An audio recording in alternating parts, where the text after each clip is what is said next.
Do over. We'll do it again. Good, because I fumbled that open. Uh, maybe we are live. Let's see. There we Oh, are. nope, we're live. There we are. Happy Friday. Guys, we've been talking for the last 5 minutes and nobody knew that we were here. Just us.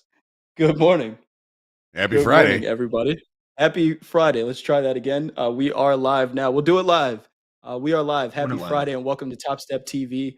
Make sure you get your votes in there for the gold opening range trade. Gold is opening up in just a couple of seconds here. It looks like we are going to be taking that 5-minute opening range trade. Good morning, everybody. Hoag, JD, how we feeling this morning? We'll do it again. Feeling good, man. Feeling good. Happy Friday. Happy Capital Preservation Friday. Not a lot of information coming out today. Traders and investors will be stuck inside their own heads.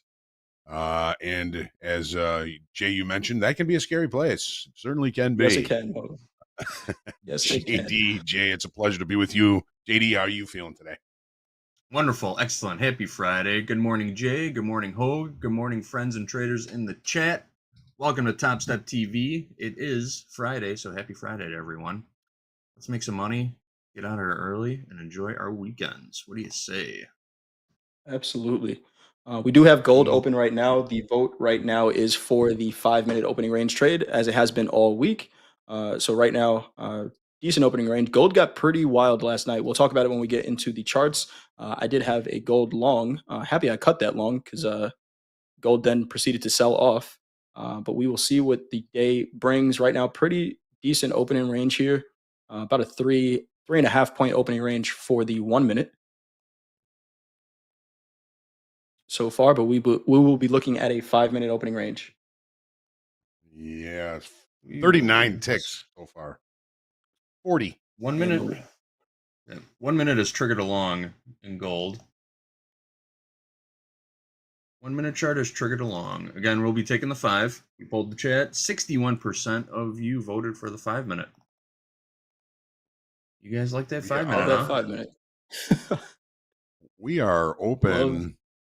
Weekly kickoff high 34.79 is the dead ass low of the day. 79.10 is the low for the regular trading hour session now. So we're opening right at the weekly kickoff high. Overnight inventory to the long side. No, to the short side. Kind of like the long, but we'll see how this goes.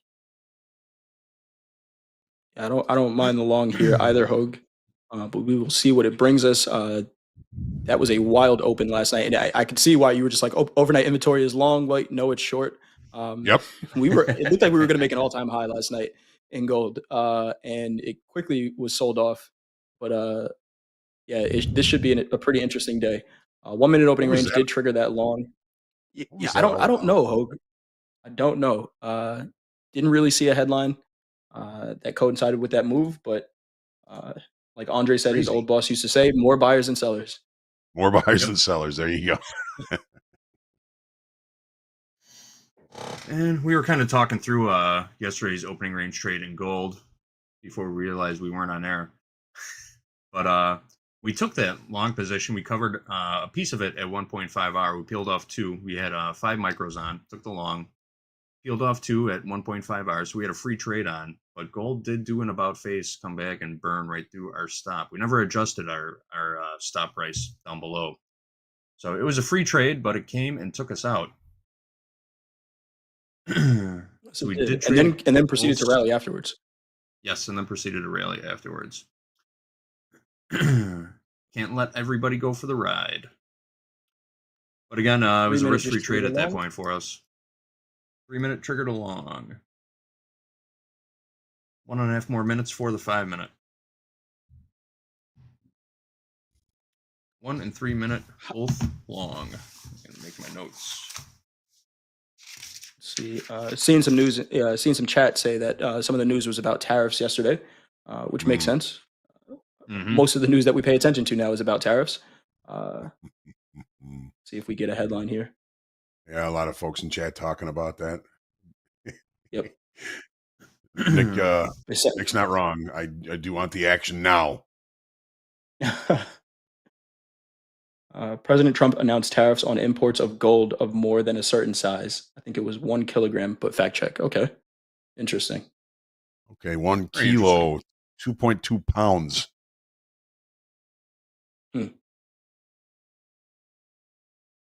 Good math there, Hoag. They used to I have would have had to ask you. Yeah. they used Did to you have a just, kilo contract for gold at the Board of Trade. It didn't last too long. It was Oh, really? okay. Okay. yeah. You got about Dolby 10 says, how seconds do here, you know that, Hoag? guys. Yeah. Uh, Let's just pop I into would your have had head. to ask Kilo, ChatGPT 2.2 pounds. that. 5 seconds. I got my finger on the button to go in at the market. I got a high in the micros of 34.8550. 85.20 is the high in the 85.20. GC. All right. Yep. Well, we are in 34.8530. We are long. Let's count long. 5 micro gold. 34.8530. Righty. All right. We got the low of the opening range, 79 evens. Is that right? 79.1. I was going to ask where your CYA is, JD, but we don't need stops if we're going to win. That's let's just right. keep Exactly. rallying. Let's just keep rallying here. Got a pretty wide opening range, so we're taking $400 worth of risk on this trade right now. Okay. Yeah. 79 again, weekly kickoff high. If we can attract some buyers up here, we will see. Got a CYA down at 34.7730. That is why we adjusted to micros, guys, just to trim some of the risk off on these wider opening range bars. The higher the time frame you look at, the more risk you are taking on. So you have to adjust size. Negative delta on the highs here. I'm liking that. Yeah, JD, to your point, the 5-minute opening range is about 2.5 points more than the 1-minute opening range, so it's a lot more risk on that trade. So scaling down makes sense here. Nice push. We just Nice hit push here so far. 0.5 R. 0.5 R on this trade. Overnight VWAP right here, 91.30. About If we get to 1 R, 91.40 overnight VWAP. peel a little risk off at 1 R, just to cheapen this up if we trade both sides of the opening range. We got some couple of smaller iceberg orders up here at 34.90.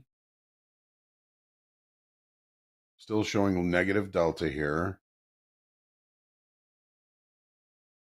34.90 is the high, the point of volume point of control very early in the session. Volume is higher here. That's a good sign. Still showing some negative delta. A nice little iceberg there at 34.90. Buy iceberg. Still showing slight negative delta. This is good. This is good. We're getting pretty close to 1 R on this, aren't we? We sure are. We're getting real close. I'm working an offer to peel off 2 at 1 R. Tighten up our risk and ride the rest. Good trade here. Good trade. JD, while we manage this one, are there any numbers that we need to worry about? 7:30 numbers. Anything we need to worry about on the economic calendar today? No 7:30 numbers this morning. We do have a talking Fed at about 9:20 a.m. Central Time. Alberto Musalem is coming on to speak. And then we have everybody's favorite Baker Hughes rig count. We always know it's the end of the week when the Baker Hughes numbers start coming out. That comes out at about 12 o'clock p.m. Central Time. And that's it for today. That will be it on the economic calendar front. Not a whole lot of news coming out today. Overnight VWAP thank you, coming in JD. at 34.9160. Overnight VWAP. 34.9160. That's on the 30-minute chart. We're just about there now. Mhm. We're going to peel a couple off at 34.9330. That's 1 R on this trade. Okay. We're almost there. Yeah. We don't really have any earnings. It's typical on Fridays, unless you're long Bridgestone or Under Armour, which both of them missed expectations on earnings per share and revenues. Nothing major. Nice push here in gold. Real nice push. 93.30 you're working, JD? Oh, I think it just hit our price and we didn't get filled. No, we missed it by a tick. Let's see if we get another pop. I might. Those are live 10% markets for you. this. I might 10% this. Why not? We're there.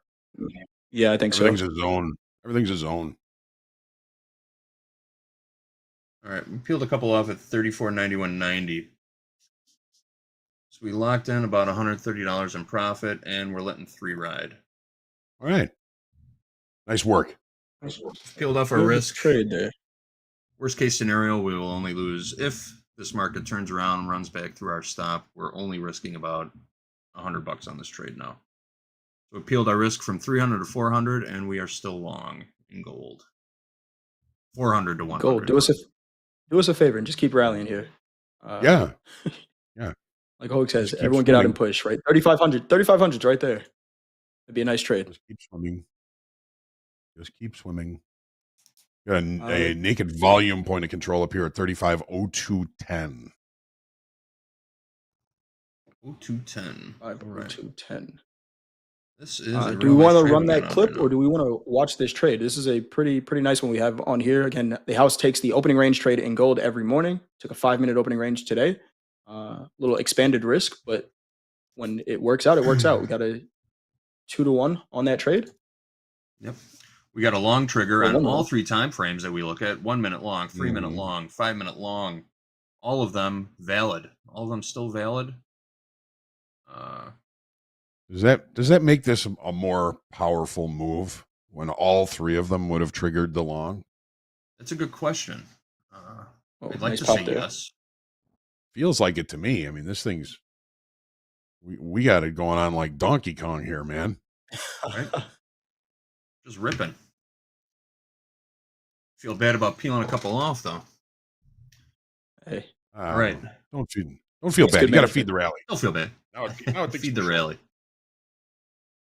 All right. We were talking about tariffs a few minutes ago. We had, overnight, we had Gene Soroka, the executive director of the Port of Los Angeles, coming on to clarify who's actually paying for the tariffs as products are entering the country.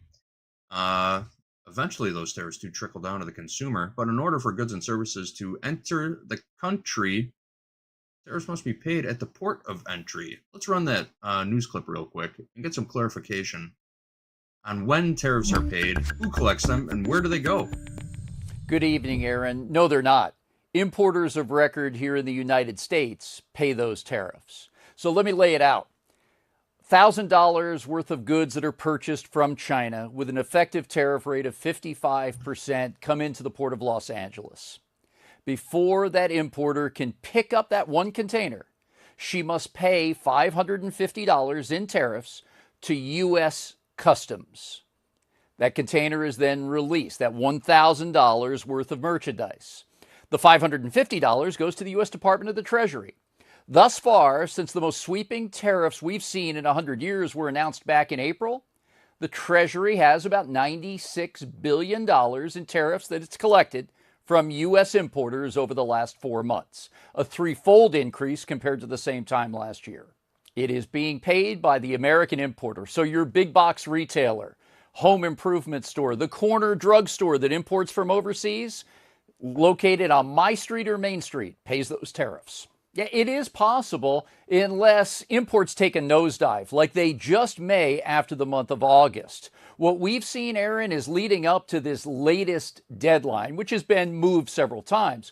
We saw an all-time record for cargo in the month of June at the Port of Los Angeles, and July will be our best month in the 117-year history. August looks pretty good too, but thereafter I think we've built up so much inventory and tried to get in under the wire of these new and higher tariffs, imports will drop. That $50 billion number is not really out of reach right now, just depending on the volume of imports, but all of it will be paid by importers and American companies.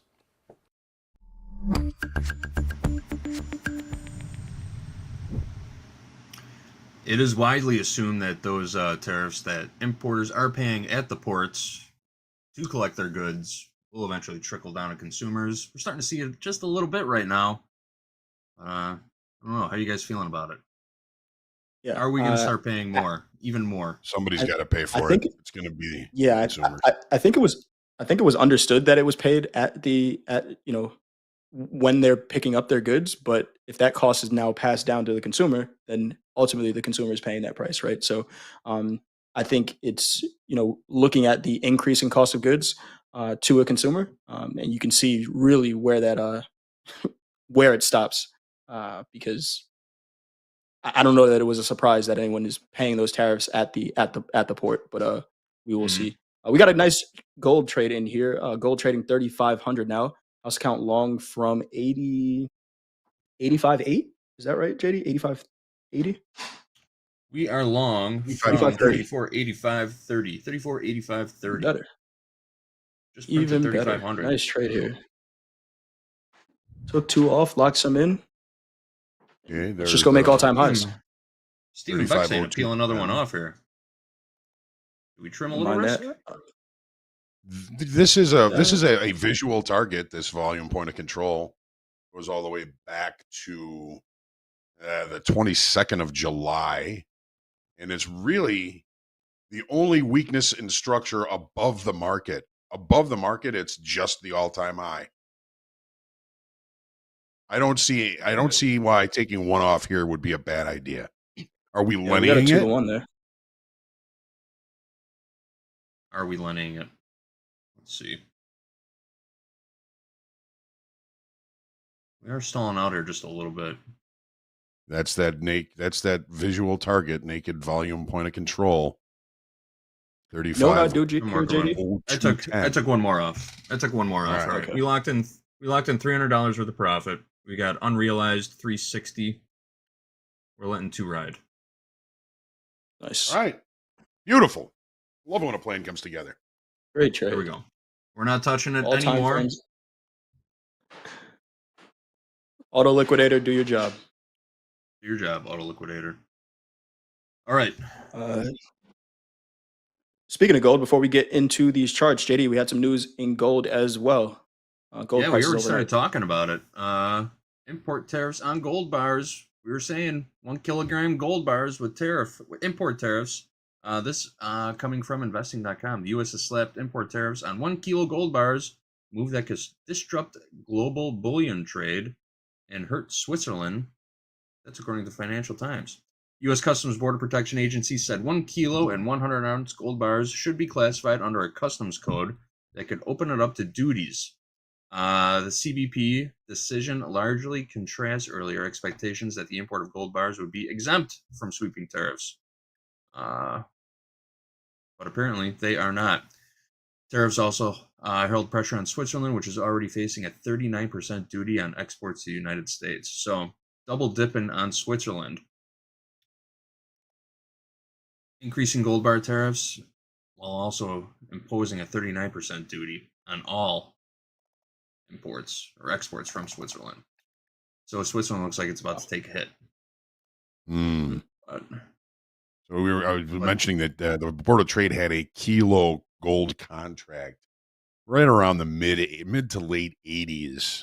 I've got a watercolor of the trading floor that my dad is actually in, and in the background, the Board of Trade and the Mercantile Exchange were always kind of advertising new contracts, and then you can see the 1 kilo contract. Maybe I'll get a picture of it and we'll share it later on. But yeah, they did. They had a 1 kilo contract at the Board of Trade. They had a big pile of gold bars as you walked into the trading floor, of course under lock and key with an armed guard around it. But my dad was always like, he was like, there's something about gold. I don't think he'd ever seen that much gold. Most people never have, but he was like, man, it is beautiful.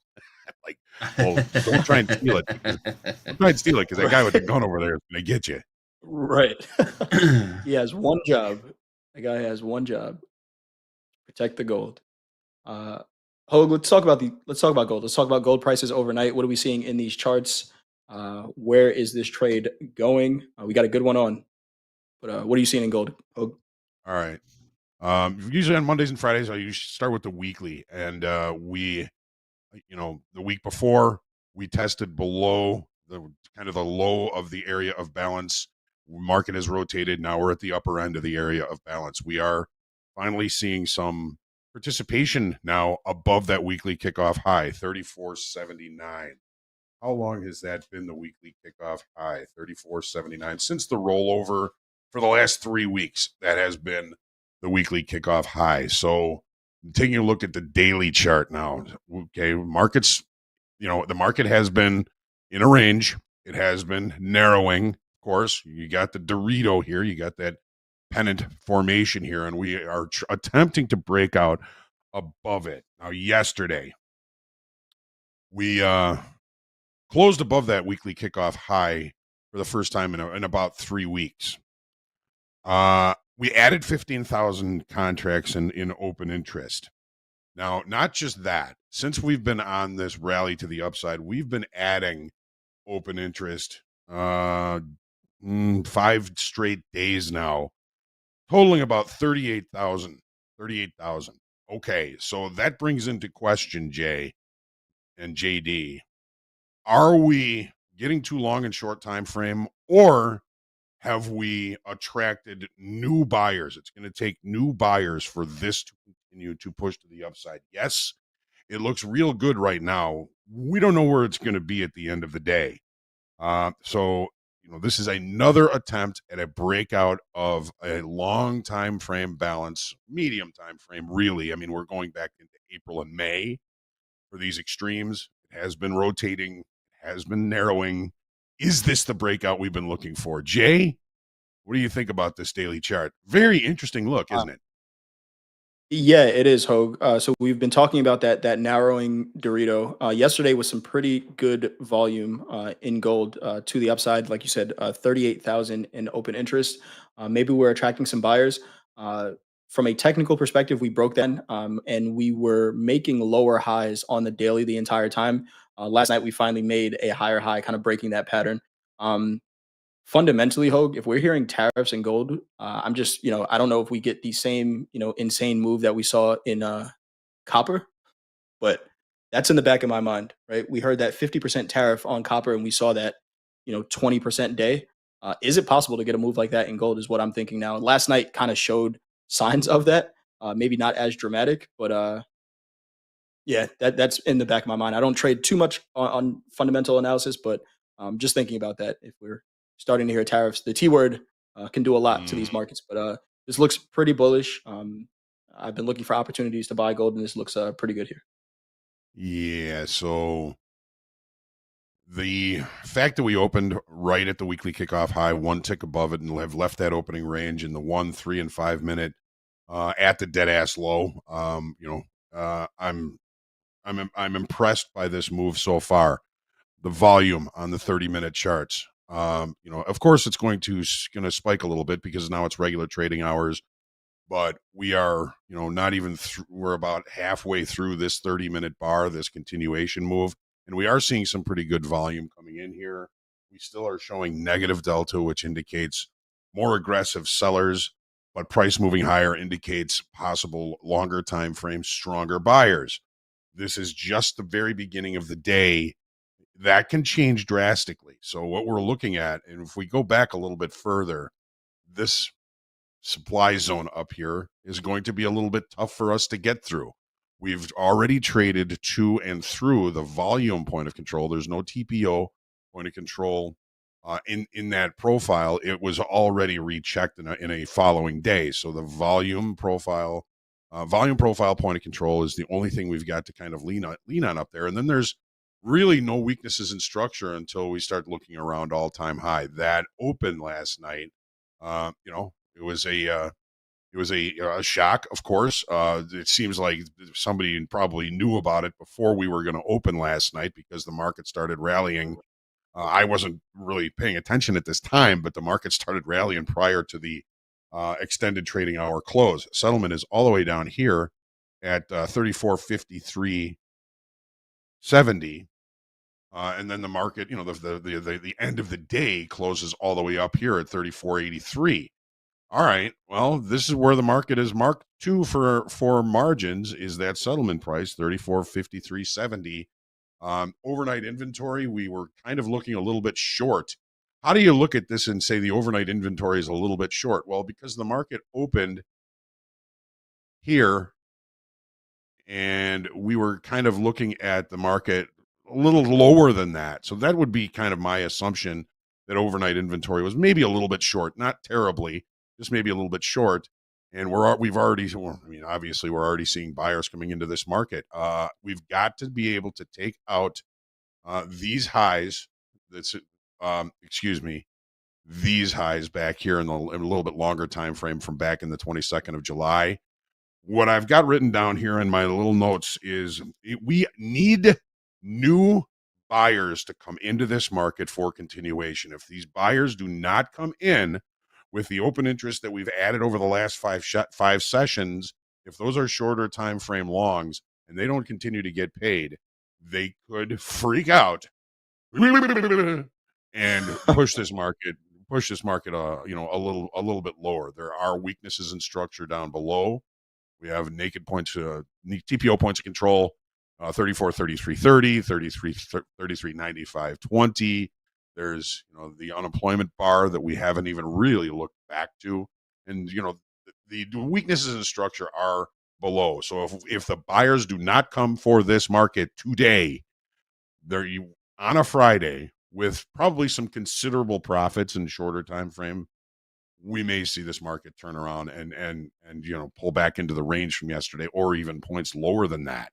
But as long as we hold that weekly kickoff high, 34.79, the low of the opening range today, I'm going to be trying to stay long, which we already are in the house account. Already got some profits in that one. We're just going to let this play. I'm looking for new buyers, new business, new information to push this market higher. It's going to take that.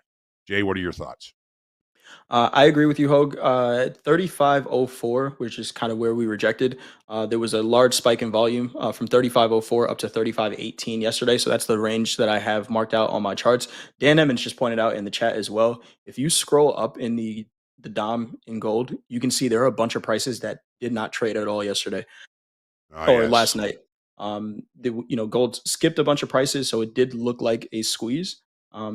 Which, if it's a squeeze where it's shorts getting out, like you said, Hogue, are we actually attracting new buyers, or were those buyers that were maybe unwilling to buy but they had to, right? If I'm short and I have to close the position because the market's rallying, I may be getting out, but I don't necessarily need the market to continue going higher at that point. So new buyers is what we're looking for here, Hogue. I 100% agree with you. If we started to accept above 3504 with some buying, I'm looking for VWAP to get above that price. Then 3518 would be my target to the upside. But the question is, do we have those new buyers here? Yeah, you can see on the dome here, no trades at these prices. Very thin, very whippy, very dangerous. We used to call those in the trading pit vacuums, when price would move through a bunch of prices and not trade. Those were always vacuums. So we're already seeing some, pretty substantial pushback off of these highs and off of those highs from way back here. So a little supply zone up here. It's going to be tough to get through that. We are still sitting, nicely in profit. We're not going to Lenny this. We're just going to let this thing play out. The profile yesterday, normal variation day, nice excess low on that yesterday, and then we saw the market just kind of take off before the close. You could, by all rights, kind of call that a late spike to the upside with the initial balance high yesterday of 34.65, the base of that late spike. We've opened in selling just came in there. trading above. Yeah, so nice selling coming in there, huh? What do you guys think of this? We're up against some supply. We tested to that naked point of control. That was a visual target. There goes gold. There goes gold now. Yep. Yeah, that is some big selling here. Gold down 10 points, 15 points in a couple seconds here. Really nice rejection where there. Our entry. Right back on top of our entry price. All right, the trade is still valid. Oh, yeah. We did take out... No, we have not taken out the low of the opening range. 5 minute. No. That was some heavy selling pressure that just came in. Yes, it was. That was definitely some... we're looking at Delta now, negative 750. So that was all just market orders hitting the bids. Market orders hitting the bids. Let's see if the buyers are still present here. We still have our don't think CYA we're- down at 34.7730. Haven't adjusted that yet. I don't think we're in danger until we get below the weekly kickoff high 34.79. Okay. All right. That was some pretty substantial selling coming in. Yeah. So I now we're think going with to that- find out. So now we're going to find out, you know, where the men are here. If these buyers are going to be, if the buyers are going to stay here, they're going to absorb all of this selling. This is responsive selling. It's initiative buying up here. Initiative buying is for more than a reason that it just looks too expensive. It's either, you know, shorts getting squeezed, but with the open interest that we've added over the past 5 days, shorts have been getting squeezed all week. There's a lot of movement. I think today's, we said it was pretty quiet on the economic calendar, but I think today is going to be a pretty interesting day with the T word, especially, in gold for sure. Do we want to get to the equities? I know we got crude oil opening up in about 9 minutes or so. Chat, do remember we are going to do a poll for crude oil. The crude oil open as well. Crude oil opens up at 8 a.m. Central Time. So when we put that poll up, make sure you get your votes in. Are we taking a 1, 3, or 5 minute opening range? But JD, we got some news on the equity indexes. What do we got? We sure do. Speaking of that crude oil poll, Dolby time in the chat. Go ahead and throw that up now. We'll give it a few minutes to marinate before crude oil opens. We had stocks edging higher a little bit overnight. We saw President Trump nominate a new Federal Reserve Board governor, Stephen Miran. He'll be joining the crew. More selling coming in gold. And then we had those tariff headlines coming out overnight. So Dow was up about 0.3%, S&P up about 0.4%, and the NASDAQ up about 0.4% also. Overnight, markets in Asia closed a little mixed, I should say. Shanghai Composite down 0.12%, Nikkei closed up 1.85%, and the Hang Seng Index closed down 0.89%. Stocks in Europe overnight trading a little mixed this morning also. FTSE down 0.1%, the DAX down 0.08%, and the CAC up 0.09%. US dollar index down 0.1%, 98.30 last on the US dollar index. The VIX down 1.5% to 1631, and the yield on the 10-year Treasury note up 0.02% to 4.265. I see the crude oil poll is up in the chat right now, so go ahead and put your vote in. We're going to take that crude oil opening trade in just a couple of minutes. Get in there and vote. All right, guys, back to the charts. Yeah, let's take a look at the S&Ps real quick. This is the weekly chart. So we've got an inside day inside last week, indicating, basically a little short time frame balance here. Taking a look at the daily, we've been attempting to break out of this 4-day kind of balance here. Yesterday, we did take a pretty good look at the upside on that, and it added 11,000 in open interest on a little bit higher volume. I think this market is attempting to continue to this push to the upside. Can't really place a grade on the auction at this time because it's a two-sided auction, more of a balance right now than anything else. A lot of indecision in this daily bar yesterday. Jay, you've been saying for weeks that it just seems to be trying to creep up on all-time highs here without it noticing, and it certainly seems to be struggling to do so. The high yesterday, relatively close to that 64.30 weekly kickoff high. We did see, some sellers coming in off of that yesterday. It was from where we opened, it was pretty much a down day in regular trading hours. Weekly kickoff high resistant. That's what we're looking for, is for some decisions to be made in longer time frames in that. Jay, anything that you find remarkable in this daily chart? Yesterday, Hoag, we were talking about the candle that made the all-time high, the daily candle that made the all-time high, and 64.12 being 50% of that candle. We were talking about if volume doesn't trade above that price, even if price does, it's not that much of a convincing move, right? Same thing here. We have 6,400 now, which is that major psych level right above us.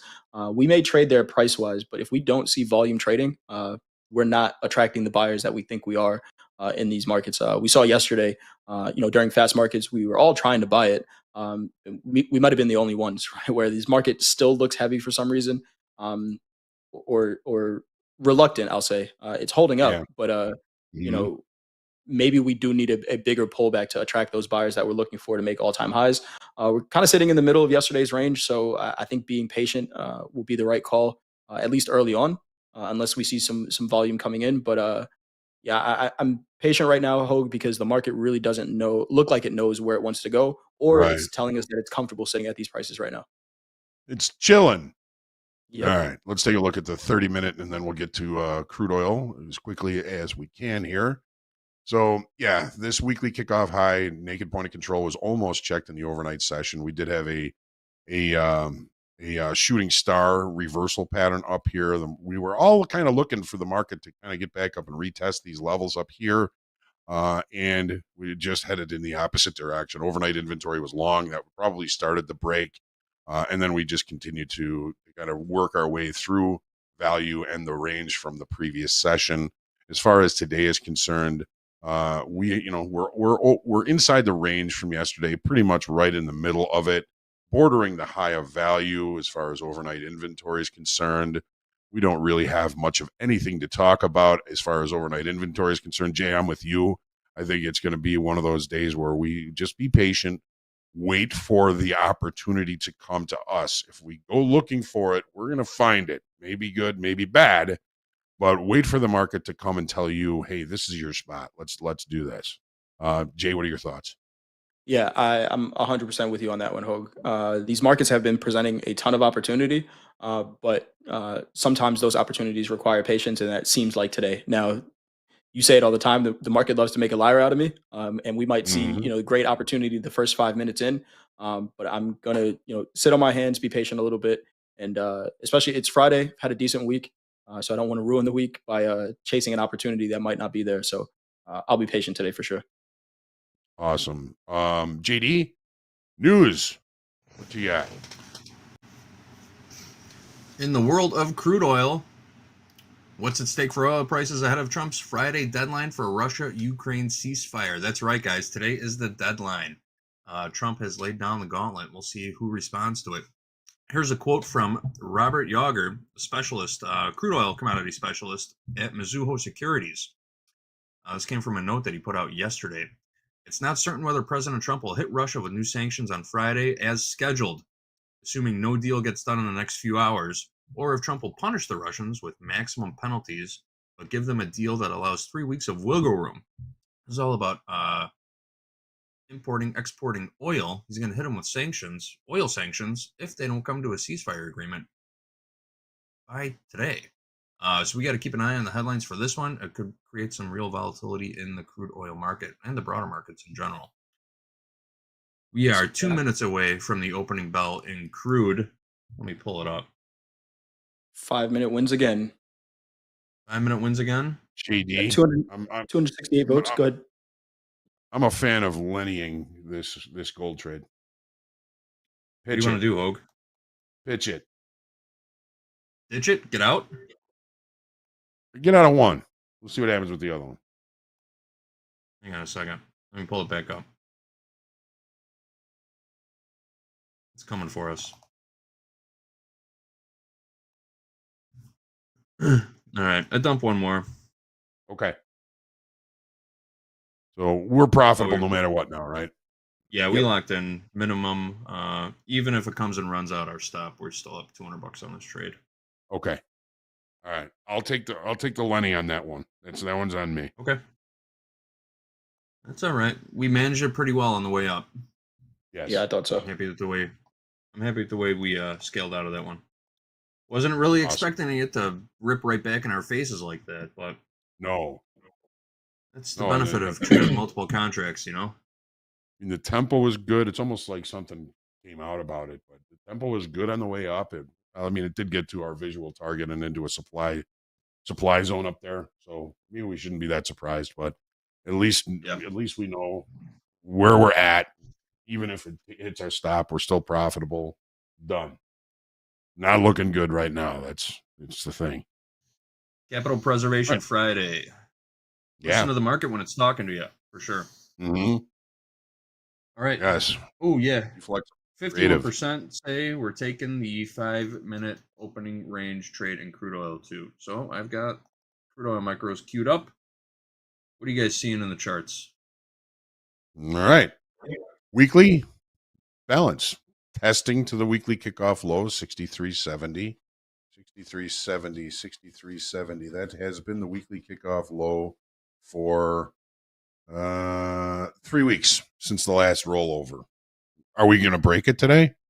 Who knows? Let's take a look at the daily quick. So we are right back down and testing that weekly kickoff low of 63.70. Yesterday, we added approximately 2,600 in new open interest to the downside.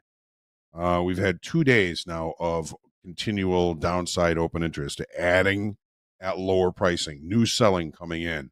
We are at an inflection level where if this is short time frame selling and they don't continue to get paid, they may start a new rotation back the other direction. That's what rotational markets do. So we're using balance to breakout rules today. If we break out to the downside and we see some momentum, some participation, some tempo, whatever it is that you're looking at to see continuation, if we break out and we see that, we go with the breakout.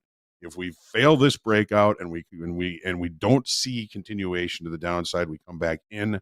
Then we begin a new rotation back to the upside in the kind of shorter time frame balance that we are currently in. Jay, what do you think?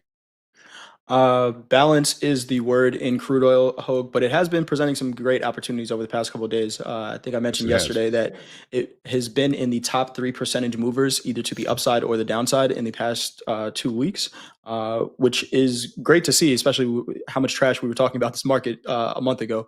But where we are sitting here, we do have that 200 moving average on the daily at 64.25. I know your weekly kickoff level is right below that as well. Fundamentally, we're hearing some bearish news here potentially in crude oil. Um, Technically, we're at a spot that I would be expecting some buyers to step in, just because they've done it so far over the past 45 days or so, right around these 200 moving average. So we'll see what crude oil brings. I haven't traded it much, even though it has been moving. High to low yesterday, we had a 2% move in crude, so there is some opportunity there. I just haven't been trading it much, but it's moving. Well, yeah, It's moving. the markets tend to sneak up on you when they're going to actually trade nicer, right? You Right. gotta notice for a while, right? Especially crude. Okay, I think a good sign yeah, was some of the news that we were hearing, just with Russia, Ukraine, and some of the India buying oil from Russia. Paying attention to those headlines may have given us a clue that crude was going to be a decent trade. So the 30-minute, we are looking at maybe a little bit of overnight inventory to the long side. We got too short below weekly kickoff low down here, swiftly rejected. I kind of like the long side here because we had what I would call in the overnight session a failed breakout. We've got a hammer reversal pattern here on the 30-minute chart. That is a V bottom if I've ever seen one. So as long as we hold above that weekly kickoff low 63.70, I'd be looking to buy pullbacks. But as far as where we're opening, we're in range and in value. Typically, that's going to say to me that there's very little change in the perception of value, and we may find better trade locations as the day goes on. One of the things we've been talking about and watching over the past week or so is that this move to the downside has largely been controlled in short time frame. Short time frame traders have moved price to visual targets. 1, 2, these are all naked points of control, folks. 3, 4, another naked point of control to the upside. 5 in the overnight, and then 5 at the end of the day last night when we finally got out of our last shorts. Right there, okay, that nice little TPO point of control, 63.72, 70s weekly kickoff low. So yes, it is still largely in short time frame control. I'm looking for longer time frames to get involved anywhere near this weekly kickoff low. Jay, what are your thoughts? That weekly kickoff low, Hoag, 63.72. 70, yeah. 72 was the naked point of control. 70 was Naked weekly point of control. kickoff low. It's all Gotcha. his own. Okay. Yeah. I'd be looking for buyers to step in here as well. We are on the 30-minute, we are under that 200 moving average, which is all the way up at 65.21. But we haven't tested it in a little while. On the 30, the 20 does look like it's getting ready to cross over the 50 moving average. So maybe that does mean we're finding some buyers down here. Yeah, I think I'll watch. For me, I think what I'll pay attention to is if we get any random spikes in volatility in crude oil, probably at the expense of some, headline or something coming out, that might give us an opportunity. I don't see, great trade opportunities for my style of trading here in crude. We do have that 5-minute opening range getting ready to close here. The 1 minute did trigger a short. 5-minute is now closed. What do we have at the I'm low working here? our stops to enter the market. Looking at the micros, guys, I've got a low of 64.02 and a high of 64.18. Does that line up with the minis also? Yep. Yes, it Concur. does. Yep. So we're working our stops to enter above and below. Stop to enter above 64.19. Stop below 64.01. And just like Jay said, the 1 minute did trigger a short. Nothing on the 3 minute yet. We're smack dab in the middle of the range right now. Smack dab. Smack dab. All right, I will continue to monitor this for movement. Let's move on, though. We got another headline out before we get into the NASDAQ. Tesla is disbanding its dojo team. Dojo, we just got in 64 even, short 5 micro, crude 64 even. Did we get stopped out of gold? Not yet. Right. We're going to take $150 worth of risk on this crude trade. Got our CYA up at 64.30. So 30 ticks of risk. $150 total trade in micros. Okay. Well, that was a Right. very well placed stop in gold there, man. Right? Let's go see. What was the low on the micro? I think I missed this by a tick. Low of 34.7750. Our stop was 34.7730. We ripped right off of it. Funny. GC, the low is 34.7780. Huh.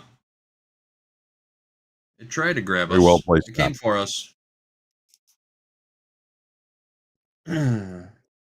Weekly kickoff high in gold, 34.79. So dip below there, grab some liquidity, and popped right back up. We're almost back to our entry price in gold right now. Yeah. All right, back to that Tesla news real quick, and we'll get into NASDAQ. Tesla disbanding its dojo team and its leader, Peter Bannon, who was heading up the dojo team. He will leave the company, according to people familiar with the matter. Quote from Bloomberg, this is upending the automaker's effort to build an in-house supercomputer for developing driverless vehicle technology. Bloomberg goes on to say Tesla plans to increase its reliance on external technology partners, including NVIDIA and Advanced Micro Devices, Inc. for compute and Samsung Electronics for chip manufacturing. That's what the people said. So they got rid of their in-house chip production team, and they're moving on to sourcing outside of Tesla. Why build it if you can buy it? Right? I guess so, right? It's a lot of a big investment, right? Especially if you're going to be, you're talking about competing with NVIDIA and some of the, AI specific companies out there that are just way ahead. It's probably a better investment to just, partner with someone at that point. So interesting there. That's what's Crude happening. looking decent. Yeah, we got a couple tickies on the crude. Gold's still coming back just a little bit. We held the crude trade into the auto liquidator yesterday. I know we just talked about that, but we shorted off the 5-minute opening range, and we held it until 3:08 p.m. Central Time when the auto liquidator took us out of that trade, right on the lows. Right on the lows of the day. Which was basically weekly kickoff low.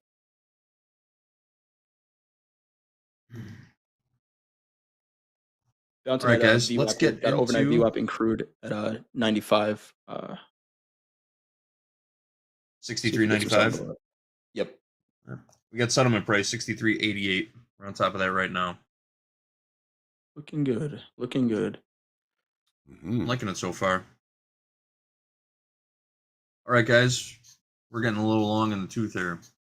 What's going on in NASDAQ? Are you saying I'm old, JD? No. We're just rambling, though, is what I'm saying. Yeah, we Let's are. get into Well, NASDAQ. Let's go. There's been interesting things going on in gold and in the crude, so we need to discuss those things. All right, NASDAQ, inside week, I should say. Really trying to see if we can find some sort of continuation above that weekly kickoff high, 23,572. Struggling to do so. 572 settled last night at 23,496 and a quarter. The daily chart. Here's what we're looking at. So yeah, we the market is, I think, doing a little bit better job of breaking out of this short time frame balance that we had here. Struggling again at weekly kickoff high, 23,572. Pretty much the high from overnight. It looks like 583.72, 10 points through it. Everything is a zone. We lost 1,500 in open interest yesterday, where we added open interest in the S&Ps on a less successful upside day than the NASDAQ. So starting to squeeze a little bit of shorts up here, perhaps. Still looking for the adults to come into the room, and weekly kickoff high might be an interesting place for them to do so. Jay, what do you find remarkable about the daily here in the NASDAQ? 23,567, which is right around 50% of the candle that made that all-time high. Same thing as we were looking for yesterday, Hoag, looking for not just price, but volume to trade above there. If we can, then I see rotation, maybe not all the way back up to all-time highs today, but maybe back up to the 700s above yesterday's high, but 23,567. It's up near the high of the overnight range. And we need to attract some new buyers. And hearing that we're losing open interest on an up day yesterday is not very convincing for that case. So we'll see what today brings. But yeah, 23,567. I'm looking for some volume to trade above that price. All right, let's take a look at this on the 30 now. I've got that box up there for that range at 567. Yep, there it is. There's that halfway mark. We looked above it yesterday, failed to hold above it, fell back down. Overnight inventory. Do we really see anything in overnight inventory? No, nothing really to speak of. The market opened here. It's trading there. No real overnight inventory, inside range, inside value. Try and stay patient today, folks. We do have that important inflection level, that weekly kickoff high in play here. It has been showing a little bit of resistance for us so far today. But with the market opening in range and in value, I still firmly believe that is going to make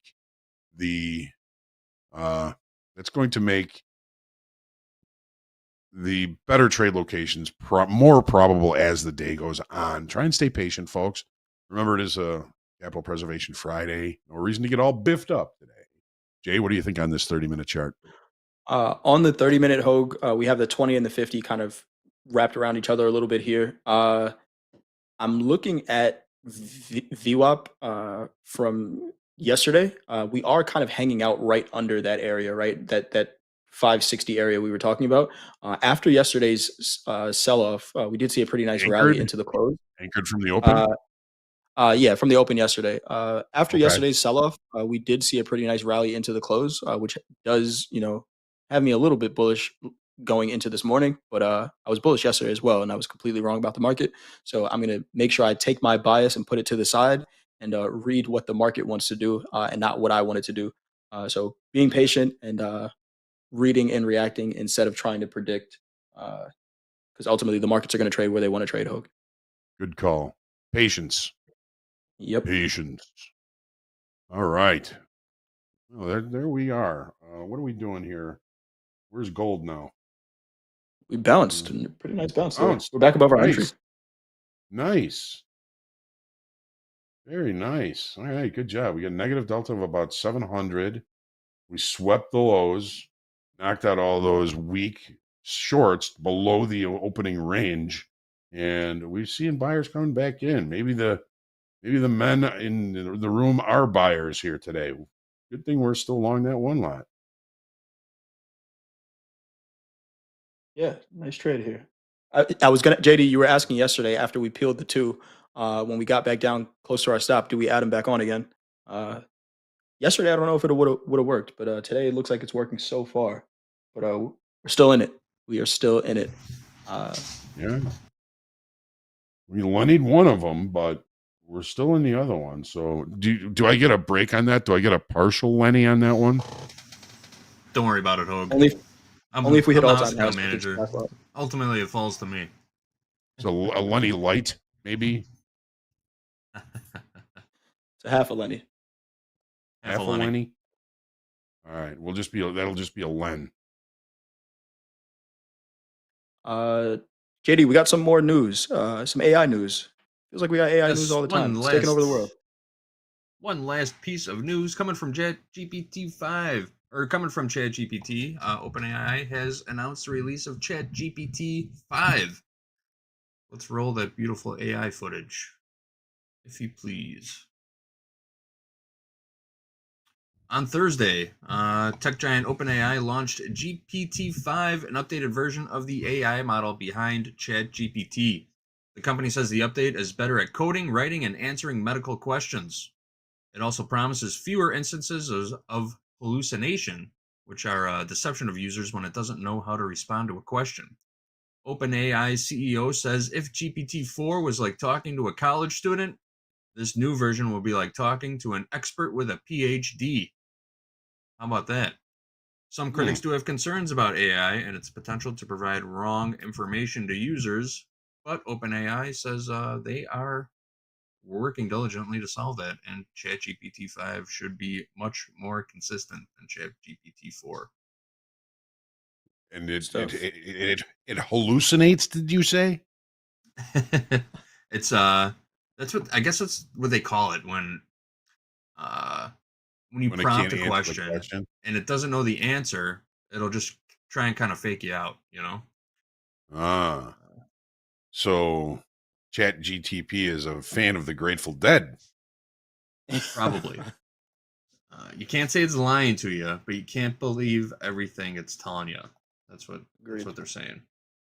Agreed. It is getting better though. I do use it every once in a while. Like I was telling you guys in the green room, I saw a YouTube video. This guy asked ChatGPT 5 to code a Tetris game, and it coded a pretty playable Tetris game in about 30 seconds.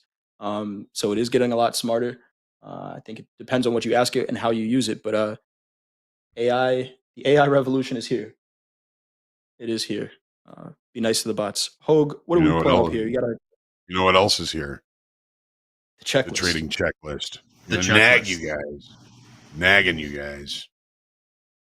Pre-market research. Well, we just did that, looking at these markets for context, good risk management, and remaining patience. Gold, we're already in. We're already in crude oil. Are they trending? What about volume and open interest? Always thinking about those. Make sure you put your levels of reference, inflection points, whatever you want to call them. Write them down, put them on your charts. Once you've got your pre-market research done, you can check off pre-market research. What about the rest of the routine? Hey, there we go. Well, this was checking, but not right now. What about the rest of the routine? Trading plan. Internet connection. What about the strategy review? What about journal review? Maybe Monday we'll talk a little bit more about the emotional journal than the trading checklist. I found that to be very helpful. Prep the work site, trade entry checklist, confidence, price, stop price, reward over risk ratio. You can do that for each trade. You're an active trader, it might be a little tough, but you try and get down as much information as you can. What about the post-market checklist? Reviewing the trades, updating the trading journal, getting plenty of rest, and of course the psychological resources. Yes, we don't want to overtrade. A lot of folks probably have these on sticky notes stuck to their screens. Don't overtrade. Don't trade out of FOMO. Don't trade impulsively. Don't trade angry. Just to get you set for the day. We've gone through the checklist, and we're going to have a good trading day today. I got a good feeling about today's trading for all of you. Good stuff. Today is going to be a good day. JD, who do we have on the schedule for today? Who's trading it up with us in fast markets for the rest of the day? Oh, we got a good one today, folks. Coming up next in fast markets, we've got the Salt Lake City Sniper. Miss Mandy is joining us. She'll be joined by Dan S. and a couple of the usual cast of characters, Jack, Hoag, and Dolby. For the Thunderdome, 11 a.m., the final day of this contest between Alfie and Chad N. Make sure you're there to see who wins.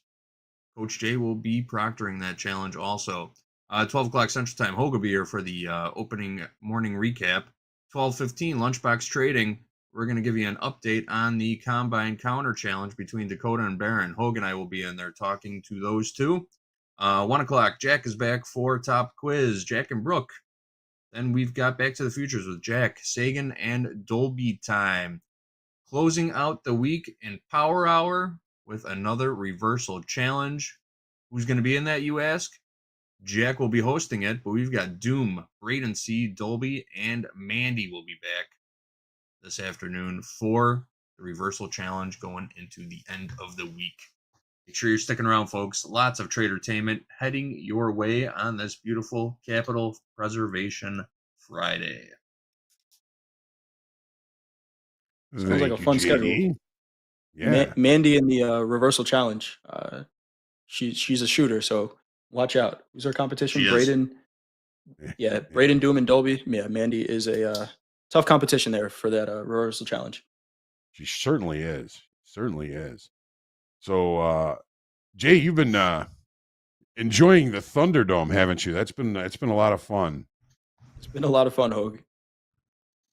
Yeah, it's been a lot of fun. Those guys, props to Chad and Alfie for trading during that time. Alfie had a little tough day yesterday, kind of got on the wrong side of the markets and tried to right the ship. I think he's still, only down $25 on the week. So he has some ground to make up going into today. Chad just has to play defense, but they both did, I think, an amazing job. I said it's my new favorite segment on TopstepTV for sure, and I can't wait to see who's in it next week. It's been a lot of fun to watch, and they're both good traders. If I were the one in the lead, I would not play to not lose. I would play to look for the right trade. I've seen the Chicago Bears go into the locker room at halftime with a decent lead, and then they come back out. They play not to lose, so they end up losing. So yeah, good point. Take your trades, take the good trades, and let the chips fall where they may. It's been a lot of fun. Alfie and Chad have been I think they've been having a lot of fun with it. It's always nice to be trading well, especially on screen, but been really good sports, and anything can happen. You never know what's going to happen today, right, Jay? Absolutely. Alfie's not going down without a fight. I know that. Jay, we're going to see you at 11 o'clock, but I want to ask you if you have any closing comments for our traders today. It's Friday, capital preservation. What would you tell everybody today? As always, trade well, manage your risk, wait for the market to present opportunities to you. Hoag, you said it to Barron earlier this week, demand good trade location. That's what I'm thinking going into this week. I'm not going to rush into anything, going into the end of the week. Not going to rush anything. Don't want to ruin a good week going into the weekend and having to think about any poor decisions that I made. Whether you're up or down on the week, understand that next week is another opportunity. We can start it up again. So I'll see you all for the Thunderdome. And if you haven't done so already, hit the thumbs up button, like and subscribe. Tell your friends and family too as well. Thanks for joining us this morning, and I'll see you soon. Thank you, Jay. Thank you, JD. Thank you to everybody on the production team. It is a big team that brings this to you folks every day. And it's something we really love to do, and we love to have you with us all. And I would like to go over the early birds in the chat. And Rich Quaz was the first one in the room. Rich, you win the prize, and there is no prize. Shubham, Alex P.A., Gil Rumor, Gorillionaire, Dozer, Logan, among the tops the early birds here in the chat. August 8th, 8/8. There's always things that, like dates and things that kind of pop into your mind whenever you get to that day. And for 100 years, there were no night games at Wrigley Field where the Cubs play. The first night game, when they finally got the neighborhood to agree to have night games, was 8/8/88. I didn't go to the game. I was busy working as a bartender, not too far from the field. My brother and his wife were there, and the first night game at Wrigley Field. Hard to believe it was 1988 before they actually put lights up there. All right. Apparently, it looks like we have been stopped out of that last gold contract. So my lennying of the previous one is now validated. So I don't feel bad about that. But still, profitable trade. We are still short crude oil. $64 are getting a little bit against us here. Just right up against the opening range high. We've got the risk at 64.30. So you can watch yourself and see if we get stopped out, see if we just get that little sweep above that 5-minute opening range, and the market may come back down and continue. I'm more of a fan of like thinking longs in crude oil today, but hey, what the hell do I know? And we're going to see how this plays out. Just came out and got us on that gold, at the last gold contract. But again, still up money. Happy Friday, everybody. Capital Preservation Friday. First night game at Wrigley Field. Who really cares about that? It's just one of those things, when you get a date and it sticks in the back of your head, and when you see that date, that just pops up. Big deal here in Chicago, but you know what else is a big deal? We've got fast markets coming up, folks, and that is coming at you in 5, 4, 3, 2, 1. Let's go get them.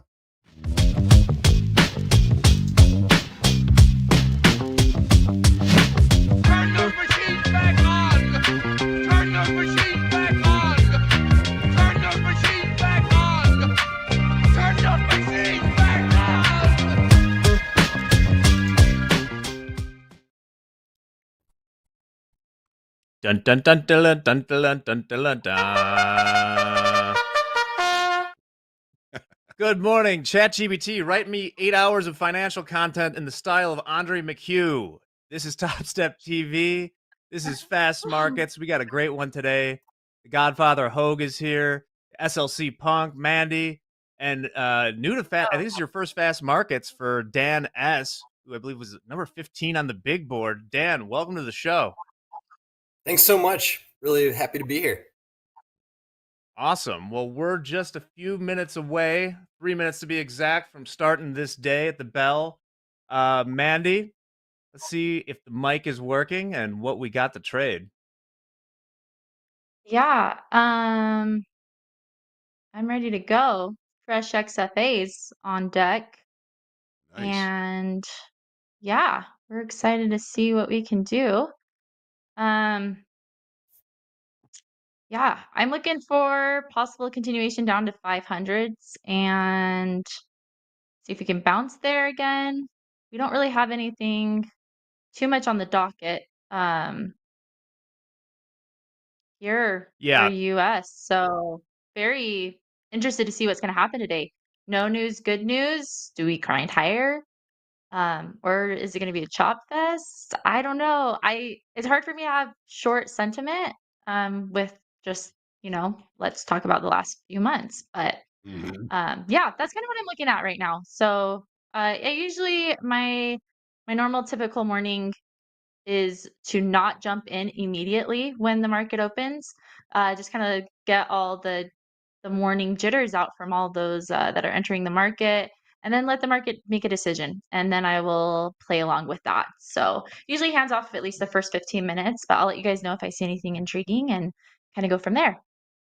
Awesome. Thank you, Mandy. And Dan, as an introduction to these folks here, what products are you going to be looking at today?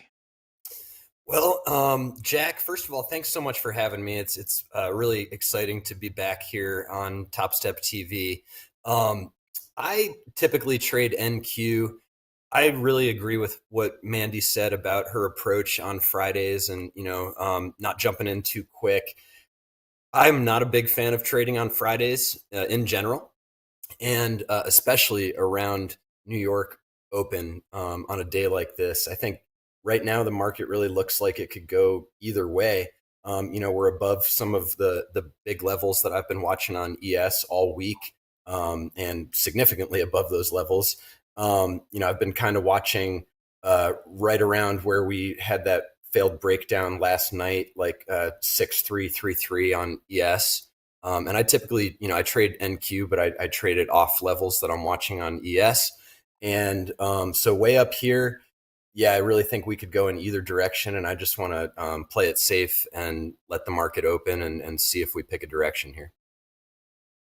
Great. Perfect timing. We're about 10 seconds from the open right now. As Mandy mentioned, very little news today.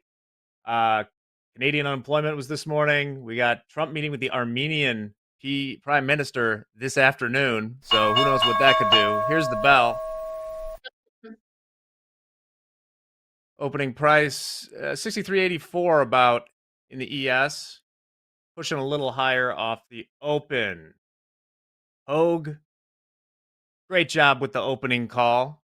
We'll let you break down what happens once we close out this first minute here. But yeah, a little bit of buying pressure off the bat. Mandy, you mentioned you're being patient as well. How much time do you usually wait after the opening bell? Up to about 15 minutes usually before I enter in my first trade. I could see us keep running here up until 581s. Let's see if that is going to be a nice resistance level. Could see us chopping along here in this, what would that be? 80 point range, 73 point range here. Since about yesterday. So yeah, we'll see what happens. We had a lot of movement yesterday. I am gonna be honest. I tried to buy the freaking dip, man. That really screwed me over. So yesterday. So yeah, I'm excited. I've got a fresh XFA. It'll be good, and we'll just snipe away here, which is what I like to do. Not more than 10 usually at a time. So Yesterday was definitely a painful experience for dip buyers. It was just the methodic selling and then a huge bounce, but you had to wait to 1 p.m. for some reason to get it. We got 1 minute in the books here. Hoag, anything you're seeing on this open of interest? NASDAQ took out the 1 minute opening range to the upside, but it's right up against that weekly kickoff high 23,572. We had an 80-point range last night. Overnight range was 80 points. That's pretty small. We are, in essence, largely inside of value from yesterday and right in the middle of the range from yesterday. So the idea of me remaining patient is very appealing to me today. And I know that Mandy and Dan have already said, you know what, we're going to be patient. We're going to look for better trade location as the day goes on. And I completely agree with that. We're going to probably find better trade locations sometime after the open, after the first 15 minutes, maybe even after the initial balance gets established. Looking at the S&Ps, we've got, the market right in the middle of the range from yesterday with no overnight inventory, kind of rejecting value from yesterday, a little bit in the NASDAQ as well, but very narrow overnight range in the S&Ps as well. I think my main focus for the first half hour here is going to be to see if we sweep the overnight low or the overnight high in either of these markets, and see if we kind of sweep it and come back in. That might offer an opportunity in the opposite direction. But again, going to be staying pretty patient here.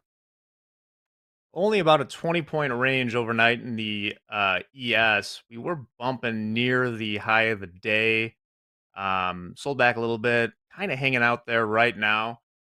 Dan, I don't know a ton about the style in which you trade, but are there any levels of interest that you're looking at coming into this, or just kind of see it develop? Good question. And really, I'm a scalper. As hard as let's go. I've tried over the years to get better at catching big moves, but you'll see if you look at my data, my average winning trade is on the smaller side.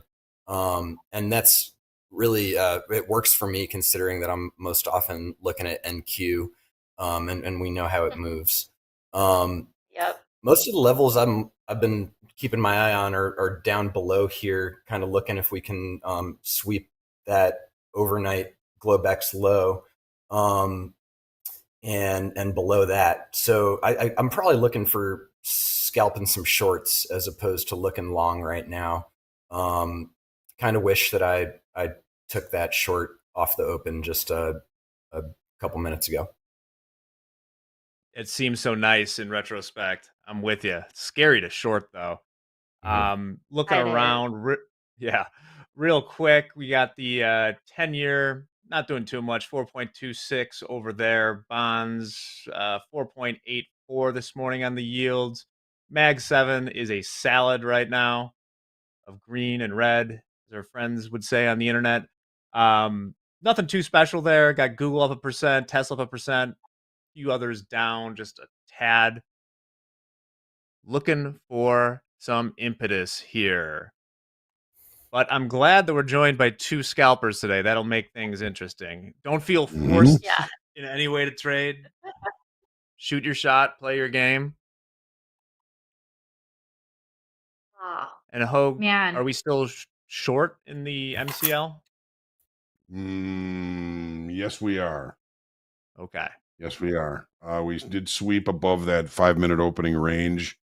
Current regular trading hour session 64.21. We're short 5 at $64, and we've got a 30 tick stop on that. So the stop's all the way up at 64.30, within 9 points of it. But now the market has come back inside that opening range. So we're still alive on that. We did get stopped out of that last one lot in gold. We're flat on that one, and so we're just managing the crude oil trade, which was a great trade yesterday. Opening range was the dead ass high. Got closed it out at 308 at the dead ass low. So that was a good one. We're already up a little bit in this gold trade. We did take some profits as the market was putting in the session highs here, but really just kind of swept that low. You got a failed downside auction in gold now. I just noticed that. There's pox upon me. Failed downside Gold. auction below weekly kickoff highs 34.79. I like it. We've missed good trade location on that, but we'll just keep an eye on it and see how it plays out. Good stuff. I'll show some more of these charts later, but if we go over to my charts now, I just had the continuous contract up for gold to show that making, I believe, all-time highs last night, but also just there's been a lot of trepidation about bringing it above 3,500 right now. So huge level up there in gold. Dan, you say you're into the scalping. What is that to you? Like, what's your hold time on these trades? You know, if I catch a bigger move, it's because I'm giving it enough room to breathe, which, you know, is what you should be doing, really. But typically I'm scalping because I'm pretty aggressive with moving up my stops when I'm in profit on NQ. I don't like seeing my trades go red on NQ, and typically will really be taking 10 to 15 minute trades. But, you know, if I'm doing a better job of giving them a little bit of breathing room and I'm trusting my levels, often the scalps can turn into some nicer, bigger wins. But I don't know about you guys. It's been a tough week. This market has been full of tape bombs all week and tariff related news. I think I heard there was some gold related tariff news that Yes. pushed us right up to that high last night. Mm-hmm. So yeah, I'm struggling a little bit this week, admittedly, and I'll even admit I was a little aggressive in Globex last night. I've typically been focusing on the Asia session recently. One, because of my work right now, it's just when I have time to trade. Two, it seems to be a little smoother these days. You know, like a year ago, I found Asia to be untradeable, but ever since we switched to this Trump administration, I've actually found it to be more tradable, and a little more less or more predictable compared to what we're seeing in RTH over these past few months. Excellent. Yes, and the gold news last night, correct me if I'm ignorant, Hoag, but I believe that, what is it? It's the tariffs on Switzerland. I think the Swiss, what would you call it? Not manufacture, create like a third of the gold bars in the world or something like that. The So smelters. the smelters, the Swiss smelters. So they added some sort of tariff on it, but the problem is, that's a physical delivery. So you're kind of messing with the supply there of whether you're going to pay the tariffs or, there's fewer gold bars here. You're creating kind of different delivery options. It reminds me of bonds in a way with the cheapest to deliver. Yeah, the from what I'm hearing from it, I haven't had the opportunity to research into it too much, but it's kilo bars, 2.5-pound bars that are going to be tariffed. All right. Interesting. Run to Costco. Run to Costco. Heading to, yeah, Love top of the Costco. range. I do too. I'm going there You do tonight. not Kids, love man. Costco. Let me know why. Coke in Costco now. I'm a little happy about that at the food court. Yeah. Yeah. Get $1 hot dog, gold bars, a casket, all sorts of great stuff going down at Costco right now. Cheap vodka. The The cheapest. Kirkland brand stuff is good. Yeah. It is good. It is good. We are not sponsored by Costco in any way. I like their prime meats. Prime meat is good. And meat Going is there getting tonight. expensive, as we know. Yeah, I it don't is. have the cattle Yeah. ticker open, but Yeah. all right. Right. About 5 points to the high of the day in the ES right now. We're kind of letting this settle down for a moment here. That was such a cheap short on that overnight high. That would have been a nice scalp, but again, Can you about explain the 3.5 thinking more there? minutes. Like just taking it, like risking the below the high of the day and just taking the short? Taking the high, letting it once it hit last night's high. If I had just Mhm. taken, a quick 5-10 points just on that quick little pullback, that's what I was doing. But then I was worried, at what point are we going to bust through this? And there it Um, is. And there it is. So that's again Yep. why I wanted to stay off until about 45 after minimum. Yep. We can just keep going. We're just over 600 right now. My next target price point would be 612, which we're almost there, and then continuation to yesterday's high, which is actually at 671. So I think that's going to be my long-term target for today. If we can continue to have this next candle stay above the 600s, then I'm looking to get long. I'll just scalp my way up to 71-ish, kind of getting in every pullback if we do that. Yeah, let's see. Okay, yeah. New highs ES as well. We've kind of flipped the script here. All the Mag 7 has gone green. Got Tesla up 2%. I think that 6387 spot on ES is a big one, and I'd probably be looking up to 6397 as the next spot on there. 6387. Well, Okay. today's the day apparently we should buy the dip, huh? Not yesterday. Looking like it, yeah. I mentioned That- wanting to take Yesterday that. was brutal. Sorry, that quick short I mentioned earlier, you would have had to be real quick. Uh-huh. Okay. He's still wrestling with last night's high. Mm-hmm. What is? Yes. Yeah, it like just tagged it, got above it. And gave it back. We shall see. Nothing Mhm. across the juice at the moment. Swiss Gold Association says we're concerned that this specific clarification from U.S. may negatively impact the international flow of physical gold. If you're trading gold, head on a swivel. Mm-hmm. Reminder, by the way, trade gold. Yeah, gold I think the has guy gained a lot of popularity. Number one on the big board, it looks like he's a full-time gold trader. Oh yeah, I believe it. I see it more and more. Also, good time to say the following. 3,500 of you watching right now. Be sure to like and subscribe. That is how we grow this channel, pay our bills, etc. Also, submit your hashtag fast markets content on Twitter. If you want to be early and ahead of it and get it shown in reversal challenge, submit your hashtag power hour content as well. If it's good or even serviceable, we'll probably show it. As I said yesterday, if Andrea it's might bad, not we be may happy show about it. that. Yeah, it depends. It depends No, on what I will we're take what working I with. can get. Okay, Yes. Andrea. Thank you. New highs, ES.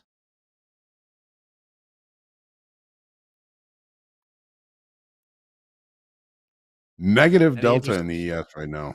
Negative 1,700. That does not bode well. Positive for that these same amount shorts. in the NASDAQ. Oh, now we're running. Mm-hmm. NASDAQ getting pretty close to that spot, about 40 points or so from yesterday's high. Mm-hmm. I am going to enter long here. I missed my entry point 45 seconds ago. We're just going to keep it a little close. Just looks too juicy to not take here. You trade on a 3-minute time frame, pretty much. Yeah. Mm-hmm. All right, well, let's get a little push. Mandy is in. Looks like you got your target in there. Yeah, I'm usually like a negative risk to reward. Usually my win percentage is pretty high in order to for that to be profitable for me. For a lot of traders, if they, you have to figure out the math, look at your dashboard, figure out what is your like would it be your win percentage and your profit factor. You got to look into all of that. So for that being said, I was originally trained, like coached in Forex with a negative risk to reward. And so that has worked well for my sniping, strategy that I usually go with. And I can usually make that profitable at the end of the day. I mean, I've taken multiple payouts. But yeah, to each person their own, you got to figure out the math yourself. But that's why you'll see, I'll usually have like a 2-to-1 risk to reward. You're long 1 NQ at 627. Yep. Here we go. I'm also Stick long on it. 1 NQ here at 633. I love it. You guys are Right. doing the hardest thing in trading for Got me. Oh, nice trade, Mandy. Thank you. I didn't feel like I was chasing it. I just missed my entry just a little bit. But again, I think this upper target is going to hit this. I think we are going to hit or get close to yesterday's high. Right now, candles are pretty strong. We're past that 45-minute window. I'm going to buy this until there's something that tells me not to. That's kind of where I'm at. So I'll take that 277 right now for the start for the day.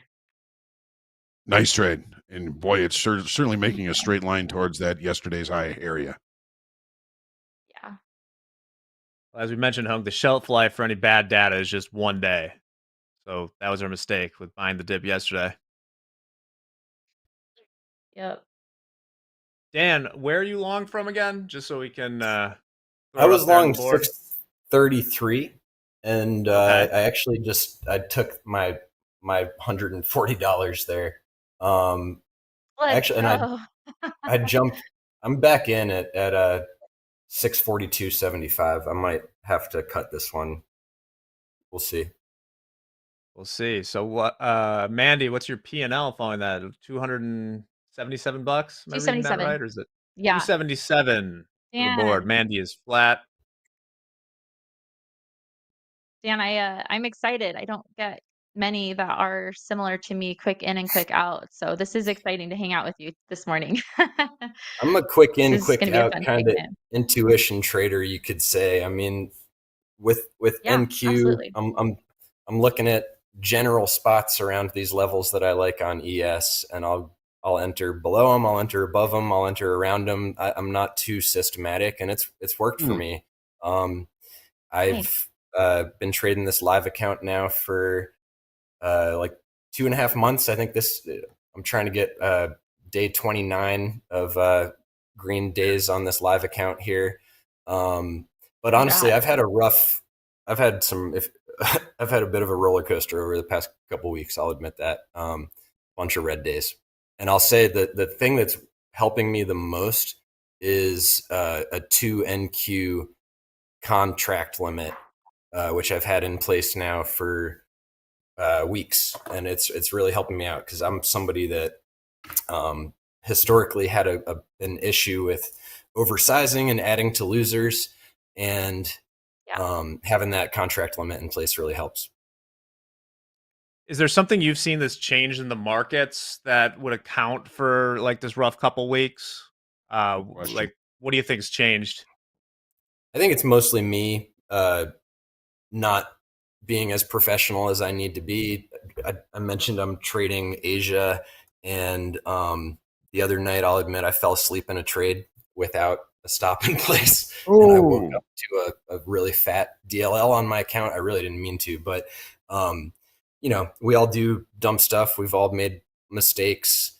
I try to roll with the punches. I try to not be an idiot, but we're all human. And but it's the tape bombs that we're seeing, and it's just a lot of news over this week that's been influencing the market, and just need to be careful out there. And so I would recommend others take advantage of that contract size limit and the other risk settings that Topstep offers their traders. I think it's great. I think it's like a noble. I'm just. Oh, okay. Sorry, Jack. No, I was prepared going into this. There'd be a lot of entries. So what do we got on right now? I have another long, and this just might come back and bite me. I was looking for a hold above this base of candle. We were starting to move that direction, but that just might have made me very, very pulled me in too fast. Yeah, let's see. I'm looking for this upper target, so that was looking for another re-entry. This upper target to the 70, I guess about 70. And so that's why I entered long, because we were starting to get another green candle forming on my 3-minute. Might have jumped the gun a little too early and get tagged out here, but that's part of my scalping strat, and we'll see what goes on here with this trade. We're not getting a push down like I thought we would if it's not going to hold. So again, to me, this trade is a little valid here. I'm going to be on hands. I'm not loving this action. Feel like the market could go either way here up at these spots on ES, and I think I'm just going to be chilling out for a little bit here. Totally valid. Hoag is running the house account today. Feel free to look around the other markets as well. Any action in gold right now? That's been kind of the hot market. We missed that failed downside auction. It's on the chart right here. We've got initial balance low 34,770, 77.80, and we looked below it, rejected. Weekly kickoff level is right there. A weekly kickoff high 34.79. That was a wonderful opportunity just to look for a cheap long. We didn't catch it. I didn't see it until the little location was pretty bad, but we're headed towards new highs here in gold. Excellent. Seeing the big today weekly options expire as well too. Right now in the SPX we are at 63.74, so we got 26 points of upside to go before we get to 6,400, which would be a huge level.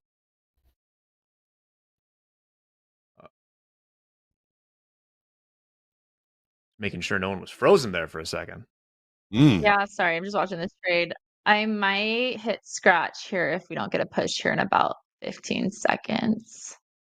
Just below 6,400 even in the ES right now. 200 lots on that big fat round number.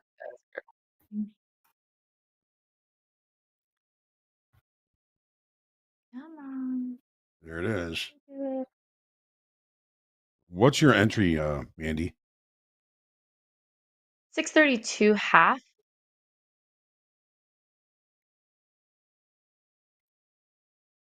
Okay. All right, still alive. Yeah, still alive. Okay, I like that. We're on my 3-minute. We still have a higher low, so still valid for me. So we're gonna keep Okay. watching this. Little update on house account. We got stopped out of our crude position. With everything we did today, we're up a cool $17. Yeah, that's been the story this week in the house account. I think yesterday we had a great trade brought to us by Fatima yesterday during power hour. I think we ended up, I don't know, up like $150. Despite my best efforts, I had to do 50 push-ups yesterday. There you go. Are you sore? Tagged out. 484. All right, Mandy up 484. Nice one, Mandy. Thanks. ES at 6,400. We Yeah, so talked Mandy about and this Dan. last time. Go ahead. I feel like sometimes I can preemptively jump into things. That intuition that we've talked about, I think that was during power hour on Wednesday. And so, yeah, that's where it's really important that you keep your size appropriate to allow there to be some wiggle room. For me, I feel like, yeah, I gave myself enough wiggle room on that one to at least keep my stops close. Because if it was going to fail, it was going to fail fast, I felt like, and we would, probably keep going down. But I feel like you just got to make sure that you have that wiggle room and be able to take the trade, watch it play out. If we're oversizing and we're sweating too much, that's probably a good indicator not to be in that kind of trade. So yeah, I think that was good. Everything kept telling me to stay into it. But yeah, I might have jumped in a half a second too early, I felt like, on that one. I'm trying to journal out loud right now. I usually watch these clips that I'm in on TopstepTV. I think Jay says he does that too. Where I review my trades while I've been live, because trading live is a little bit more different than trading on your own and not having to think out these trades and talk about them or having conversations on the side, which I do love the community and the discussions that we have here. But yeah, I do try to like journal, reevaluate the trades that I've taken live. So just thinking out loud, I probably did shoot a little too fast on that. But again, I kind of kept things close and made sure it kept with my profits. So that higher low, only keeping it the 2-to-1 risk to reward, that kind of thing. Excellent. Dan, are you still I can long? tell you. No, I've been on hands now for a little bit. I'm just okay. Hanging out, but I like what Mandy's saying, and I think our trading styles definitely align here. I just am wary of Friday and these contract expirations and the fact that I've had a rough week already and jumped the gun a little bit in Globex last night. But I do see some strength here. I think we're over that 97 spot on ES. I'd say we could go to 07 and maybe 15 above that. And things are looking good. Yeah, looking long and strong on Friday right now. I've never really been a scalper, but Mandy, I really appreciate your kind of stream of consciousness, the things that you're looking at when you were in that position. You know, you're looking for validation, a higher low, something like that. It was, I think everybody gets a lot out of that. We really appreciate it. Yeah. And that's what I think what's great about Topstep TV is you guys bring on traders that use so many different varieties, strategies, type of trader. You know, you've got your momentum traders, you've got your trend line traders, you've got your swing traders, your scalpers. And so at some point or another, every week, I feel like you guys can hit a chord with everybody because there's the variety of these traders. And I love that about it because there's no right way to trade. Like there's so many right ways. there's so many. You can have 50 million ways to get to the same end result when we're talking about having like green or profit or payout. So I love that we get to share that with everybody, and I'm glad I've had a few people reach out on um, Discord or on my Instagram, like, hey, I have ADHD too, like that's why I love scalping and things like that. And so I just love this community that we have. Topstep's been awesome for me, and I've become profitable because of Topstep and that VIP program. Like I'm just forever grateful for you guys. Appreciate you guys so Awesome. much. And how's That's the awesome. social He was media part of the presence VIP going? It's a slow start. I just launched it, Mandy in the Markets on Instagram. I kind of warned everybody, hey, give me a couple of weeks to get this going because it's end of summer, school starting next week, and I just need a minute to get into the routine of things. But I kind of want to start showing people, how you can do some trading a couple hours a day, maybe just an hour a day, maybe not at all. Have a profitable week, add another stream of income and still be able to go about and do your things. But that's the thing we want with trading is freedom, right? And so for that, I just want to show people, and especially women too, that you can do it. And I mean, heck, I have probably more guy friends than I do girlfriends, but I think that's also maybe why I enjoy trading a lot. It's a very male dominant field, but yeah, I'm just here to just be a friend and a help to anybody who needs it because it's a lonely journey without a community. And I think just good to have somebody check in or be like, hey, I have been there. You think you're not the only person who has blown through accounts or, took off the stop loss or, went on tilt. We've all gone through it. And so I think that just really helps people to kind of reset, refocus and get a fire still lit under them for sure. Awesome. you're Well, still- we're almost real quick, Dan. I hope If you're you do still a favor, long, Mandy. I No, we're know. getting I'm those I'm actually updated. okay. I'm okay. I'm out, so I'm up 484. I also at these like psychology levels at like 650, 700, 600. Those ones I'm a little bit more hesitant to enter around those round numbers.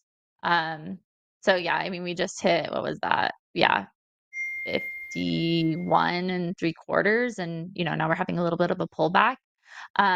People know I like to use my EMA moving average crossover, and so we do have this converging right here.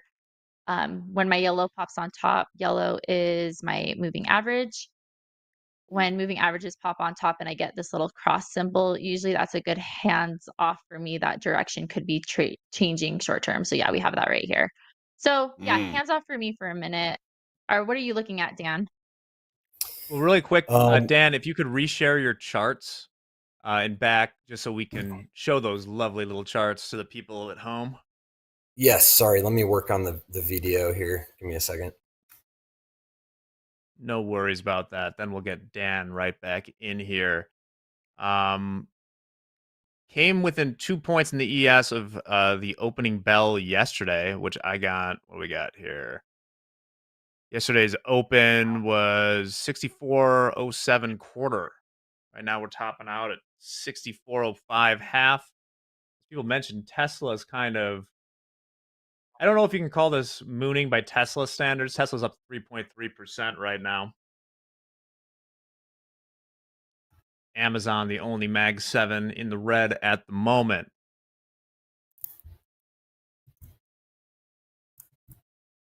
Everyone's I flat. appreciate House account's totally flat. Amazon. Yes. Uh, Yeah, we're Amazon flat. is always green in my brain. I just had the overnight delivery on my doorstep by 4:30 a.m. So got my daughter's birthday Hmm. party this weekend. So Oh, I Huh. think nice. Amazon's killing it personally. My They son's are birthday this absolutely week, too. killing it. Good. How old's your daughter?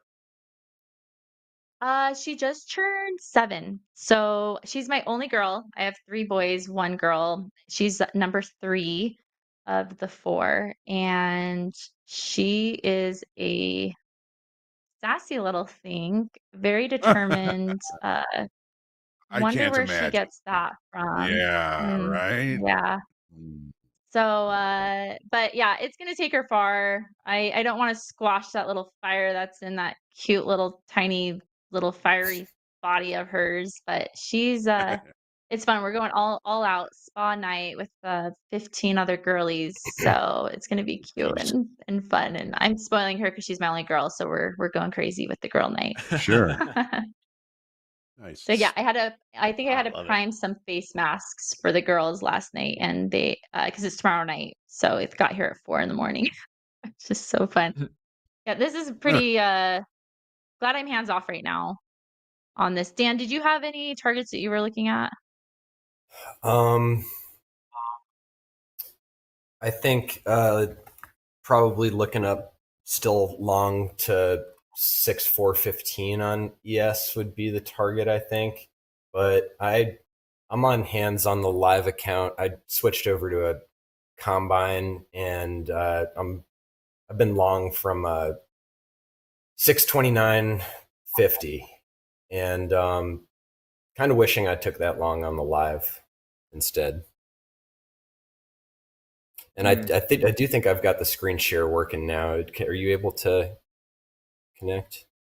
Are these your charts on the screen? Oh yeah, that's me there. Sorry. They look new. Okay, cool. So, Dan, you said you've been kind of having a rough time. Are you maybe a little gun shy? On Fridays like this, and on fast markets with you all, you guys are great traders, and honestly, I'm surprised where I am on the big board right now. To see me up there is really cool, and I think it's in part because you guys changed the calculation method there. I feel really blessed to have been moved over to live a few months ago, and to have found some success as a live trader with you guys. And I, at the same time, have never felt extremely confident as a trader. I've been doing this for years now, and have learned so much through trading with Topstep and tuning into TopstepTV. And like Mandy said, just benefiting from the being exposed to such a wide variety of traders and trading styles. And again, like Mandy said, just recognizing that there's really no wrong way to do this. And that's why I love trading so much. But yeah, I need to be careful right now. I left my job 4 months ago, in part because I've been able to save a lot of money through working with Topstep over the past couple of years now. I didn't leave my job because I wanted to become a full-time trader. I don't recommend anyone does that. I think trading is a great side hustle, and specifically trading prop futures, if you can make it to a live account and reduce that amount you're spending on combines and stuff, it's really been incredible for me. The reason I left my job was actually to become a congressional candidate. I'm running for United States Congress. Wow. I've been in the race for 4 months now. I know that sounds a little crazy, and I know you look at me, I'm not your typical congressman, right? I don't have the polish, but outside of my trading experience, I spent 15 years working in Washington, D.C., doing consumer protection work. And, now we're seeing it's open season for scammers, and we've got presidential meme coins. And I spent my career working with state financial regulators and was able to always keep my eye on the markets at the same time. And, a lot of my work revolved around what the Federal Reserve was doing, or what the latest, headlines related to the financial markets were. So it really enabled me to kind of put in that chart time. But I left my work so that I could fully focus on my campaign. And I've been trading the Asia session a little bit for the past few months, really focusing on that because the campaign trail has had me really busy during the days. And honestly, it's nice to take a break from cold calling potential donors and stuff on the phone, and hanging out with you guys trading RTH this morning for a few hours is fun, because I've not done that in weeks now. Wow. So that's why I'm gun shy, Congress. and sorry for the long answer. Congress. I like the fact that you're not a polished politician. We got enough of those. Yeah, We do. exactly. 100%. Where are you at, Dan? Like state? Yeah, I'm in Maryland's beautiful 1st Congressional District, right on the Chesapeake Bay. I live about 90 minutes from Beautiful. Washington, D.C. Small rural community in between 2 little towns here, Easton and St. Michael's. I live kind of in it's a very different place from Washington, D.C. I got to walk my dogs with a flashlight at night, but it's a great place for our 2 kids. Got a 2-year-old and a 5-year-old, That's and amazing.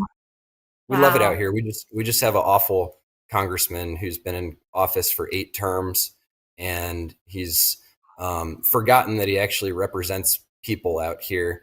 Instead, he's focused on the special interests. And I think it's time we get regular people like me or you, people with families, people who have lots of bills and normal people problems into our government these days. Couldn't agree more. Yeah, Couldn't agree more. Well, absolutely. good luck, man. Thank Yeah, you. It's you going really well. That's awesome. buried the lead on what's going on there. That's cool stuff, Dan. Yeah, we're gonna look more into this. I will not make today's fast markets political. I promise you that. But I do really appreciate Topstep for letting me turn what was a hobby into a side hustle, and then into something that really enabled me to save money for my family, and to do this, and to walk away from the paycheck I was getting, and to fully focus on this. And I actually I'm on the phones for 6 to 8 hours a day trying to sell myself to people. It's not the most comfortable thing in the world, but the CEO of the NASDAQ came up in my dialer the other day, because I'm reaching out to people that I know have given money before, and I wasn't able to connect with her, but I left her a message explaining that the NASDAQ is really the reason why I'm able to do this. Futures trading and prop futures trading really does give people a safe way to interact with the markets. And it can really be a positive thing in your life if you're able to learn it as a skill. Awesome stuff. Sorry to flip things real quick, but I think most of you already saw this financial juice headline here from a few minutes ago. U.S. and Russia are said to plan Ukraine deal, cementing Russian gains. That's all I have so far. Let me read through this real quick. Well, we'll see. That should be our storyline for next week. Selling off a little bit off the 64.10 in the ES right now. We'll come back to this, Dan. But as you said, we won't make the whole show about it. We won't put you on the spot, but not every day we get this. Well, you're doing something about it. That's absolutely fantastic. And we need some real people in Washington. Yeah. You're gonna be Real great. I people. hope you win. Well, thank you. Yeah.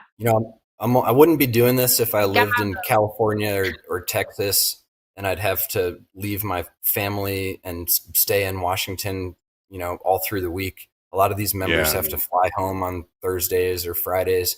I'm 90 minutes from DC. I've been doing that commute for my whole career, driving across the Bay Bridge. So, being in a commuter district like this, I think it's important for a representative to be close to their constituents. And my representative has held 2 town hall meetings open to his constituents in 6 years. And again, we're only 90 minutes from DC. So not good. Well, if I could vote for you, I would several times. Well, thanks, John. Yeah. How do they do it in Cicero? That's right. That's right. I'll tell you though. Andre.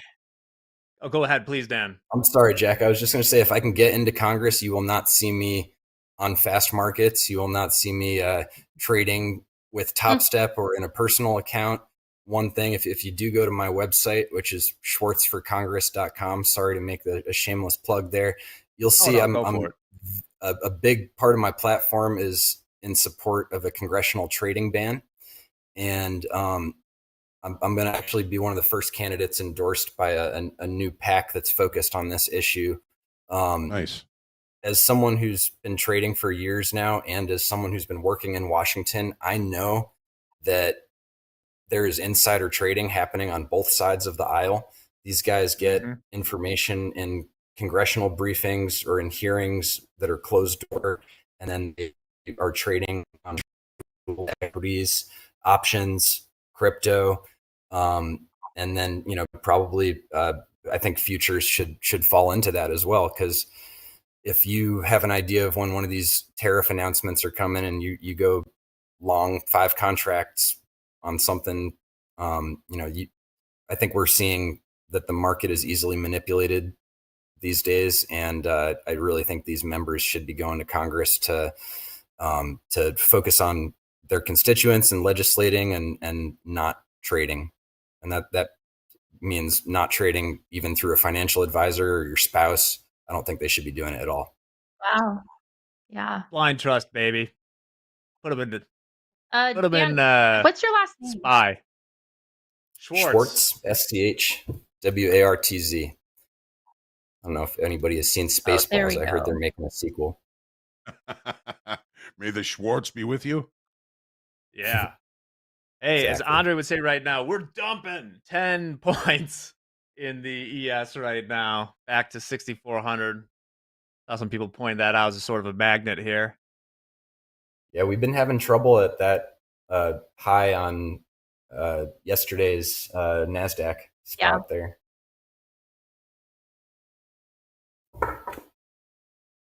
See if there's any more news. A few minutes. We got Musalem is going to be talking. I think that's all we got for the Fed speakers today.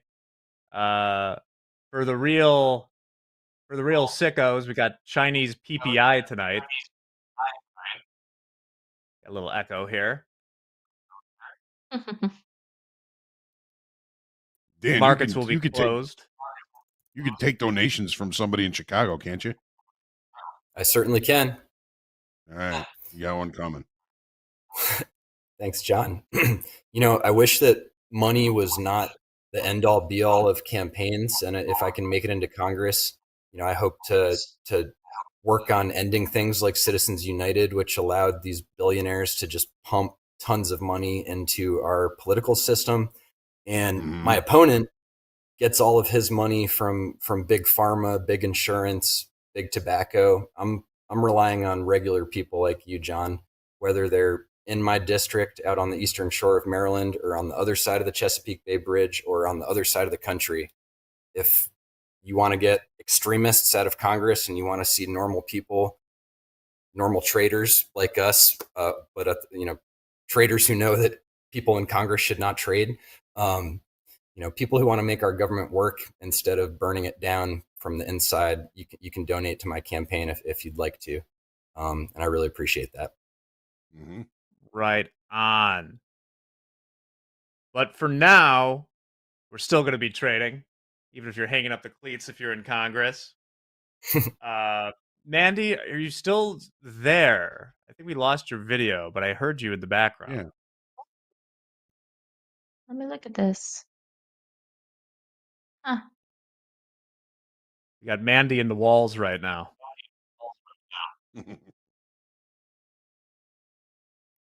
All right. Let's take a stroll around right now. I got a couple of news stories we can hit, unless we're busy and back bringing Mandy back. Andrea, we good? That was a emphatic thumbs down. So we'll wait a few minutes on that. Take a gander around. Anything happening? Oil moved huge on that Russia, U.S., Ukraine news, Hoag. Yeah, it did. Yeah, it did. Were we long or short? I know we were out of the trade. Yeah, we were short, but it came up and took our stop was, let me see here, 64.30. So yeah, with the opening range broke to the downside, it came 64.30 was our stop. So it did, traded considerably above that to 64.58. But it was when that news came out when it really started to rip to the downside. We've got a little bit of a bounce here now, but might be opportunity at the IB low 63.84 for a potential short, because that's also weekly kickoff low 63.70. Might be an interesting spot there for us. I'm thinking about scalping long on the live account, aiming for that 64.15 spot on ES, seeing if we can find a 10-point trade there. All right. Let me see. I'm actually in at 655.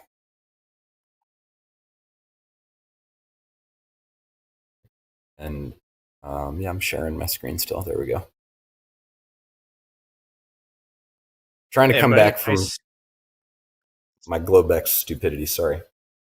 Yeah, we all have a little bit of that. We see the comments in chat about Topstep X being frozen. This is real time, so let me check in on that. Yeah, it looks like it is, even on live too.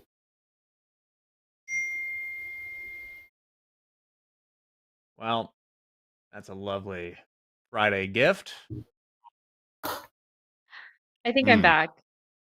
Hey, there you are. I love the caption there at the bottom on Topstep TV. May the shorts be with you. Good luck, Dan. I'm a big Star Wars fan too, so love that. My gamer tag, Discord tag, Mandalorian. So there you go. Ooh, nice. That is a good one. I like it.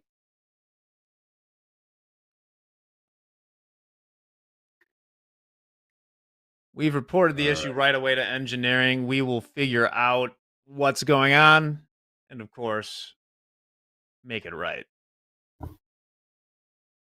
Oh yeah, Topstep's been fabulous about that. I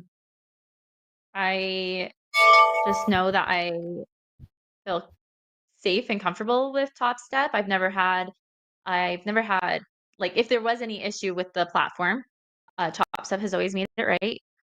Second, I have had very quick, when I've been paid multiple times, there's been no hoops to jump through, no recordings I have to show, no discussing my trade strategy. Like, I haven't had to justify my profits.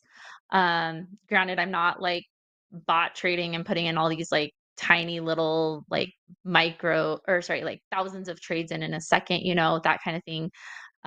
So there is that like stipulation. But the other thing too is the payouts are unreal. I literally put in a payout request for 2 XFAs for 5,000 each, and I'm past my threshold of like 100%. So I do a 10%. So I got my 4,500 for my 2 accounts. So I got $9,000. I requested it at 7 a.m. and it was in my bank account by 2 p.m. So Topstep is the GOAT. Like, literally, I've been very impressed with them. Very quick, and yeah, they're gonna make it right, you guys. So yeah, we'll see what happens here if we can get back into trading. I was in a long, but I tried to close out of it. We'll see what happens here. All Yeah, right. amen to that, Mandy. Nice work on those payouts. They are incredibly fast, and even on live now, I've found that it's fast. Not as fast as it is on the XFAs, of course, because they got to work with the brokerage. And I've heard some talk of Topstep working on a brokerage that would probably make it even faster. But even without that, it's about a 24-hour turnaround. If I put in for a live payout, they adjust the balance that evening, and I'm usually seeing the money show up in Wise the next day, which is great. Yeah, I think the longest I've waited is maybe 3 days on one of my payouts. Shh, my dog. Excellent. Well, hopefully this gets resolved real quick. I'll give you the hot off the Slack news as soon as I get it from what's going on.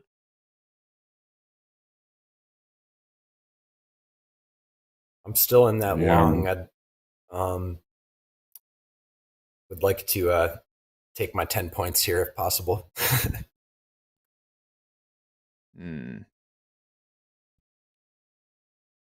But like Mandy said, you guys always make stuff right. I think Topstep traders can have full faith in the firm. I've seen it happen time and time again, and I just really appreciate what you guys do for your traders. It's awesome. Of course, right. yeah, we're always going to make it right. Electronic trading is still far from perfect. I don't know if it'll ever be perfect, and every platform has issues like this from time to time. So try and be patient with us. Our engineering team is working on it. Looks like as soon it's as back. we get some I'm word, live. Yeah, like it's back. It's back. It's back. Refresh, It's people. back. Excellent. There we go. Okay. Let's go.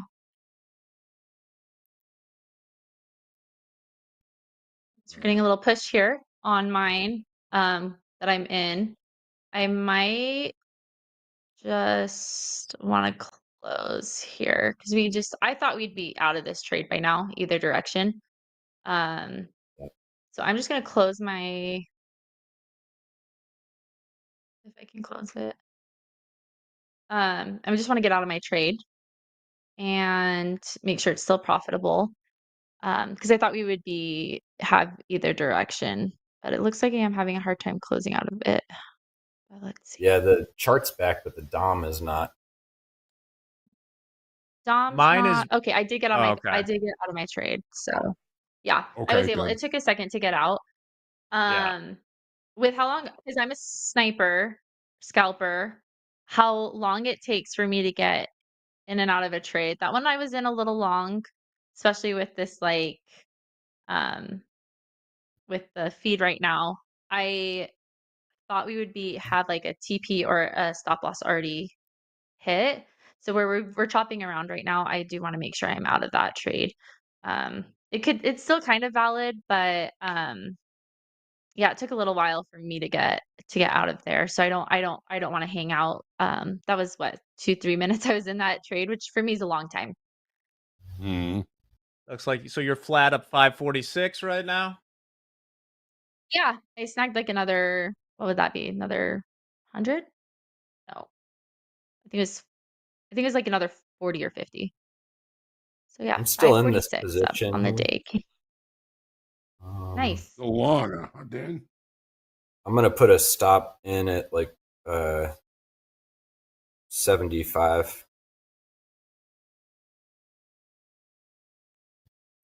All right.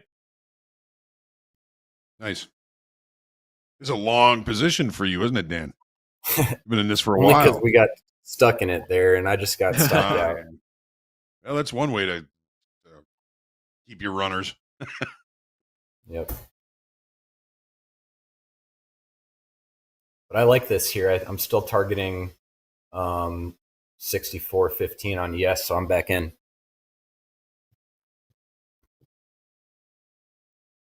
All right, looking for the 14 in the ES. We did burst above the opening from yesterday. And are we frozen again? Looks that way. We get it. We get it.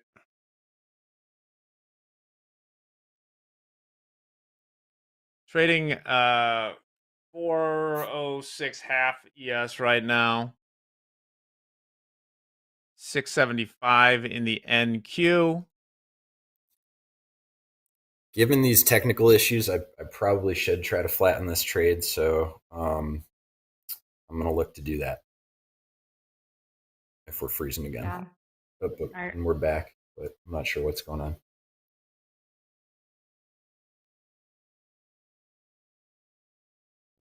Well, I will get the updates as quickly as I can from there. In the meantime, trading 6407 ES, 677 NQ. As I speak, up 0.77%, the NQ up 0.64, ES, Russell lagging behind at 0.45.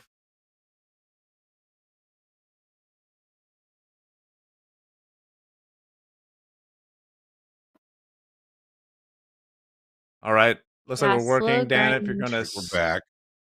If you want to get out of that position.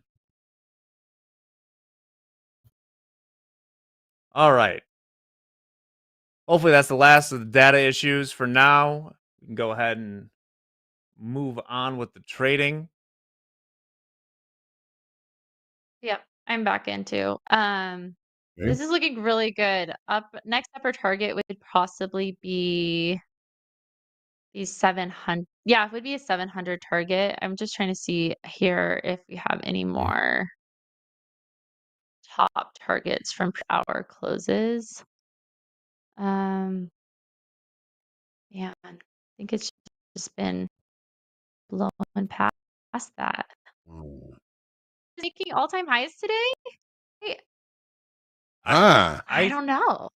How far was that? 200 points? 845. That's a lot. Struggle. I'm looking at the ES here, and you can actually see 845. where I believe that weekly kickoff high is. Also,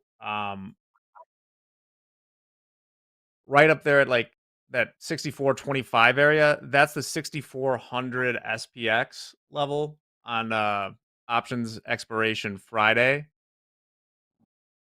think the market makers would like to keep it below. You can see where we bounced right off of it previously in the overnight session early Thursday morning. That's what I got my eyes on right now. That long and it's working. There you go. Yeah, it is. It's paying very good right now. Ben, I wanted to ask you, you trade the NASDAQ, but you're looking at stuff, you're getting your data from the S&Ps. Do you ever trade the S&Ps? Not really. I guess I like as a scalper how NASDAQ moves a little faster, and I'm out again because I set my stop a little too aggressively there. I think this is going to keep going, so I might look for another entry if we pull back a tiny bit, or I might just miss it if it goes here. I really just like trading off of the ES levels. And if you look at my Thinkorswim, which is where I chart, I've got tons of old levels on there on both ES and NQ. And I don't do a lot of chart cleanup. My chart, especially if you zoom out to like the 4 hour on my Thinkorswim, it's a mess. You might think I'm nuts. But it's because those old levels, they prove themselves valuable. If it was enough that you drew the line, there was a reason that you drew that line, and we're looking at it, and time and time again, we just see the market come back to our levels, and some of them are more important than others, but that's why I don't really do much cleanup, and I think it's simpler to just kind of chart mostly off of ES and then trade off of NQs. And obviously sometimes we see a divergence in either direction, but for the most part, you can trade them together and off those ES levels. Okay. Mandy, did you get into something here again, or are you still in? No, I'm just watching. I don't want to chase this. We are getting close to 700. Again, that big round number. I try to avoid entries around that. So yeah, I'm not in, but I did take that like kind of when we were um, you know, back here when we were at 650s. I was able to take another like 60, $70 there. Mm. Yeah, we get the big fat round number here, 23,700. One of the Jay's levels that he was looking at earlier this week. We just traded right to it. Extending above the initial balance And I high am in the S&P, the NASDAQ. Go ahead, Mandy. I was gonna say the next thing I'm looking at, the only other because this is areas that we've barely touched. The only area that I'm noticing right now is 750. Actually, it's right on 750. Round number, yes, but if you go back to the 1 hour when we were there at the end of July, we have this nice. Sorry, let me like zoom in here. We had kind of an hour resistance spot here where it kind of hung out below at 750s. So honestly, I don't think there's anything that's going to be stopping us until 750s. And even then, busted past it after, 2 hours later. So kind of what I'm looking at. I'm looking at for at least hit 750s, if not just keep grinding higher. It's kind of a what's your quote there, Hogue? Don't short a quiet Friday Don't short it. Yeah. rally market. Don't short the Friday rally. Yeah. Yes. So it's doing that right now. But you just Yeah. got to be smart on your entries and not trading. Look for minimal pullbacks. Yeah. And upper targets again to me would be about that 750. All right. While we're think we- continuing the dance around these highs, Dan, did you have something to say? I was just going to say, probably want to be careful as we come up to that 64.15 level. It's, I think it could go higher, but it's also a potential little spot of resistance on ES. Pretty much yesterday's Yeah, this is session where we high. sold off from yesterday. Mm-hmm. Well, while we have a minute here, we're going to hit a few news stories. I'm told we have a bumper for me, which I'm kind of terrified of, but let's go ahead and do it.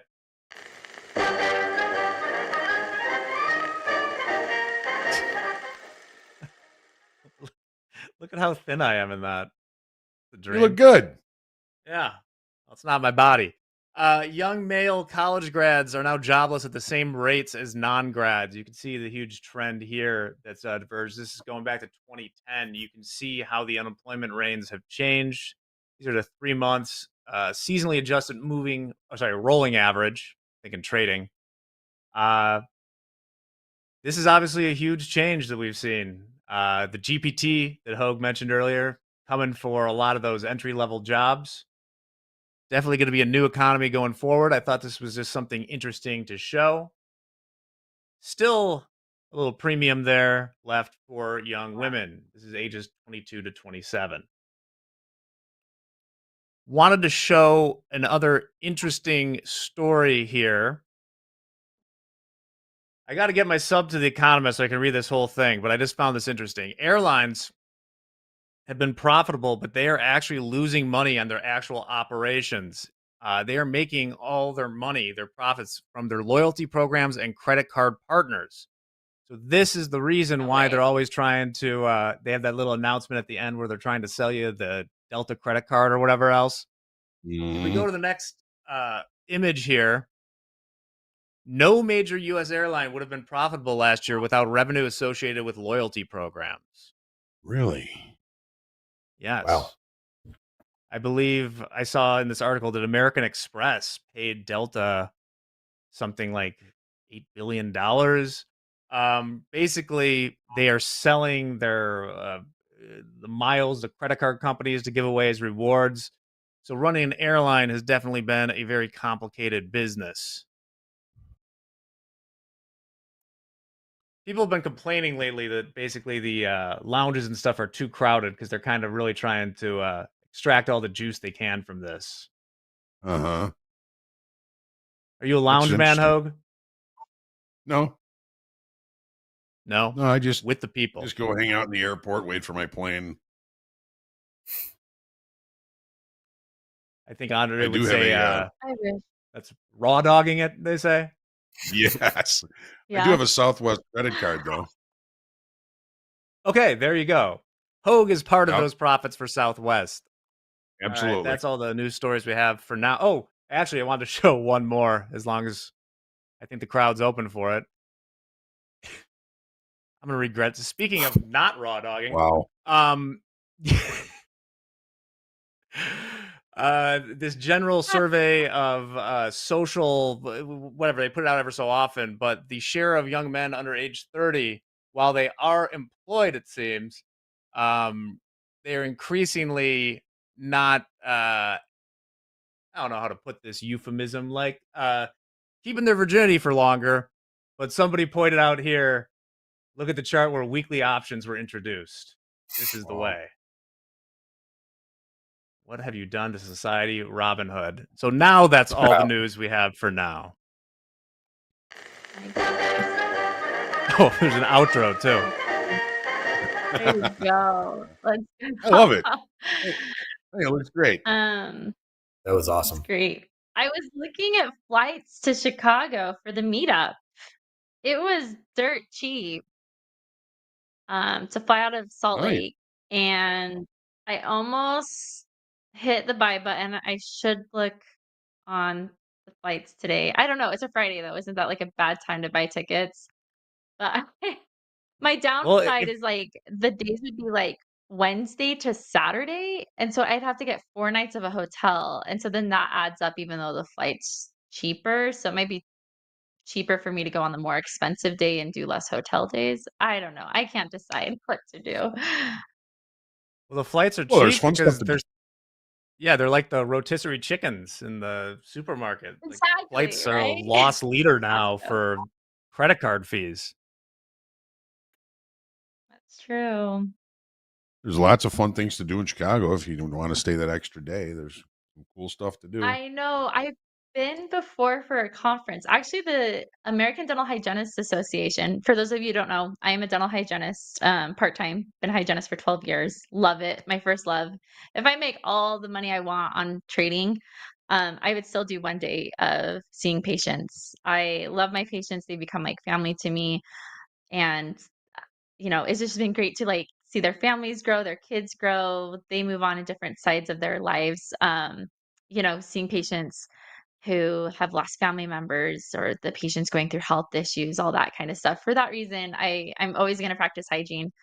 Um, and yeah, I'm weird like that. I like teeth and spit and stuff, but I anyways, the American Dental Hygiene Association, it is based in Chicago, so I could always stop by there too and kind of kill two birds with one stone to trading and hygiene. So yeah, I did go to Chicago 2 years ago, 2 years ago. It was beautiful. My husband joined me for my conference, and we enjoyed it. It was a good time. I love the architecture. Boat ride that was very Oh, that's cool. very intriguing. And yeah, I love the Riverwalk. It's so beautiful there during summer. I haven't been there in winter. It hits different. Yeah. We got Musalem on the wire. I was wondering where he was. He was a little late. Saying all sorts of stuff, but it seems to be a little bit sour. The Fed is now missing its inflation target, but not missing its employment mandate and labor market around full employment. Likely that most of the impact on tariffs on inflation will fade. Looking ahead, there's a risk that the Fed may miss on both inflation and employment, with a downside risk to jobs. So he's all over the place. Interesting.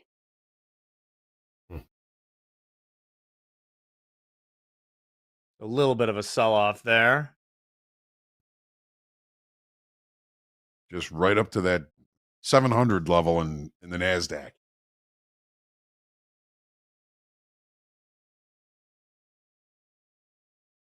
All right. The Jay, Everybody Jay flat called at the that moment? earlier this week. Yep. I'm long at 79.50. Okay. I like that actually a lot, Dan. I was almost toying bouncing off this 72. We're just writing this, what would that be? 21 day? No. We're writing the 14-day moving average. So very nicely. I mean, I guess all of these 14 and 21. I was looking for the bounce off of that, which is looking pretty good right now. This is territory we haven't done much time in. So I'm a little bit more hesitant, but I like your position a lot there, Dan. I think you're going to be in a good spot. We'll see. I'm going to play it safe here, and I've got a stop, just risking like 350 or so on this one. Try not to ever risk more than 500 for one contract on ES or one contract on NQ. NQ. Yeah. Good. Well, Andrea, I understand we have another news clip that we want to get in here. I have no idea what it is, so lay it on us. A new ice cream flavor is going viral. Forget vanilla, chocolate, and strawberry. Two companies have teamed up to sell breast milk flavored ice cream nationwide. It's a partnership between the parenting brand Frida and an ice cream maker called ODD Fellows. No, the ice cream isn't made from human breast milk. It's just supposed to taste like it. Frida describes it as sweet, a little salty, smooth, with hints of honey and sprinkles of colostrum, and it features a distinct colostrum yellow tinge. The flavor is available online for a limited time only.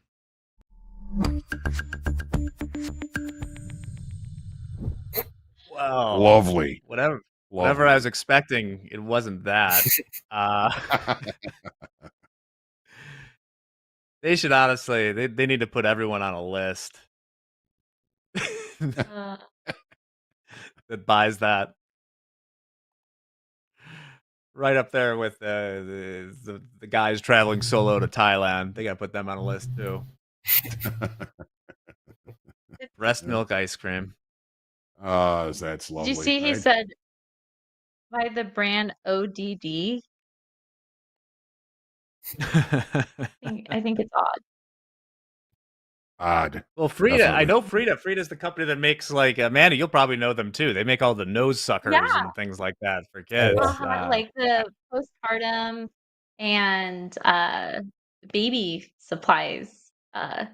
You've never seen a Windy. That has been useful for a few of my babies. So, Jack, did you ever use a Windy? Yeah, those are great. What?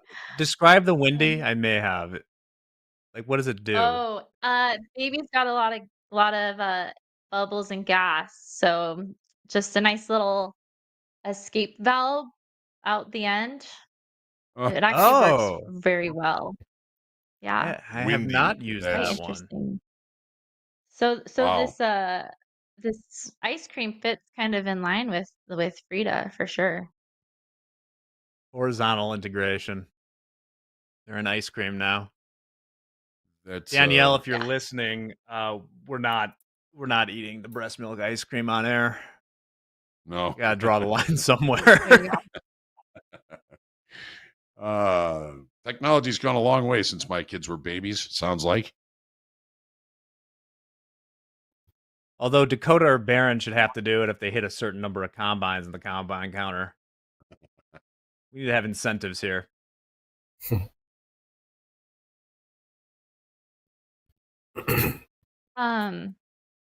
Rogue Ticker in the comments is asking how do I get the cross to blink? It blinks because it's uncrossing and crossing like in the moment as that candle is moving. So that's the reason. It doesn't solidify until candle close. If that makes any sense. Cool, thank you. What's your stop loss here, Dan? My stop is down at 61 on NQ. Okay. Yeah, you got room. I like that. That's actually a really good SL. That's for the 21 day. Is that? And usually I use my my moving averages as a stop loss or profit target area. It usually bounces upon those.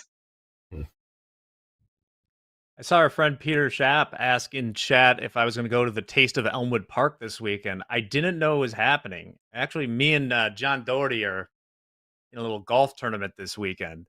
But I will stop by. A few years ago at the Taste of Elmwood Park, they had former Mayor Rod Blagojevich's band playing. Really? Yeah. So if that's the case, I'll definitely go back there. But love my friends in Elmwood Park. What does what does Rod Blagojevich play? And he sings. He's a big Elvis guy. Yeah. Really? Huh. Did not know that. Makes sense with that hair. Exactly. Yeah. He's always been rocking the. Oh yeah, I'm sure the food's amazing. We went to one of our restaurant reviews. So I live right near Elmwood Park. We did Johnny's, but down that whole road, there's Elmwood Park punches way above its weight as far as food to population.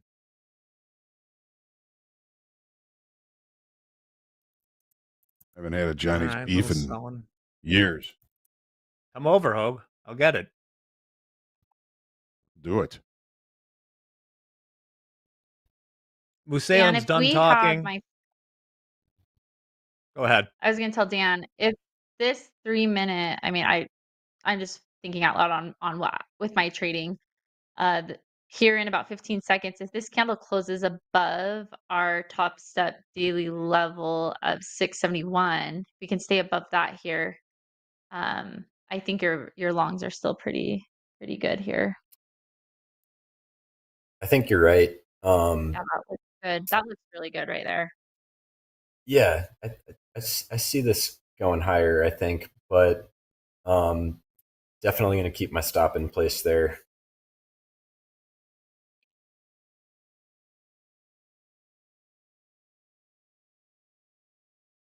All right, a little back to that 6,400 magnet in the ES right now.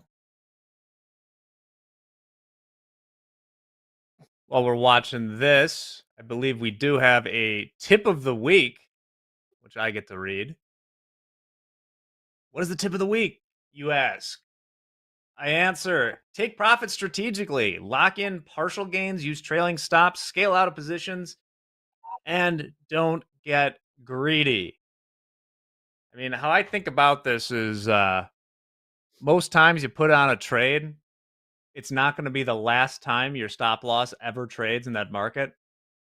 I was thinking the other day when Michael was the first person to buy, I think it was 5,000 in the ES right when we started TopstepTV with like 50 lots. And I was joking for a while that if he had held that position, we'd be up like $2 million. Mm-hmm. We would have also lost it all when we went to 4,800 in April. So on a long enough time frame, unless you're the guy that sold 666 in the S&P, as we mentioned yesterday, you're probably going to get hit at some point. So take profits strategically. That's your tip of the week. Thanks, Jack. We are looking a little tired here. I'm wondering if this upside push is losing steam.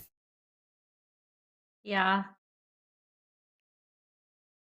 Also could do stop loss better entry. I totally would do that on a Friday. Mm-hmm.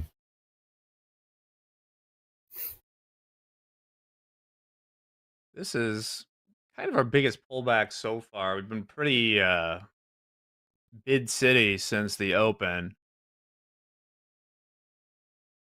Now, Mandy, are you? I see you mostly trading momentum. If anything, is it more like you're interested in taking a short here more than a long? Yeah. So I would want my 3 minute candle to hold below this 35-day moving average. or sorry, 21 day, 21 day moving average. So did you get stopped out of that, Dan? I did. And oh, it's here. Yeah, so yeah, momentum for sure. Definitely plays a huge factor. But EMA crosses and these moving averages play a huge factor for me. And I love VWAP. VWAP's been pretty good lately for me. But yeah, I guess you could also say I throw in a little bit of top step daily levels will determine whether or not when or if I'm going to get into a short or long here. So yeah, I guess you could say we technically held below our 671. Top step daily level was yesterday's high. So yeah, we would rotate then to probably yellow, which is yesterday's value area high.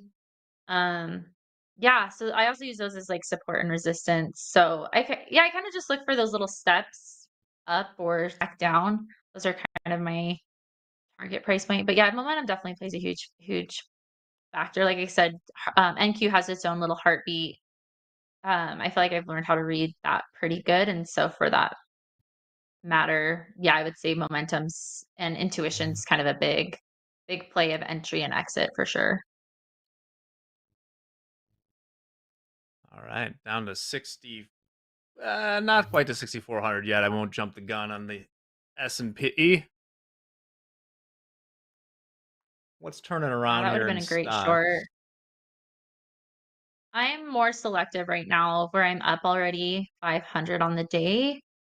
I don't want to give much of that back. So I've got to be pretty dang confident for me to be able to enter in a trade from here on out. And that's kind of what we talked about before. Base hits. I've had some good, really quick scallops. I'm already up a good little chunk of change here. And once I get those base hits, get out the jitters, now I can look for more solid, like A plus setups. And I'll probably, like, sometimes I even size up to 2 contracts depending on the day. Where these are fresh XFAs, I don't want to touch anything else like too much. I'm probably going to be hands off for a little bit here just because we've kind of been really slow and methodical, I guess you could say, too. Not a Mandy, lot do of you have volatility going on. any hard and fast rules as far as how you kind of trail your personal daily loss limit? Like if you're up 500, is it still open season to take your full stop or your full DLL, or do you kind of move it You up a guys, little bit? that's where you've been struggling. Answer's no. Yeah, sometimes I've seen it play out. I'm like, yeah, I'm up 5 on the day, so I feel like I can widen my stop a little bit. So that's where I'm trying to decide. Like, but then sometimes I get really big, good, profitable days because of that.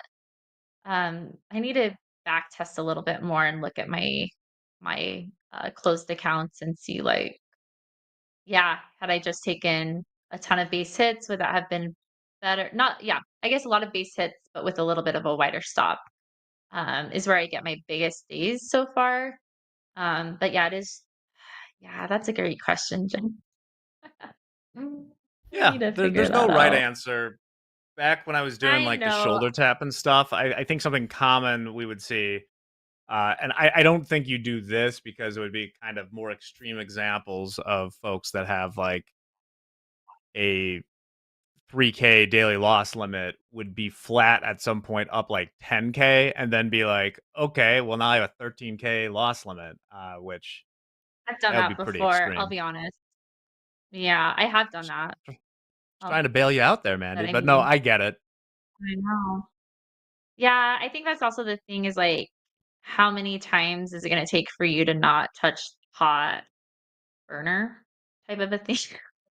Yeah. Some people do it great on the first try, right? Like, they learn, and, um, I've been one who has burned myself multiple times, so Yeah, I need to be better about like let's go to these risk settings. I think this is a good thing. This is what I'm trying to do with my social media is try to be better about explaining to those following me like, hey, this is how much I was up today. This is how much I was down today. I don't want to tell people I blew an account. So I should leave this. I haven't put this in yet on this new account. So personal daily loss limit right now. I think 700 right now is a good one. Daily profit target. I want to hit maybe no more than 25. That's a lot of trades. But I trade well on Friday. Maybe not today, like a Friday. I'm not loving this right now. Um, but I need to. Yeah, I'll probably liquidate and block.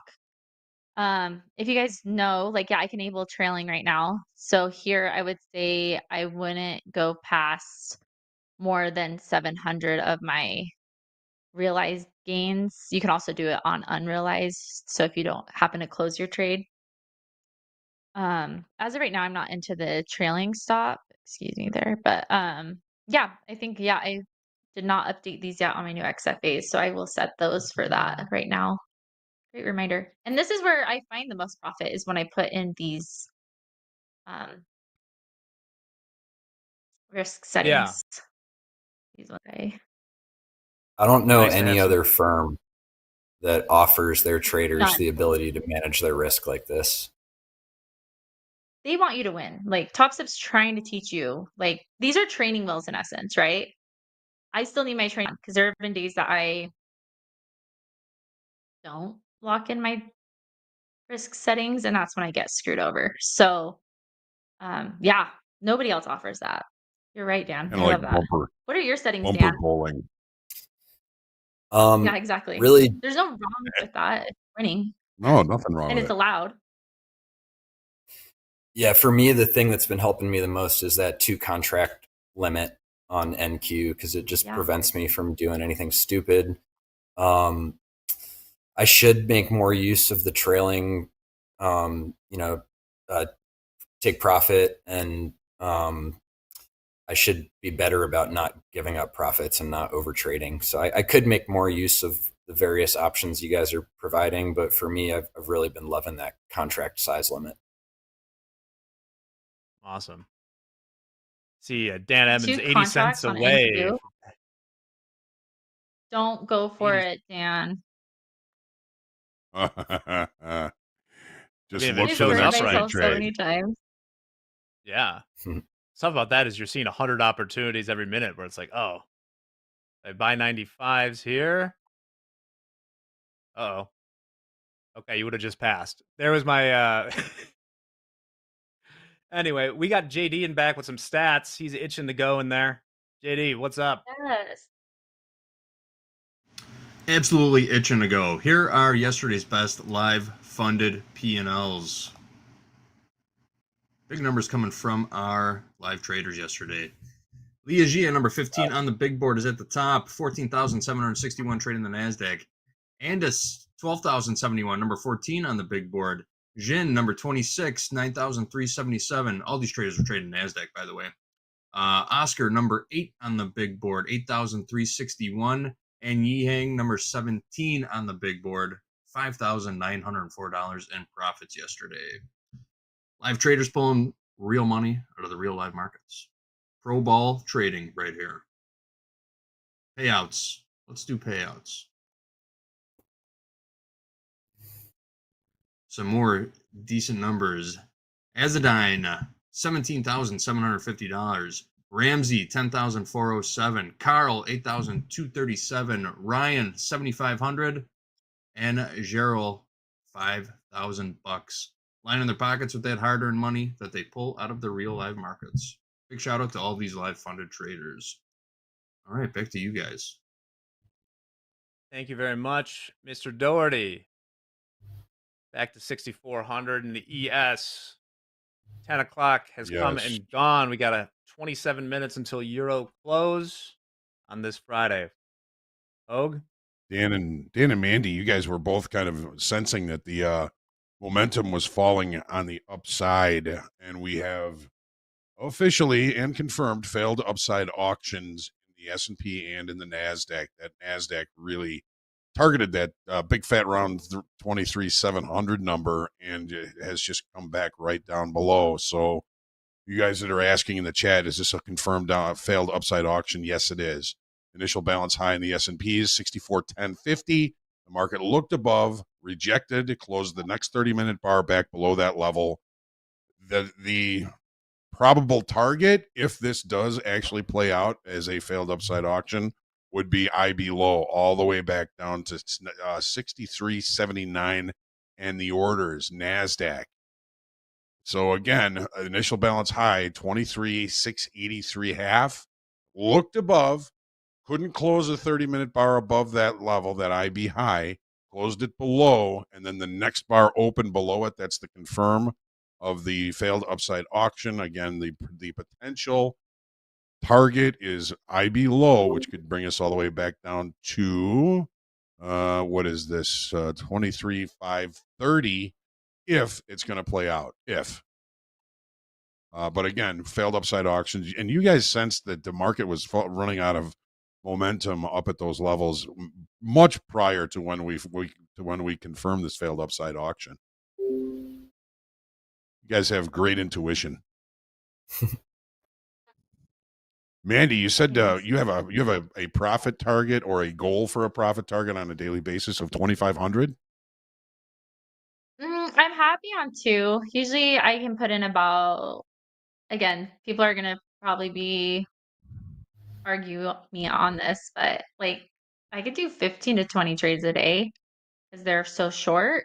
And I guess with my ADHD, it works well for me. And so it's easy for me to scale up to 2K. Just this Friday and being live, I'm just playing it a little bit more cautious. And with these fresh XFAs, I don't want to go crazy at all. Usually when I start with these XFAs, especially because I'm limited to 2 to 3 contracts with the scaling plan, which is an amazing thing too about the XFA scaling plan. Like it's just helping you build that without over leveraging and oversizing. Nice. So yeah, I feel like $2,000 days are pretty like attainable for me. It's just me needing to be okay with taking like $1,000 loser day. But right now, yeah, with how early I am in this account, I kept that closer to 700. Well, if I can ask you, if you have like a mental idea, okay, I'd like to make $2,000 today, and you're up 1,900. Do you ever feel the pressure to go ahead and make that last 100 and you end up taking losses off of that? Yes. So that at that point where I'm that close, and that's what I would recommend for Dan in the chat when he was like, I'm 80 cents. Um, I need to put that at that point, like I need to have like a reminder on my phone that goes off at like 10 a.m. local time. Because yeah, it's 10 a.m. in Chicago right now. It's 9 here in Utah. At 10 a.m., I need to have like a reminder saying, did you set your trailing stop? So I like to set the trailing stop when I've been up and I'm getting closer to my profit without, again, like retracing. Let's say I'm up 1,900, retracing all the way back down to my daily loss limit of 700. So then that would be a swing of $2,600. So I have done that before, but that's what's so great about Topstep, and that's when I've had some really, really good like longer term XFAs by keeping that enabling that trailing stop. That has helped tremendously. So because yeah, we have that itch like, oh, I can just do a little more, I can just do a little bit more. You can't do that without that trailing stop, and it's got to be a tight trailing stop. Like I'm gonna be like, okay, I'm gonna risk 100 to make 20 with that trailing stop being up 1,900 on the day, just so I can hit 2,000, right? So if you take that first loss, sorry, Dan, go ahead. I'm so sorry. I've got a little delay with my crappy rural internet here. I've been talking over you guys all day. I was just saying I need to get better at using that trailing stop when I'm having a nice profitable day, because a couple times in my roller coaster week here, I've given back $2,000 profit days, and one of those days I ended up hitting my DLL after being up like 2K, and we all know those are the worst days. So I could certainly take advantage of the tools that Topstep is offering to manage my risk a little bit better, especially when I'm having those green days.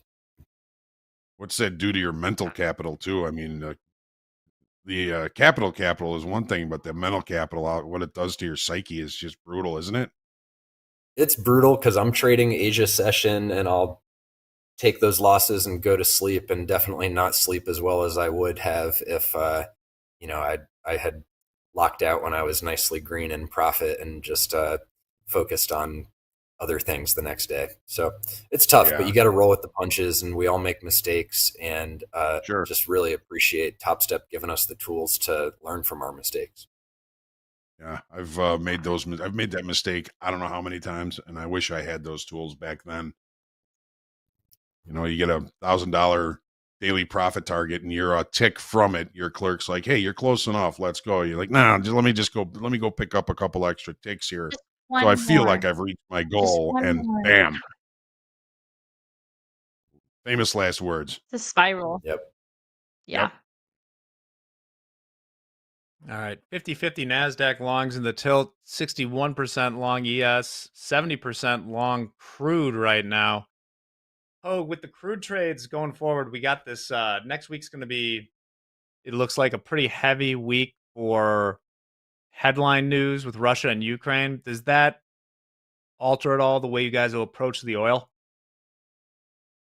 Well, the opening range trade is just a mechanical. You know, we're polling the chat to find out how long how long of an opening range we're going to trade. They've really been gravitating towards the 5-minute opening range, which is fine, but it's just a mechanical trade. You know what the risk is going in, and like yesterday, I mean, we took 2 off at 1.5 to 1. Risk to reward, and we got out of the last one right at the end of the day, and that was, well, let me take a quick look. So I mean, that was relatively about an 85 tick profit on the last one. It was only a 94 tick range yesterday, so if we got, you know, maybe about, let's call it 80 ticks on the last one we got out. So we knew we were risking maybe 20 ticks, and the last one we got out at plus 80 ticks. That's really what the opening range trades are for. So is it going to affect the way that we're going to be taking those trades? If anything, it would be adjusting the trade size, because if there's really volatile opening ranges, that just increases your risk. Maybe we would size down a little bit more, or we could even size up a little bit more if the opening range is smaller. So I don't think it's necessarily going to change the opening range trades that much, unless the situation is like, okay, this is a really, really low probability of success, then we may skip it. We've done that before. You know, I think only one that we chose to pass on actually would have paid out for us. But I think we're getting good at kind of recognizing when the market state is in a situation where the already low probability opening range trade is even lower than normal. So it really depends on the current market state, context, and situation. I was thinking more in terms of how you might manage the trade once you have it on. Of like, I know the goal is just to do it mechanically and take it for the auto lick if it works out. But in situations where it's like almost planned uncertainty is coming, if it's not like a little bit more, this is how I would think of it, like maybe trailing a little bit more on a huge winner, right? Because you know it Yeah, could all be just wiped out. yeah, we've done that on some of the bigger winners from the opening range trade. Is, you know, look for some sort of if we're long, look for some sort of a swing low to move the stop up to. I think we do a more managing when the profit is more substantial, right? You don't want to get a big winner and have it turn around and lose money on it. So yeah, we will probably be managing with a trailing stop. Historically, for me, with trailing stops, I'm always putting them just a little bit too close. So we're going to try and leave a little bit more room. Thank you. Hmm. Tarma asking, hey guys, I accidentally slept in. Did I miss anything important? Yes, you did. They have breast milk ice cream now. I hope that's what you were looking for. Dan and Mandy both And flat at the moment. yeah, if we Getting can back. hold above, let's see, what would that be? 668. If we can have a green candle hold above that, I would be looking for another long target 700s or a push above that. I like it. Yeah, we're not really getting too much of a rotation lower after that failed upside auction. And the Mhm. longer it holds up here, I think the greater the probability of a continued range extension to the upside. There we go. Little bounce there. Checking around some of these other markets. What are we doing in bonds right now? A little bit higher, 4.28 yield in the 10-year.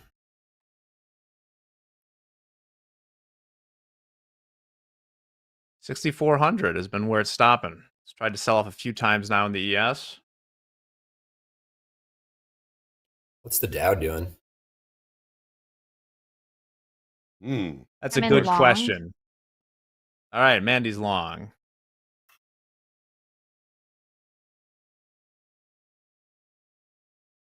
We're just gonna go 2 to 4. Nice call, Mandy. Dow is representing as much weaker than the NASDAQ and the S&P. It's already all the way back down to its opening range. Andy's long. What price, Mandy? 679 3/4. If we can get over this Yeah. spot on NQ, I think we could go a good amount higher here. Push high, yeah. Mm-hmm. So that would have me, I guess that's a little more than 10. Let me just get down to 200. Give myself a 10% rule. There we go. There you go. That's what I need. Right up against the IB high, 23,683.5. We start taking that out, you might be in pretty good shape. Yeah. Do you need to be careful at this spot on NQ where we have been struggling, but I think we're going to get over it. I think so. A little push right here should do it.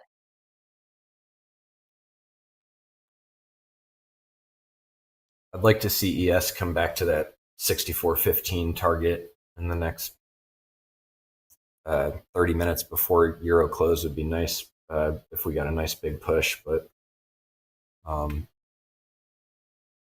maybe in the next couple hours. There's 72 contracts sitting in NQ at 69, 690 and a quarter.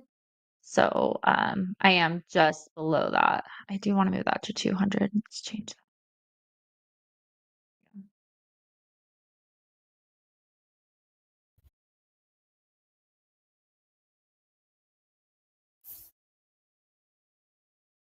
All Or we right. might just barcode over here.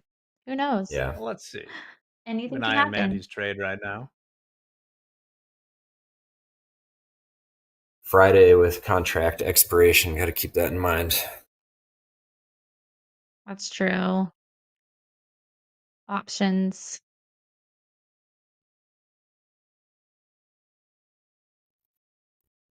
For Power Hour later today, we do have a Trump meeting at 1:30 Central with the Armenian. Oh, sounds like it has an all-day parentheses, so maybe they're already meeting. So we'll have anything that comes out of that.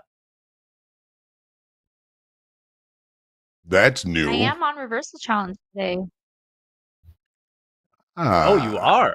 So I'm double dipping. Excellent. I'll be there in a Yeah. hosting capacity. Okay. Yeah. Be careful. Mandy's going to get you. Everybody else on reversal challenge. Who else? Doom, Who else is Braden, on there? Dolby. Okay. Doom, Braden, Okay. and Dolby.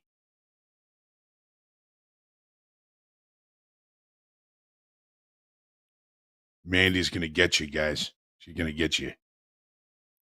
Oh, What do you guys do on one reversal was a challenge? win. I haven't seen that segment. You have to always, it's Ooh. once again in practice accounts, you have to always have a position on basically in the NQ. Mm. And you can only change it by hitting the reverse button. Mm. And then we double Basically, it's contracts, a like, show. as we get And further. Yeah, it's wild. It's just a game. Interesting.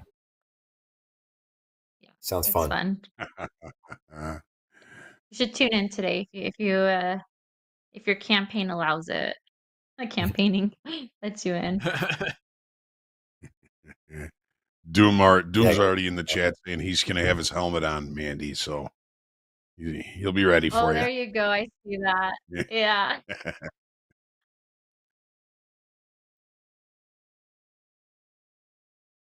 all How's right. Well, the we got. Thunderdome been going? Oh, it's been sick. Sorry, Jack. I know. I lost that 62 contract. Let's see if they moved it up. Oh, they moved it up to 95s. I'm feeling even better about that now. My 200 Mhm. target. Chad and Alfie have been great. They'll be on next for the stunning conclusion of the first week of Thunderdome. Heading back to 6,400. We have one more news story, I believe, to hit today. I see Gabe back there. He has game face on. What do we got?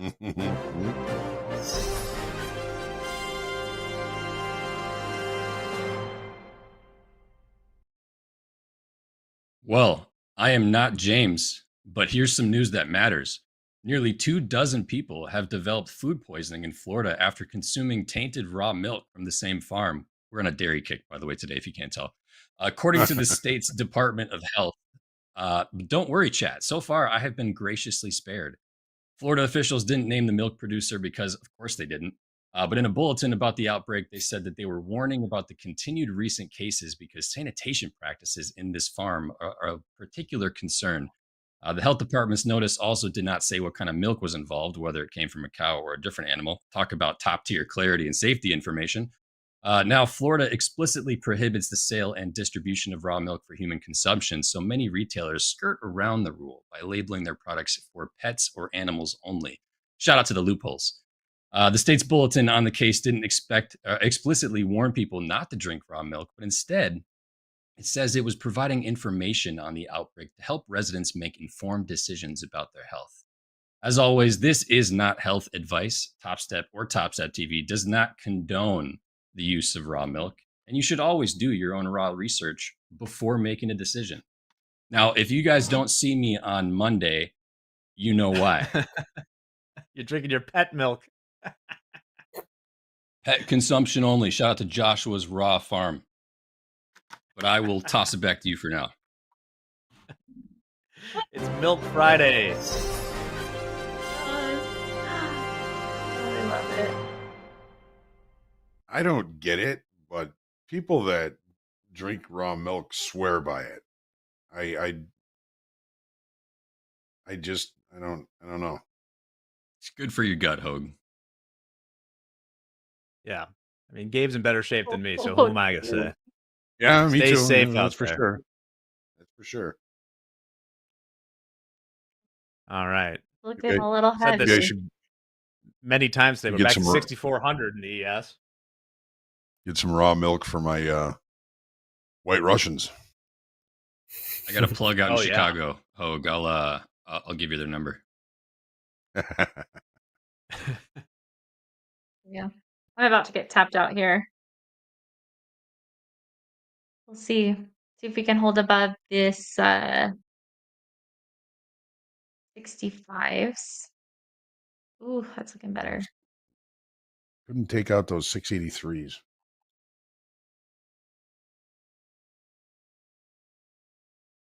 Feeling All it. right. We got raw milk. We got Euro close coming up in just under 7 minutes. That's the And these case. long one in queue. Like, it's usually sells off, doesn't it? Euro close.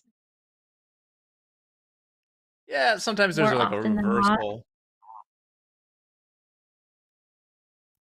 Just 6.5 minutes left in the Euro week. Anything going on in gold right now, Hoag, of note? No, it's basically barcoding on the 30-minute chart. Did take that failed downside auction earlier. It did extend a little bit beyond that, but is now right back near point of chill and really kind of barcoding here. You can see it on this 30-minute chart. So there was the failed downside auction, swept it again, nowhere near the overnight low, and is just kind of rotating back and forth. A lot going on there. Crude is still holding the IB low as resistance. Here's what that looks like. So there was when that news came out, took out the IB low, and it's right back to it. So it could be some opportunity here, possibly. We're going to look for rejection of the IB low to see if maybe this thing can rotate back lower. The only reason I don't like it is because we had a rejection below weekly kickoff low 63.70 on it last night.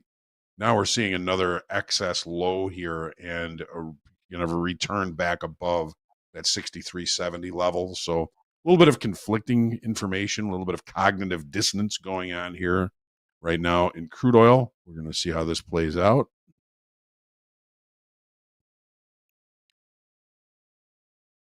Do you know much about, and no worries if not, because I've never had to think about it for now, what the delivery procedure is for gold? Because this is an interesting development with the tariffs. Like, do you know where you need to deliver it? Obviously, somewhere in the United States. It's a very good question, but very few, if any, futures contracts in gold are actually delivered. Most of the time, you would liquidate your position in futures and go to the cash bullion market to get it. You actually could probably take delivery of it at Costco. But I don't know, like it's not like, Cushing, Oklahoma for crude oil or, certain grain elevators for grains. I'm not sure how the delivery process goes. It's a great question. I'm going to look into that though, Jack. We're going to find out. Well, yeah, because I'm sure in those physical commodity traders, there's a lot of, it's got to be an interesting day to see how you can try and take advantage of this, right? Because now you have tariffs on some percentage of the supply. And if you need to physically deliver, it would probably drive up demand for what is already here. I don't know.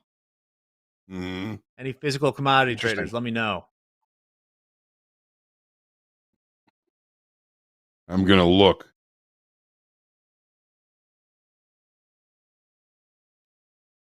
Back to 6,400. So, Mandy, are you in or out? It's so boring.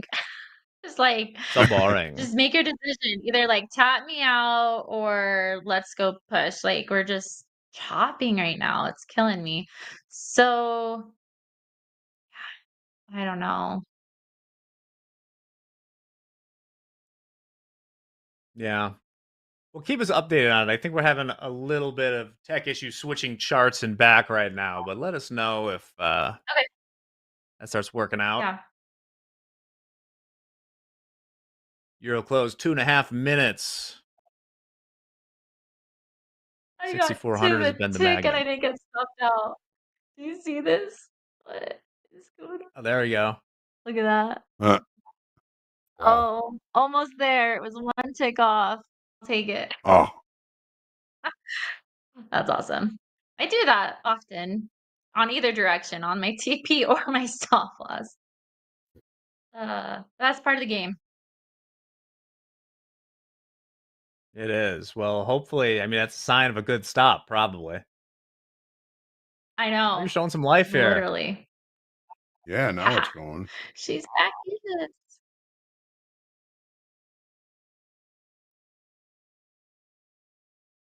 Mandy long 1 NQ. Dan, still hands on butts, as we say here? I think so. I think I want to see what happens after Euro close. I think this is a good time for me to stay on hands for the next couple minutes. All right. Tilt coin flip right now in the equities, still 70% long in the CL. 2/3 of open positions at Topstep are long in the GC right now.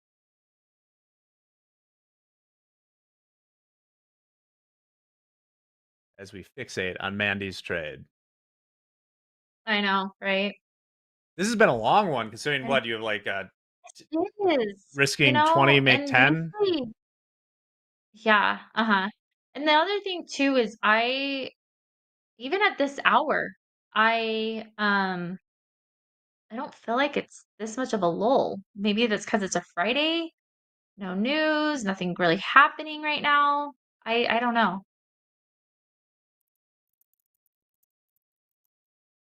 30 seconds left until the European close.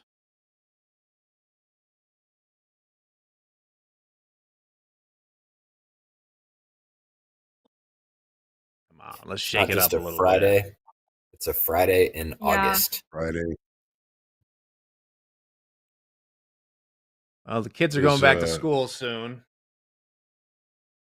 Yeah, Does when does Europe Chicago still start? take August off? They used to just take the whole month off. There's the European close. Now push. Everybody get out and push. Let's go.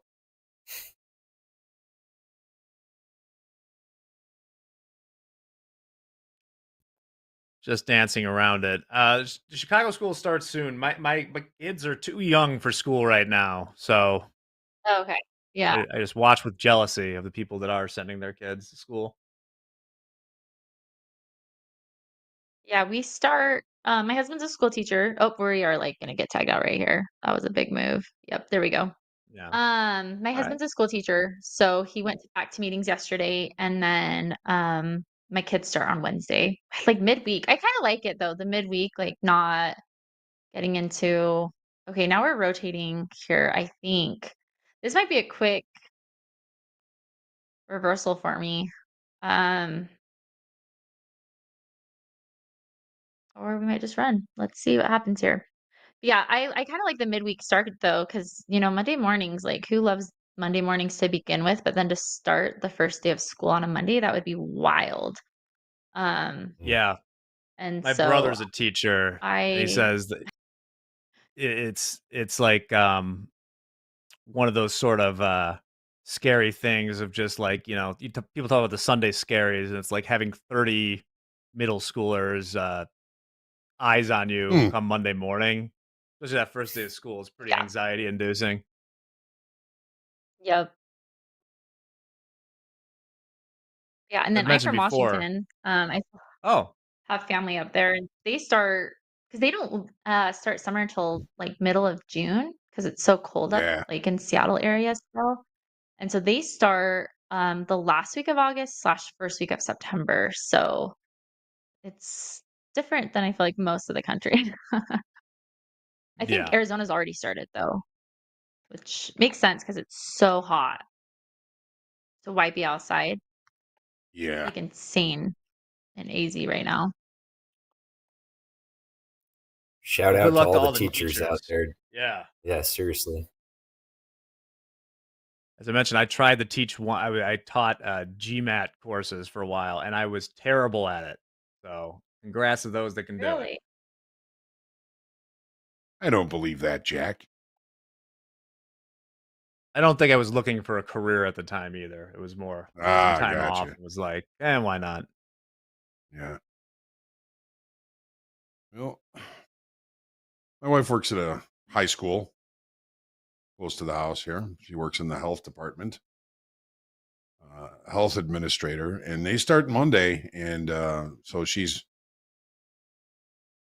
I don't know if it's the anxiety of the kids or just going back to work. She's been off for 2 months. She kind of got used to doing her own Not bad, thing, right? but now she's going back to work. So she's getting everything all ready and getting everything all prepped up. And Awesome. the second career, she was a municipal bond underwriting specialist in her former life. Wow. Classic transition. Yes, right. What does she teach? She doesn't teach. She's an administrator in the health office. There's like In the 3,000 kids administrative. there, and Yeah, got it. Yeah, my husband's working has his admin license, so he's looking to be like a principal one day, but uh, just gotta do your time with the teaching and get in cahoots with the right people before you get yeah, that position of it, administration. So, it's a little political usually, right? absolutely, Hmm. absolutely. All right, what are we gonna do here? Dan, what are your thoughts right now? I think we're in an interesting spot here. It looks like it wants to head lower with some momentum, maybe, but at the same time, we're still holding up on ES. Yeah, I absolutely. think 63.97 was a spot I was looking at earlier, and if we can stay above it, I think we can maybe head back to above 6,400. But this is probably a big decision spot for the day here. Want to see if any volume comes in to the downside or if we can defend here and keep going. Been having a Yeah, I'm lot of not trouble it's- all yet. day. Yeah. Right. Yeah. It's gone at this 6,400 in the ES many times since 9 a.m. Central. Hasn't been able to hold below it.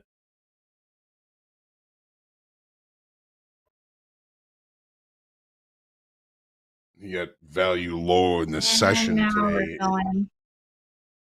All right, I'm short. Oh, All right.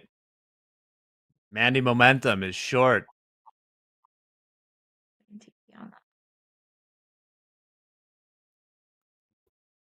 Nice one. And it is indeed moving down at the moment. first short of the day. I know. Right around what? 640 is your position? Yep, 642. Got it. There we go. Hey, rang a dang. Nice. Nice one, Mandy. It was gonna move fast. It was gonna, yeah, like that's what Dan was saying. Like, and I feel like he understands. I don't know how else to describe it. The heartbeat of NASDAQ. Like if it's gonna fail, it's gonna be a momentum fail past those. What were we holding? 45. So, yeah, intuition was telling me like let's sell that, not stop loss better entry or any of that. I don't want to hold on to it long because we have had such a good run up so far this morning. Plus by the freaking dip all year. Shorts were the answer yesterday though, but I don't want to go into that long term because what did we retrace half of that already? If not all of it, what were we at? Oops. Oh yeah, we've retraced Oh, pretty now much they'll all of push it. down. So over 2 days. So Yeah. um yeah, ETFD. It was a tough short to hold up against that Ivy high failed upside auction. It was just spending so much time up there. Well, now that we're flat the trade, I see JD ready to going back. We got the big board coming up right about now. We do. Before we get to that, though, we've got some live funded trader performance bonuses to unlock. Oh, there they are. They are up at the top there. Oscar, Nice. number 8 on the big board with a big day yesterday. $8,360 trading the NASDAQ. Oh, Unlocked that tier 1 bonus, hit the $15,000 mark, and now gets a $1,000 bonus. Total live profits since we started, $15,712. He's been in this live funded account for 67 days, has a 46% winning day percentage, but that's okay when your best day is over $8,000 and your worst day is only about $1,200. So big shout out to Oscar. Next up, we've got Andy's. We saw Andis on our P&L board just a little while ago. Had a $12,000 day yesterday trading the NASDAQ. Number 14 on the big board right now. Earned that live funded bonus by hitting the $15,000 mark. Took a little while, but hit it. and they are cashing in on that live funded bonus. Big shout out to both of these traders. All right, time for the big board. You know what I want to hear.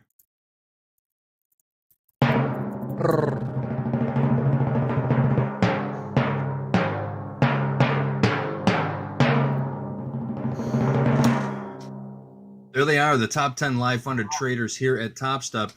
Once again, we are ranking by P&L. These ranks are based off of a 30-day running P&L. Guanxi has taken over the top spot. He had he's having a huge week.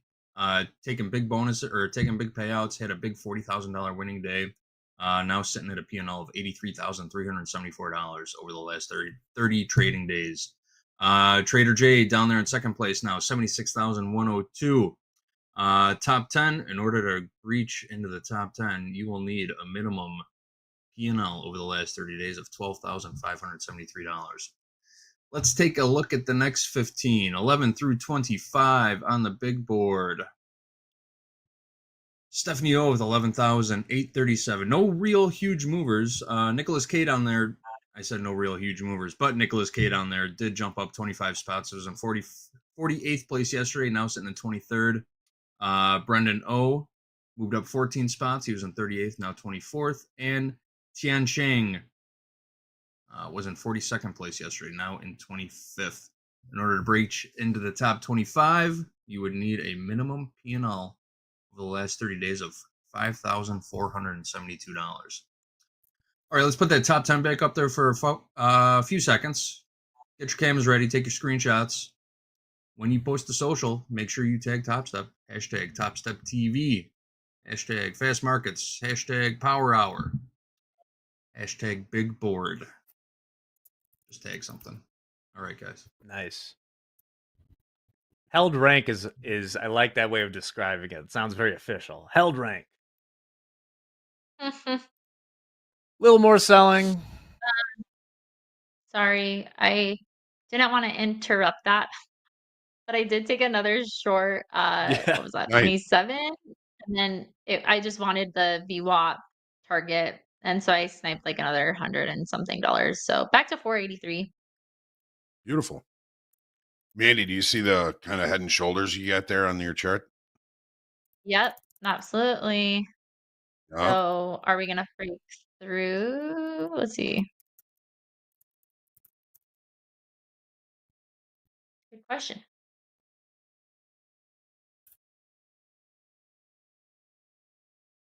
Looking good. All right, Dan Emmons got the 80 cents he needed. Great job Nice. there. Oh, Congrats, Dan. Good job. awesome. Huge. Little news, Trump, this is from Wall Street Journal, aiming to IPO Fannie Mae and Freddie Mac later this year.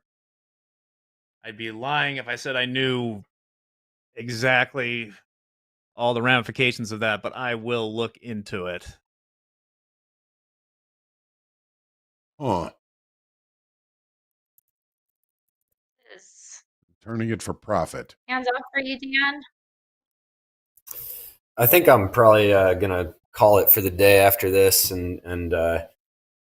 I'm just admiring your good work today, Mandy. I missed that short, and yeah, I'd just been having fun with my first fast markets here, watching how you guys do things. Yeah.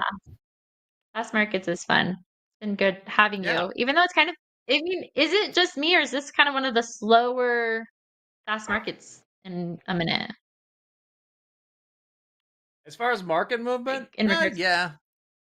Soda, who's been on a Yeah. lot of these, definitely have seen slower. We had a Okay. pretty fun pop off the open there. We didn't have a lot of way of news today. I feel like Friday afternoon, some things will fall out sometimes. True.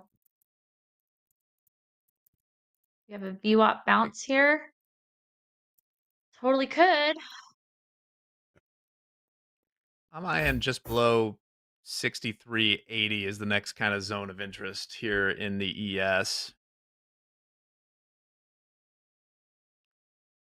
I am so intrigued by this, Dan. This ES as your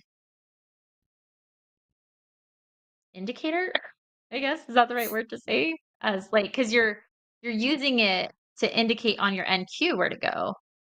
I love it. I love the idea. I understand the sentiment behind it. Makes me wonder if I should throw in a little corner of an ES on my charts, make it a four chart screen. I guess you could do 3 on these Yeah, things. it really works for me. I've always watched the two at the same time, and I've also Yeah. when I have my Thinkorswim up, I'm also watching SPX, and I'm watching the 10 and 50 simple moving average on it, and it's a really good way to kind of get an overall sense for market direction when you get those crosses over the 10, the 10 below the 50 or the 50 Yeah. above the 10.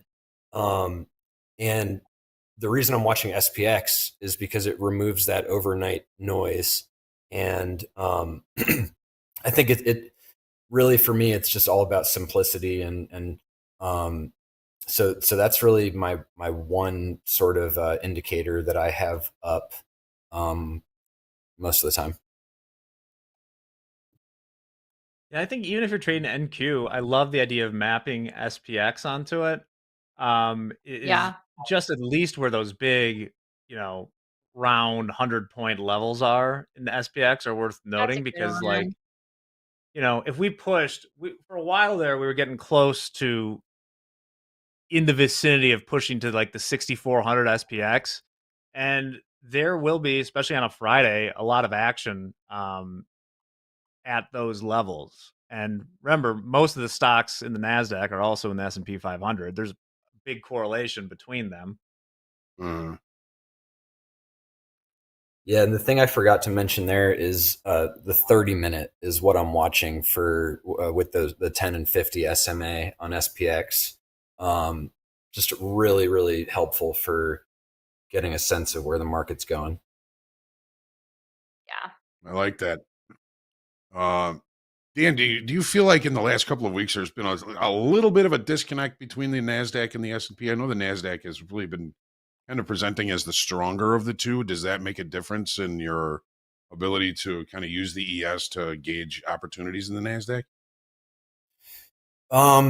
Yeah, we've been seeing more of a divergence kind of playing out, like especially earlier in the sessions over the week, I think. But it seems to come back together most of the time. And, sometimes ES is dragging us down and NASDAQ is stronger. And the other day, I think ES was serving as a guide there.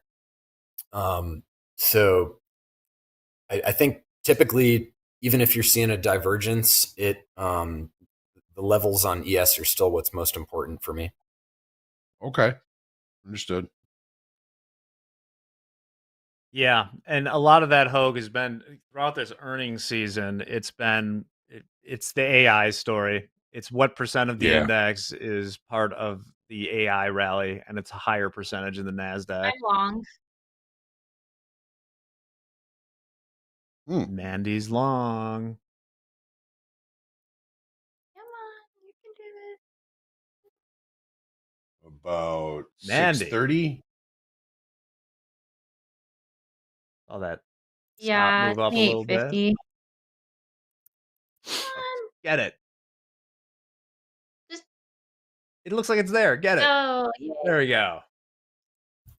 There you go. 654. Mandy roaring back strong. Plus 654. Yeah. What are we? Is that you're doing 5 it like trades? I 4 am for she? 5? Sniping. You guys appreciate my new background? Yeah. 5. Yeah, that's cool. Salt Lake. Yeah. That's nice. Chat So like GPT. sniper. The chart. Yeah, I can't beat these mountains, you guys. They're so freaking beautiful. Sorry, you got to get that fixed. I clicked the button on the side of my mouse and it just went back screen. Don't like that. I was gonna say I'm glad that No. sniper scope is just on the abandoned mountain in the background. Yes. No Yes. calls from the FBI for Mandy. Back above VWAP. Heading back to, you guessed it, 6,400 in the ES. Another nice trade, Mandy. Yeah. Hey, thank you. While Mandy is flat here, we got Gabe come back one more time for a couple of announcements before we finish up this week for Gabe. Fast Markets. Don't worry, y'all. No more dairy. We're done with that for the day. But tune in Monday. I may or might not be here. We got a couple things real quick. We got Agnieszka Woods. If you missed the segment yesterday, Mindset Matters with her and Hoag, don't sweat it. We have you covered. We'll be dropping a link in chat to her segment from yesterday so you can get fully caught up. She's a trading mindset coach and founder of Ahead Coach. She dove deep into some mindfulness and trading strategies and answered some questions from the chat. It was a great segment. Don't miss this chance to go back and sharpen your mental edge and gain some real tools for staying disciplined in the markets. And next up, we've got a giveaway or a contest that we're doing on social media. We are giving away a free 50K trading combine to 5 lucky winners over on the Topstep X platform. And just go ahead and like the post on our socials, follow Topstep, and follow for the third posting requirement for the specific platform. So it's all it takes. You have a shot at winning a free 50K combine. Just go check out our Twitter. We're going to drop the link and pin that in the chat just so you have an easy way of accessing the information for that. And you can also enter on our Instagram account too, but we'll be linking the one for X in the chat here shortly. And then finally, I got an update from our support and engineering team. Our platform partner has confirmed an issue that occurred on the Topstep X platform this morning. Any negative realized trades made between 9:15 and 9:40 a.m. Central will be automatically removed at the end of the trading day. So once again, the data issues that we're experiencing this morning on Topstep X, they have been investigated, resolved. We've confirmed the issue and the time frame that all negative realized trades will be removed from 9:15 and 9:40 a.m. Central. If you have any additional questions, please feel free to open up a support ticket through Windy. You can also check out our Discord if you have another method that you'd prefer to get some assistance or some questions answered. But that's all I got for you guys. I'm going to pass it back to you. We'll finish out this fast markets and get ready for the Thunderdome. Thank you, Gabe. Mandy's still at 6:45, so no trades during those announcements there. Excellent. Nope. Yeah. You never know, Jack. You never know how quick I'll be in and out. That's a good point. Yeah, you have an So, astounding amount of attention to these markets. You yeah. say ADHD, but you're like locked in. No, yeah. I mean, I feel like that plays on with like I'm not your typical presentation of like it's like the high performer, like messy procrastinator, but like I like when I was in college, I was always take these tests and people would be like, I've been studying all week and I like study the night before and I do fine. It's something I can be hyper focused when I need to be, but I'm getting there. It takes a hot minute to Yeah. get it all figured out. But it's good. It works well, I think, for sniping. It works well for trading. As weird as it is for dental hygiene, just like for a patient, it's I'm either in their mouth for like 20 minutes or an hour and 20 minutes, depending on like if they're diseased or have like a lot of buildup and stuff. And so I can hyper focus and like have perfection completed like during the cleaning and like very attentive to detail. But yeah, it's weird. I don't know. Awesome. Well, you were attentive to detail today. Just a few minutes here. Hoag, looking around the other markets, Wanted to keep it long anything again. important? Sorry, I was looking at the 645 entry, but it's looking good, you guys. I think longs are valid again up until 70s. 670s. Yeah, it pretty much traded right to value low in the NASDAQ and in the S&Ps, and now it's just kind of rotating back towards the center, back towards the point of control. We got value high in the NASDAQ for this session, currently right at the IB high, 23,683. Value high in the S&P is close to the IB high. Value high right now, 64.08 and a quarter. You in? No, it hit it. My read was correct on that. It's hitting 70 just Got it. fine. Nice. Yeah. Green popped on top on my moving average EMA cross, and it was a strong candle. So it would send me to my next support resistance line, which is here would be resistance because we're coming from below, which is at like 68, 69. Mhm. Whoops, I just Awesome. moved it. Well, with that, we have a few scant minutes left in fast markets right now. So I just wanted to give everyone a little time to say goodbye. And Dan Schwartz is running for Congress in Maryland 1. He shared his website earlier, so I think that's free. What is that again, Dan? Yeah, thanks, Jack. I really appreciate the opportunity to come on today. My website is schwartzforcongress.com.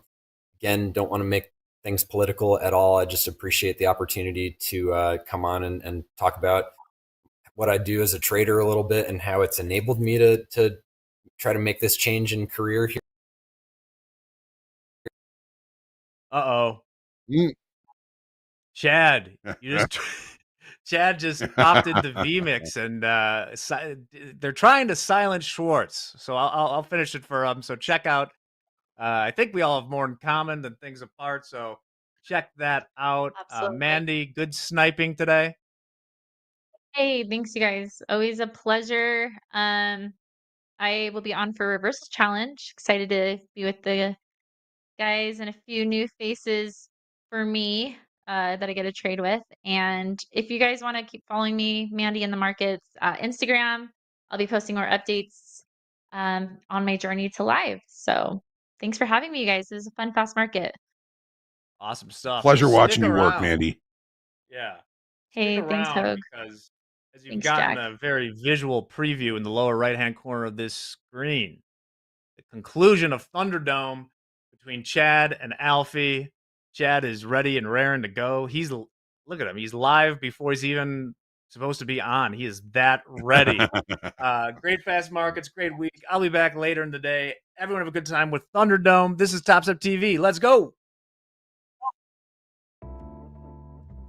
One of my favorite new features in the Topstep dashboard is the real-time trade report processing. Traders no longer have to wait until the end of the trading day to be able to check their progress across their accounts. In addition to that, if you pass your trading combine, you can activate your express funded account instantly, giving you the freedom and control to decide when you are ready to take the next step in your journey with us. I think that is really cool.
Good afternoon and welcome back to the Thunderdome, the final chapter for this week, round 5 of the Thunderdome. It's been a great week so far with these guys. We were talking in the green room about the great competition that we've had, but it is time to get right into it. You know what we've been doing so far. We got Chad, Alfie, battling it up for the cumulative P&L for the week. Depending on how we end this week and how you voted in the chat, you'll be getting a free reset by the end of the day. Well, maybe not credited to your account, but you'll know who you voted for. Chad, Alfie, let the games begin. Thank you. How are we feeling coming into this last day, guys? Good. I was feeling better, and then I didn't do so hot the last 30 minutes trying to enter some other trades. Was on the wrong side a few times on another XFA, but overall good. I'm going to be taking it fairly slow, knowing that but you know, things can change really quickly, right? Like with this kind of movement. I'm pretty humbled because to be green for the week, but it doesn't take much. So yeah, I hear you on that. Alfie, we a little bit of a deficit right now. Chad is at 19.15 for the week. Alfie, after yesterday, down 221. But like Chad said, anything can happen, especially with markets that are providing some movement. So you know what to do. You got some catch up to play here. Let's try to keep that XFA alive. It looks like you're already in a trade. Alfie, getting right to it. He said, "Save the pleasantries. I'm here to trade." I mean, like, this is just a little test, but we'll see. I think I've got to at least get the reps in if I can. So again, I'm looking at ridiculously low time frames to try and utilize this kind of double break that you technically see on the first 5 minutes most of the time. I think it's about 80% of the time. So, I mean, it's a pretty cheapish trade, I think, if the top of the IB's already been set. yeah, I'm on a cheap short of 3 micros. Yeah, both of these guys short right now. Alfie short from 692 half. Chad, where are you short from? 689. 689. He has an advantage here. Yeah, a little bit. You have a little bit of advantage over the week. Chad, so I was talking to Hoag this morning, about the competition. I think a lot of people have been, entertained by this, this week of trading, especially during this segment. And Hoag said something. He said, don't play to not lose, right?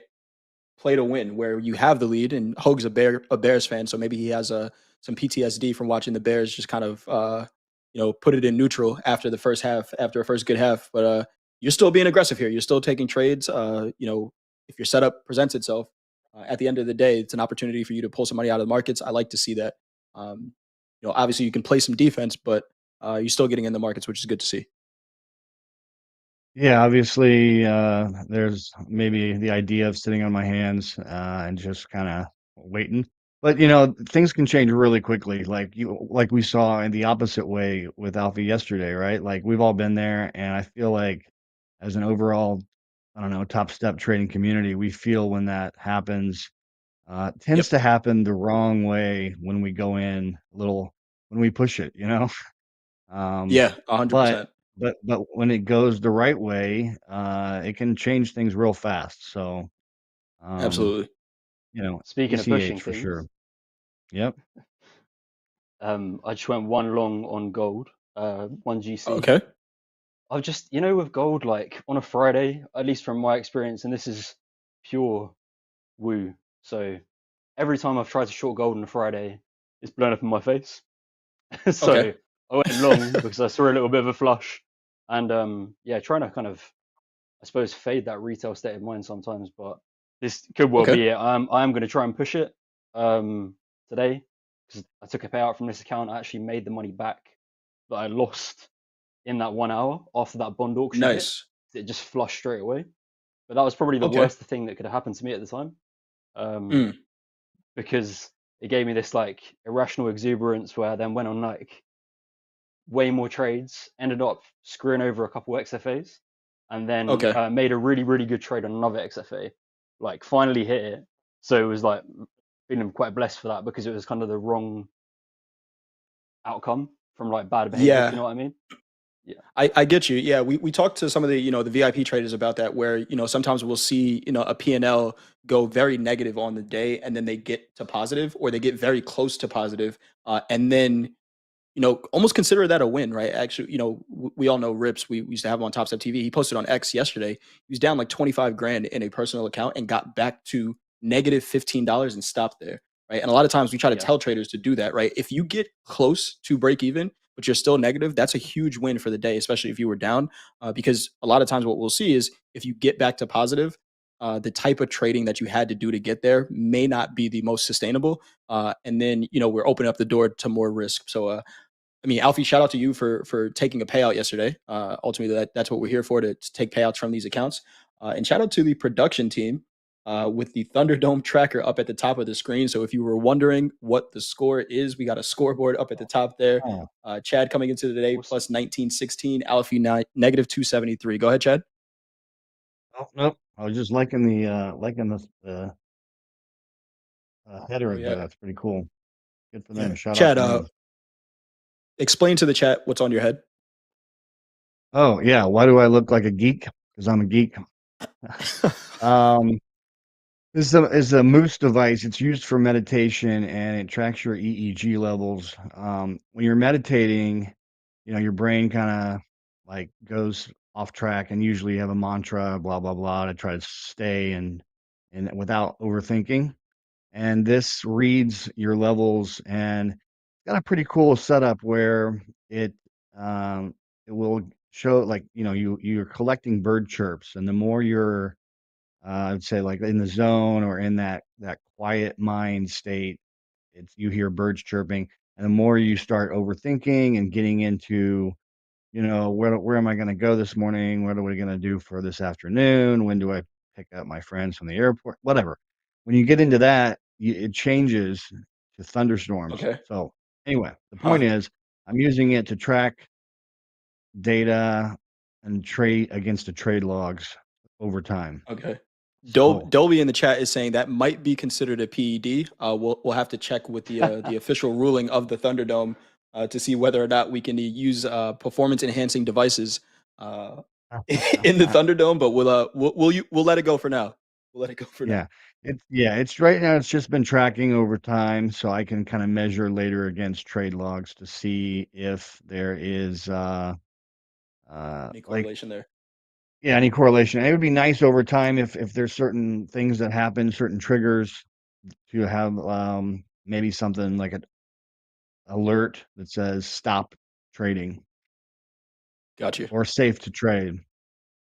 Chad, Similar to all like the about blood pressure that Dakota was doing, right? Right.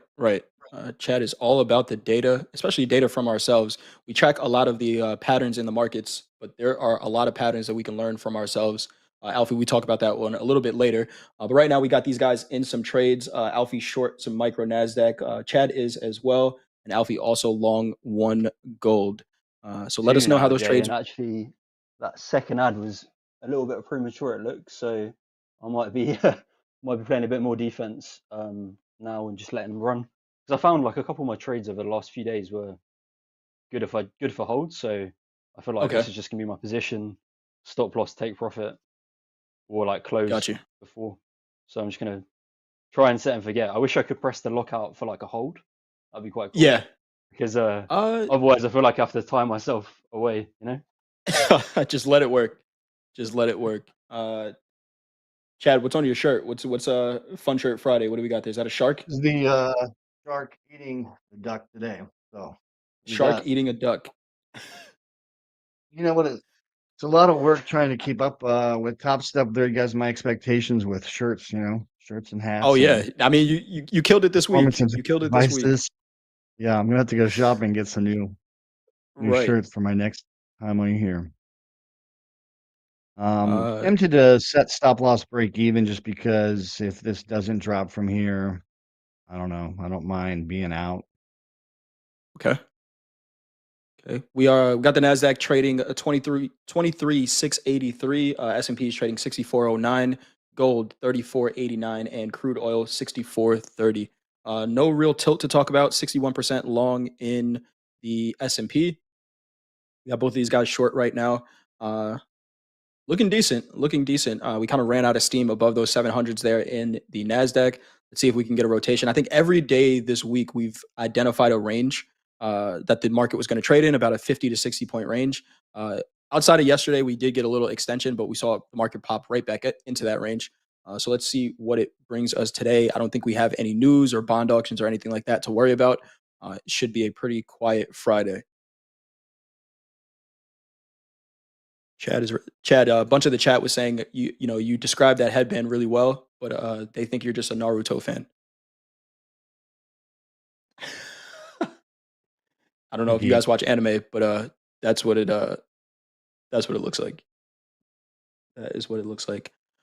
All right, Alfie, what's that average price you have in gold? In gold, I think it's 34.91.7. 34.91. Got you. 34.91. Remember, chat, if you're asking how you can vote for these guys, voting for the Thunderdome is going to happen on Monday. So make sure you're here next Monday. We're going to have 2 new traders entering the Thunderdome. You're going to have an opportunity to vote for them as well, I believe. And I'm just the messenger, but I don't make decisions around here. They just trot me out here to talk. So if that's wrong, you can blame me. But the team is officially going to make that announcement. But I believe we should have an opportunity to vote for who's in the Thunderdome on Monday. So make sure you're here at the same time. We got Fatima and Carlos P. Thank you, Dolby. Fatima and Carlos are going to be trading in the Thunderdome next week. You'll have an opportunity to vote on them as well. But if you want to show some support to these guys, throw some of your favorite birds or boats in the chat. Birds for Alfie, boats for Chad, and we'll see how these trades play out. Steven already has his vote locked in for next week. Voting Fatima, easy W. Easy dub. We'll see. We'll see. Market's pretty quiet right now. Both of you guys said you were trading accounts outside of this. What kind of trades did you guys take? I had some overnight that did really well, and then I had some this morning that didn't. There's still an issue. I'm not taking a payout and not locking it up on this account. I think there's still an issue with the new dashboard that doesn't always count your winning days properly. I don't know. There's something issue where you have to wait an extra day. I don't know. I'm waiting because if it's locked up, I've also noticed that it doesn't count as a eligible account for the if payout you lock board. The but account. Yeah, there's something with it. But I just waited out a day or two if this has happened, and it's not a big deal. I'm actually more impressed with one of my because I got a couple algos. I set up an algo for each combine for each algo, and I got one that's done pretty well today. So I'm more impressed with that because ultimately I would love to be sleeping in while it's making money. It looks like I stopped out here, negative $3.72. Just a little scratch. Just a little scratch. Alfie, you holding on to this one? The short? SLTP, man. I'm just gonna, I've got to feel the pain sometimes. Pain is the essence, right? Yeah. Sometimes you just got to let it work out. Yeah, I mean, probably gonna tag me out here, but you never know. So I'm comfortable with my risk. I'm just like, it's okay. No one's gonna reach out through the screen and kill me if I lose like $1,200 on this, right? But no, it's not ideal. Not probably still on tilt in all honesty. Yeah, we're good. It's fine. All right, cool. I mean, the way I would see it, and you're going to trade it your way, Alfie. You have that XFA. So right now, you would almost have to, land a haymaker to win it, right? But you have that XFA that you can continue to trade because it still has a balance in it. Yeah. So a little bit of strategy there, right? Thinking a little bit longer term. Does Chad just get this one? Or do we fight to win to get those resets? Chat might not want to hear that, right? They're like, get us our free resets. Come on, full port. But remember, these guys are trading XFAs that they worked for to get to this point, right? So, after the challenge is over, we may still want to hold those accounts. So we'll see. Alfie, again, shout out to both of you for doing this all week. I know some people in the chat are just going to be like, just do it. 10 lots, go right now. I mean, yeah, this is kind of is really, in all honesty, because of the scaling plan, right? So two 2 lots is the max Correct. size I can have on now, because Correct. I think my balance right now is 1700 because I took the payout yesterday. So yeah, I mean, it's a kind of familiar story, to be honest, for myself. But maybe it's a bit of a cycle break I need to get into. But at the same time, I felt Okay. it's the first Thunderdome, day in the life of a lion rather than the life of a sheep, right? So Hey, there we you just go. got I like that. sometimes you just got to give it a go. He said, "If I'm going down swinging." Yeah, exactly, man. I like that. I like that, Alfie. Gabe, whenever you're ready, give me a thumbs up. We can bring you in here for on this day.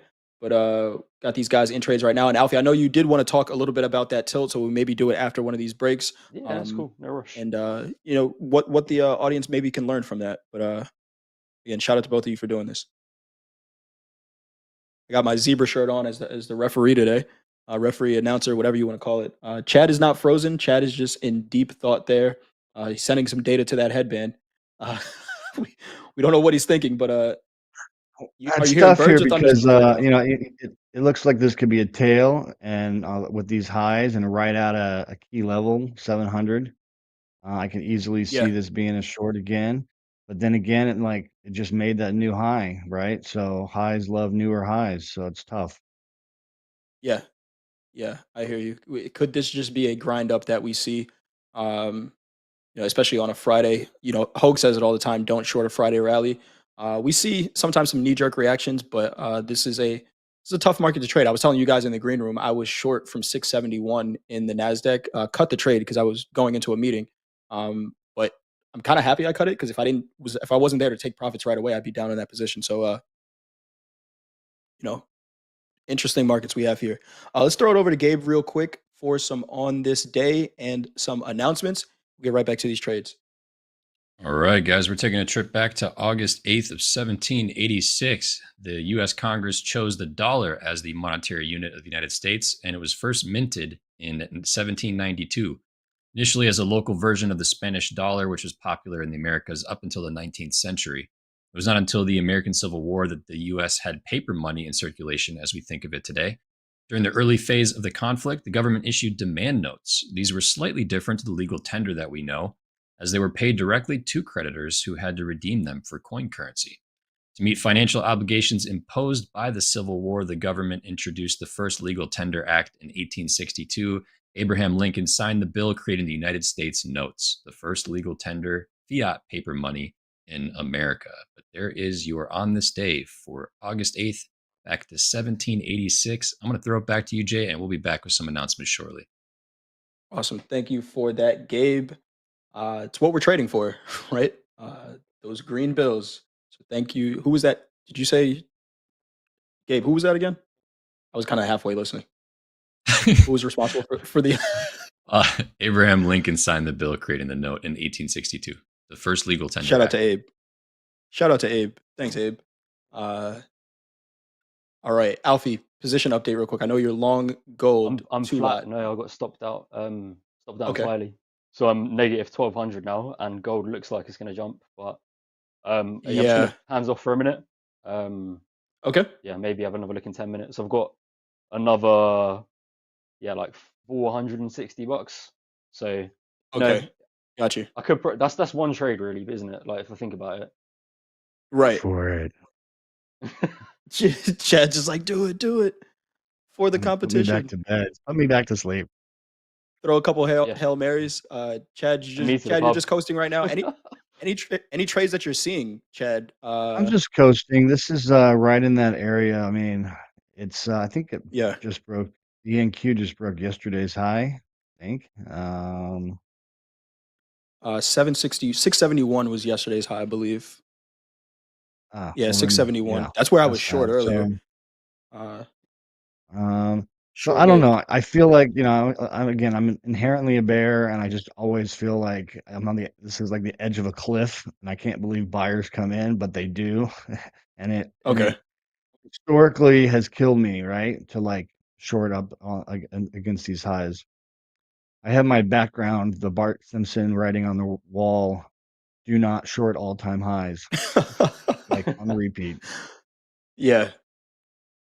Dude, I will not short an all-time high. I will not short an all-time high. Man, if I could tell you how many times I've written that in a journal, Takes a while to figure it out, but eventually you're just like, oh, it's going up, so you buy it. You buy the green candles and you sell the red ones. If it was only that simple, it was only that simple. Quick market update: Nasdaq trading 23,692, S&P's 64.12. This 64.12 area, if you remember from the opening call, Hogan and I were talking about.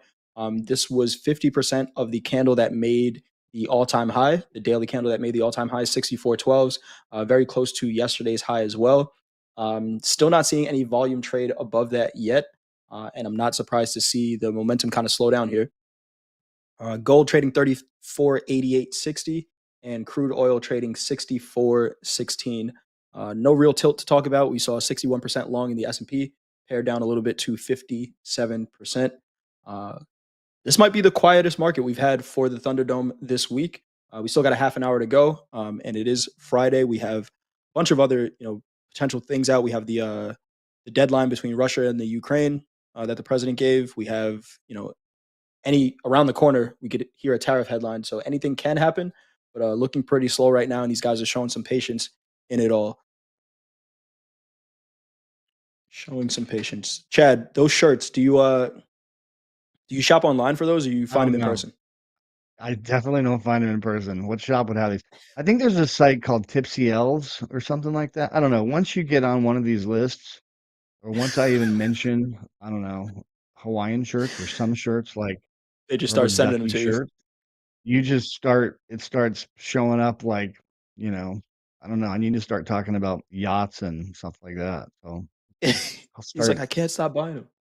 Can't stop buying them. No, the score you right start now. You start scrolling and it's hard to I get sucked in. I'm a sucker for that stuff. Yeah, I hear you. Old guy says, "What's the score?" So we had Chad up about $1,900. We had Alfie down 273. Alfie did just take some losses here.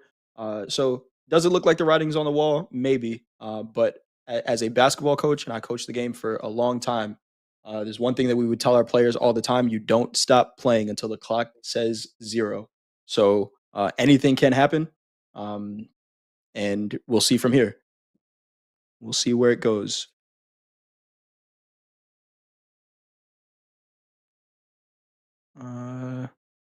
Robert Darcy giving some opinions in the chat there.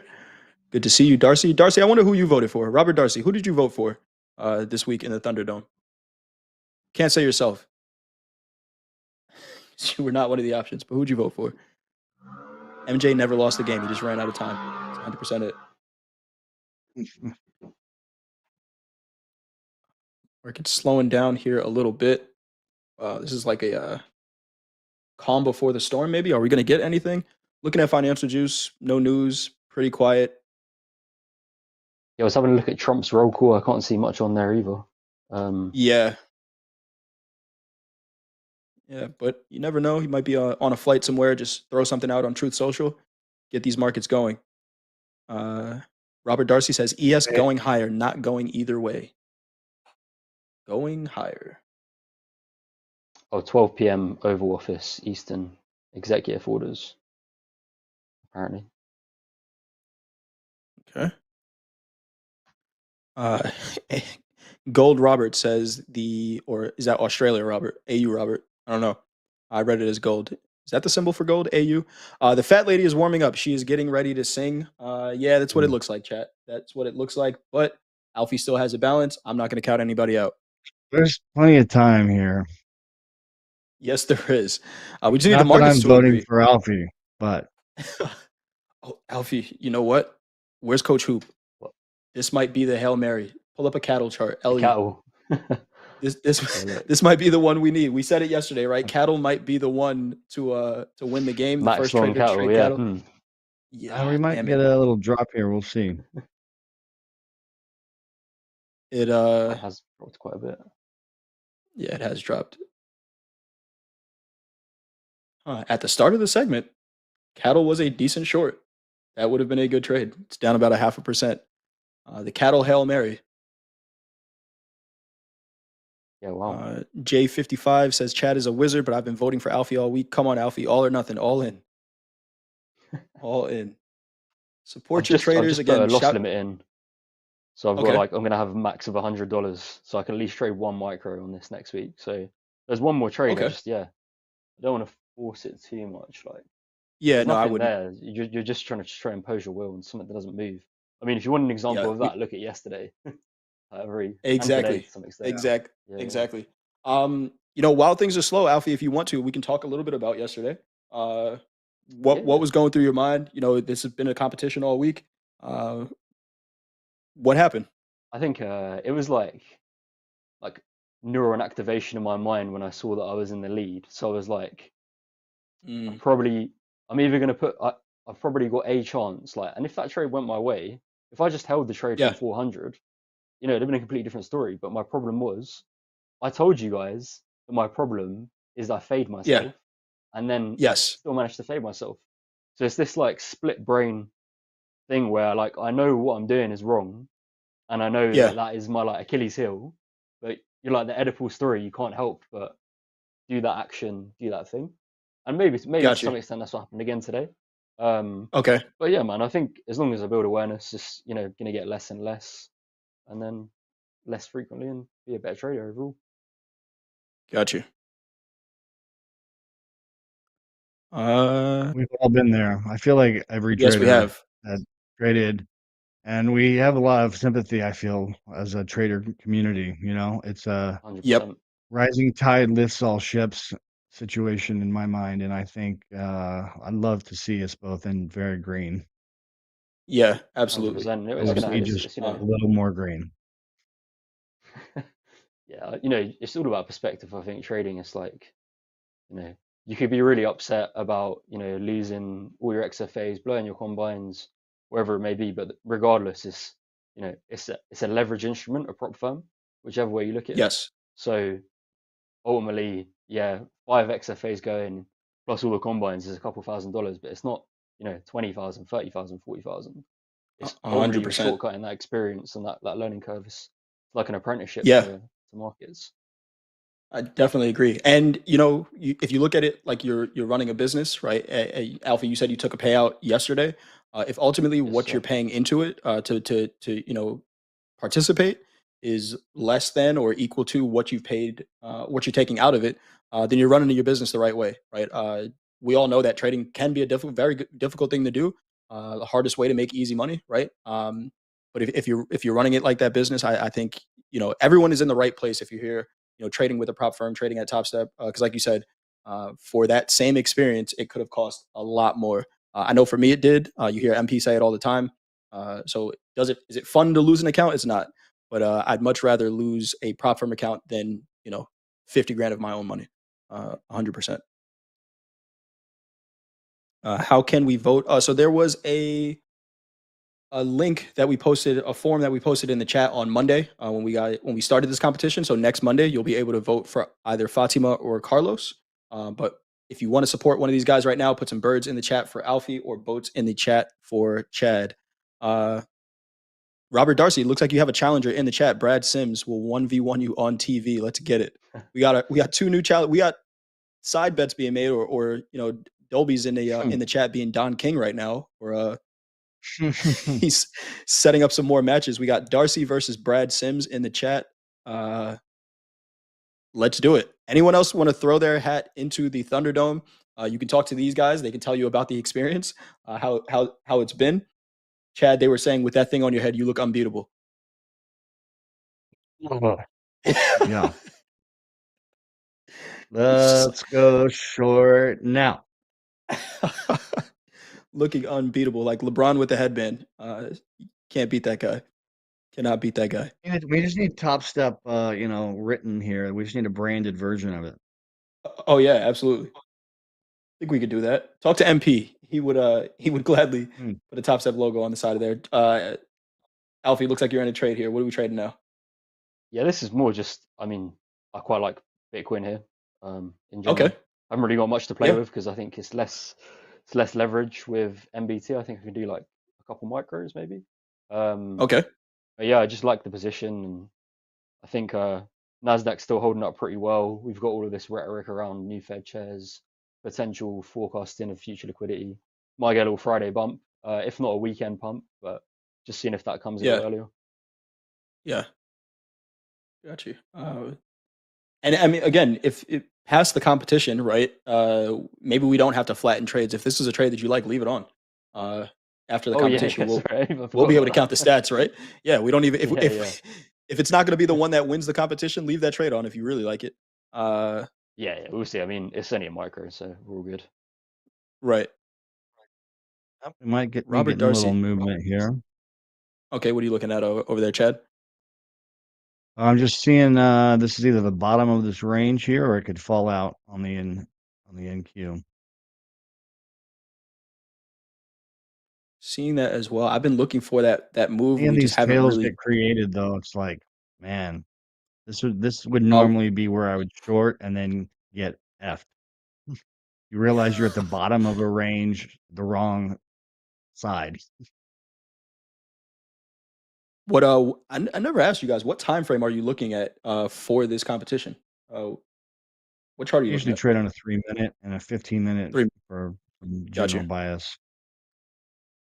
Got you. Got you. Yeah, I want between a 2000 tick and I really like the low time frames, but what Okay. I've struggled with is the lower volume. So yeah, this week it's definitely been better to be on higher time frames in this segment. Okay. But normally I'm on like incredibly low time frames, to be honest with you. And you know, maybe that's part of the problem. But yeah, anywhere from 15 seconds to like 45 seconds or like 500, 100 tick, I quite like if I'm trying to look for entries. Got you. Yeah, I can't do that. Awesome. That's too much below for me. Yeah, probably be Yeah. pure thunder if when I get that muse, Chad. Probably be pure thunder in my mind. Like All thunder. Robert Darcy put out a challenge to the chat. Put your orders in the chat, and we'll see who wins. Darcy, again, we would love to have you on TV. We're not going to pressure anyone to be on, but coming on here and trading is a little bit different than calling it out in the chat. I will say that. Whether your trade works out or not, I hope it does. But coming on air and doing it is a different story. We got some announcements here. Let's throw it to Gabe for an announcement. What do we got, Gabe? What's going on, everybody? All right. So this morning, our platform partner has confirmed an issue occurred on the Topstep X platform this morning. Any negative realized trades made between 9:15 and 9:40 a.m. Central will automatically be removed at the end of the trading day. Maximum loss violations will be voided and accounts will automatically be reopened. So at the end of the trading day, just sit tight for now. Obviously, that will post, 5 p.m. Central, 6 p.m. Eastern when the trading day for the next trading day reopens. You should see those updates. So once again, any negative realized trades made in your accounts here on Topstep X accounts between 9:15 and 9:40 a.m. Central will be removed. And any accounts that hit maximum loss during that time will automatically be reopened, and that loss violation will be voided. But that's what I got for you guys. I will send it back to you, Jay. Awesome stuff. Thank you for that, Gabe. And again, shout out to Topstep. Do we want platform issues? No, ideally we never have them, but we're working with technology here. And if you work in tech, you know that sometimes things aren't going to go well. But what we can offer is a resolution.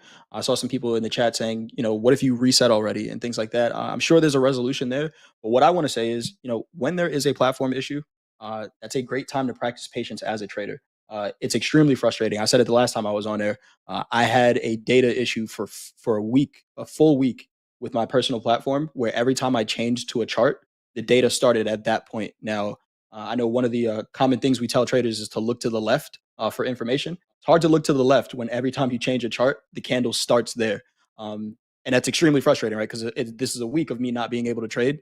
So I had a decision to make. I could either just trade with no data and figure it out, or wait it out. If I decided to trade and I lost money, my brokerage was going to laugh at me if I asked for them to reset it. So, be patient with us. The platform is still pretty new, but we're building it out, and it's going to be the best platform in trading. I believe that. But shout out to Topstep for making it right for our traders.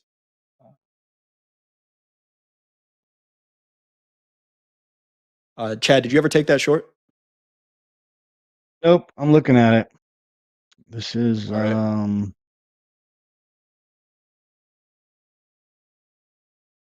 is where I usually take it and don't do well.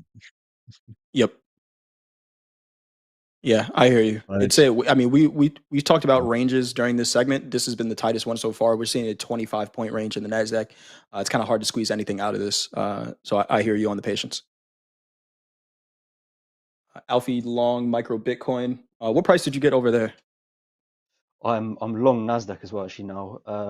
So Okay. Bitcoin is 116695, and Okay. NNQ I'm 11 long from 23687, and my CYA is pretty much like the rest of my loss limit for today. So it will automatically block me out, which is also really handy, other than just topping up negative balances Right. when things go wrong. Yeah, yeah. Alfie I fighting was back in a the little bit habit, here. and I need to get back in the habit, but I was in the habit of every single day, right at open, like market open, after hours, going into settings, setting my personal loss limit, setting it to lock risk settings for the day, and that helped me out a lot after, because I mean, it's like Topstep adds all of these, great features because they know like what we get into. Personal lockout. Okay, well, Yep. we come in here, we set our loss limit, we save it. Then we get there, we like, oh man, we're so close. I think this is going to reverse. We come here, we change it. Like, no, now you risk it for the day. So that's in general for XFAs. I think that's the greatest, initial setup. As far as new combines, my what I do for those is I come in here and set personal daily profit target limits of the 50% with liquidate and not liquidate and block, just so that if you do go over, you can still kind of work with that. It depends on where you get filled, if that Gotcha. makes sense. Yeah, no, it definitely does. And again, like you said, TopStep know, or this platform knows what we're going to do before we do it. I think when MP, when we first brought on TopStep X, he's like, this is a platform built for traders by traders. Um, some of the things that we see here before they were features, we've heard MP on air say, "Hey, I need to be able to lock myself out for a certain amount of time. Right? I need to be able to lock in profits because, I've done it. Have a great day and be feeling really good, feel like you're reading the market really well. But then the market conditions change, but you're kind of in this state of almost euphoria that you continue to trade and give back profits, and then it's like a slap in the face. Oh shit, what did I just do? Now I'm trying to get back to that P&L high that I was at. Lock yourself out. Alfie, we were talking before we got on air, and I had a short from 671 in the Nasdaq. Cut the trade for a meeting. Would have been a pretty nice day. But now that trade is no longer here. I have to manually close my my personal trading platform and not go back to it for the day. There are options to lock it out, but I got to go through a bunch of screens.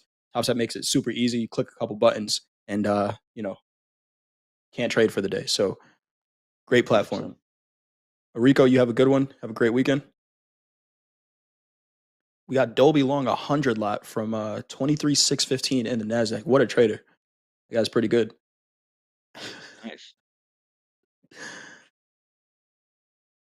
Shout out to you, Dolby. Alpha, you did take a long in the Nasdaq here, looking pretty good here, up near the upper extreme of that range. Are you looking for a breakout, or are you scalping the range? You know what? I think if it's going to work, I think it would just be a run to the highs. Where's the highs? About 800s. Yeah, because we left the high in Asia, I'm pretty sure, from the all-time highs, and that's quite rare from all the way back to Yes. last week. So Yep. I think I'm just going to let it play out on the Friday, and I don't want to say hope because it's not hope, but I just want to let the Friday rally commence if it's going to, and just give it the room to breathe, man.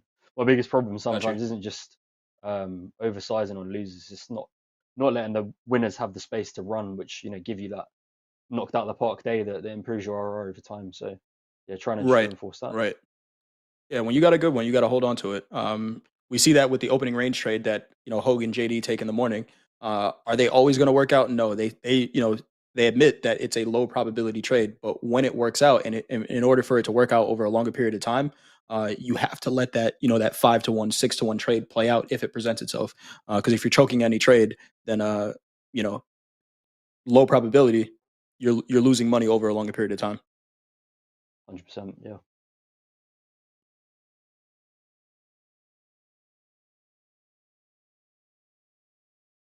Claude in the chat says, "It looks like I got a fat payout." I did have a good week this week. I will say that. It's been a good week. And I needed it because I've not been having a great year in general, but this was a good week. This was a good week for sure. All right, quick check in on the markets. NASDAQ trading 23,697. S&P's trading 64.13 half. Gold 34.87. And micro Bitcoin. Let's quote micro Bitcoin because you know Alfie's in there. 116,665. And crude oil trading 64.19. 62% long tilt in the S&P. 64% short tilt in crude oil. NASDAQ and gold pretty much flat. Pretty much flat here. Guys, would you come back to the Thunderdome? Absolutely. Definitely. Really Yeah. fun, Yeah. We were talking a little bit I think it was yesterday about maybe doing a Thunderdome tournament, which could get interesting, right? We know like March Madness. I'm thinking March Madness college basketball where we have the brackets, right? We have a couple of traders enter the Thunderdome every week, and then we do a some type of challenge towards maybe in March. Could be interesting. Dolby, we'll talk. But this I love this concept. I love this concept. A logistics nightmare for sure, Dolby, but we'll figure it out. We will figure it out. Uh-huh. Jay, shut up. You're talking too much right now. All right, we got Hey, about do you know 15. on the tilt? Sorry, do you know on the tilt when they've ever like when it's going to probably be on the API or not? Is that have they mentioned? Have they come up a few times, and I want to just keep like hitting at it. That's a good question. Let me ask Coach Robert. Actually, I'm going to send him a message right now. He would know way better than I do. I'm a data guy. Yeah, I 100%. I want Coach that Robert data. is as well. Let me ask him, and I'll see if we can get that answered for you before we get off air today. What are your plans with it? I know some of the stuff that you've talked about building in the past. What are your plans with it? And initially, just some analysis, especially depends if we get just only historic. If we get historical tilt data along with, live, or if we only get live. Honestly, I don't know the exact plans. We'd have to just plug in some different setups and say what happened when tilt reached, higher than X number percent and price dropped X percent in the 2 minutes. And you know what I mean? Like we'd have to play around and see if there is a setup or not. Okay. But I've gotten Yeah. really good with using the API to build out algos. So I think I listed it before, my website, nashtech.xyz. But I Mhm. bring that up because I've gotten pretty good with building out some nice APIs to connect. Not APIs, but to do some algo trading and enter, exit, check positions, close out Okay. end of day, stuff like that. Is that what Algo 2 is? So that's an algo trade, the one that you have on in that combine right now? Yep, any of these algo accounts, some of them I'll probably just do 50Ks, but yeah, these are algo accounts that I'm not trading. It's basically a bot. That's pretty awesome. You might have to come on air one day and talk. I know you have in the past, but come on and talk about that. Maybe do a little API session with Coach Robert because that is some good stuff there. Uh, that is Yeah, a lot of above people get my. overwhelmed by the idea of like even the term API, like, oh, like what is that? But I think we could explain it and do some easy examples. Yeah, 100%. Coach Robert did get back to me. He said no no ETA on the tilt data yet, but there is a ton of data that we can pull from it. You see Coach Robert in the chat now, yelling API. We do have in the Topstep Discord, Topstep X API channel. So for any of our programmers out there, there is a community of you in Discord. If you're not in Discord already, check out the Topstep X API channel in Discord. You can find Coach Robert hanging out there, maybe Chad also. But a bunch of great stuff being built with that API.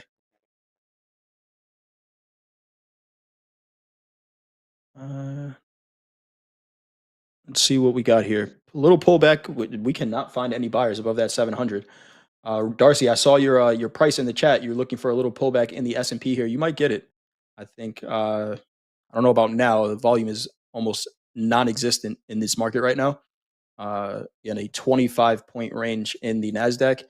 It's not going to stay here. I highly doubt that the NASDAQ is going to be trading these prices at the close. Could be wrong. But a lot of consolidation right now, which is to be expected. It's Friday. It's still summer. Quiet day, no news. So not surprised that we're not seeing a whole lot of movement. Chat, let us know. Are you in any trades? Anyone in any trades? Are you guys just watching right now, supporting your trader, seeing if I'm going to get a free reset by the end of this week or not? I didn't get to vote. I didn't vote. I forgot to place my vote. And then they pulled the form down.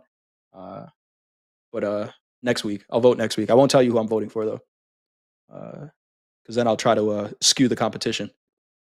Talk trash to the trader I voted against. We got 10 minutes. 10 minutes. Amid says, I'm long ES. Okay, looking for a breakout. Alfie, still long micro Bitcoin and NASDAQ as well, correct? Yeah, that's true. Gotcha. Awesome stuff. Chad, staying flat It's hovering, here. isn't it? And yeah. Chad, this is going to be your first red day in the Thunderdome. Yeah, I'm okay with a $3 red day. Yeah. If it's going to be red, keep it small, right? Keep it small. Small Yeah, losses. That's not going to send me on tilt. That is not going to break the bank. He said, I could take one. That's all right. I'll take one. Can we get some love for the Dow? Sure. Let me quote the Dow real quick. Dow trading 44,286 currently. Wow. If you look at the Dow, and Alfie, I know you traded the Dow earlier on Monday in the Thunderdome. The Dow actually moved during this hour, which is interesting. Everything else was kind of range bound. Pretty decent move from the Dow. Where, something you can look at when, if you're trading, if the equity market that you look at every day isn't moving, right? If you trade the NASDAQ every day and it isn't moving, just take a look at the Russell or the Dow. We might get some movement over there, right? We hear traders talk about rotation into different sectors and things like that. Sometimes there's going to be a catalyst that moves some of these other markets more than others. So decent move in the Dow here, which also kind of looks like it's getting ready to sell off, maybe. But that also could just be a bias here, where I was trying to short the NASDAQ earlier.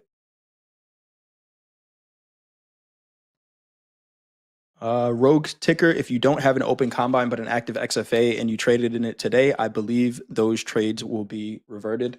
Yeah, I'm sure Gabe is going to make that announcement again at some point during the day, and Topstep official Twitter and sure email is going to put that out as well. But if you don't have a combine, you're probably not going to get credited a reset, but you may get your trades reverted if you did take any losses. And I'm learning this in real time on the air with you guys, so I'll go and read the official statement once we get out of here. All right. Speaking of getting out of here, we got Hoag coming up for the morning recap in a little bit, and then we got Baron and Dakota coming in. We know they're doing a challenge as well. Those guys are back into combines after deciding to close their live accounts. We're going to get a little update on their competition. Though they were on slow markets last night talking about it a little bit, but we'll see if they took any trades today, if anyone's closer to an XFA. Shout out to Dan Emmons in the chat. I saw you did post that you started that same challenge with Dakota and Baron, started with 550K combines, and you're now in XFAs. So congrats to you. Great progress. We talked about it on X, but trade well in those XFAs when you get them. So nice trading. Nice job. All right, guys. We're going to wrap here soon. Alfie, keep those trades open if you like them. I think we got the results here. If we can throw up that scoreboard one more time, just so we can get a final count of what we have here. Let's do some post game. Chad's cracking a beer over there. Oh, that's Baron in the green room. Baron, mute your mic. I thought Chad was cracking a celebratory beer for the Thunderdome. Alfie, we're going to start with you. 7 a.m. Yeah, right. I forgot what time it is over there. Alfie, we're going to start with you. This week in the Thunderdome, 5 days, you had a great opponent here, but we all know that the market is all of our opponent here, and ourselves. We're trading against ourselves. How was the experience? Talk to me about it a little bit. It's been a pleasure. Like, even though I've still kind of fell into my similar patterns that I'd normally do, like good Monday to Wednesday, fall off Thursday, Friday. It's Okay. been a pleasure to share the ring with Chad. Like, he's a good trader, and Yeah. chop it up with you guys. It's always cool. Yeah, feeling positive in general about the future. So, hopefully be back on it at some point, get back into the ring, and be the gladiator, not just be a spectator, right? So. Good stuff. Get some more gas in that goose, Alfie. I do want to ask you too. You said, I believe it was Wednesday.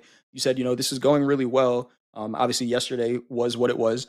You said this is going really well, but I may consider trading this hour of the day going forward because of how well it went. Now, I know you had the slip up yesterday, and it seems like that might be a pattern. So we pay attention to that. Hey, maybe I just do this the first 3 days of the week and then just lock it up because I think you were up about $1,000 just in this hour alone.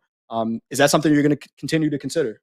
Just trading Yeah, this absolutely. hour? I think even just the way. So I recently, in fact, due to Aaron jumping on your stream and showing about edgefall stats, I recently started to use edgefall. The Okay. strategy initially at the start of the week was to just make a session hour between 12 and 1 Eastern and just see what the stats were there, and it worked really effectively Monday to Wednesday. I think it probably even worked yesterday, but I just lost my head. Got you. And today, my head's still a little bit gone. To be honest with you, it's still a little bit Yeah, I punch hear you. drunk. So yeah, I think definitely using that again, and maybe trying out that as something different could be good. Awesome stuff. Well, Alfie, great week of trading. Shout out to you again for signing up to do this. That is a long week, I'm sure, but you went out swinging. You went out swinging. Chad, That's it. over to you. The inaugural Thunderdome champion here. 5 days. Yes. I'm very happy with that. Almost $2,000 in P&L for the week. A little scratch today, but $3.72 is the cost of doing business, I guess, as a champion. What do you have to say, Chad, about this week? How did it go? Anything that you would change? And would you come back It's to been the Thunderdome?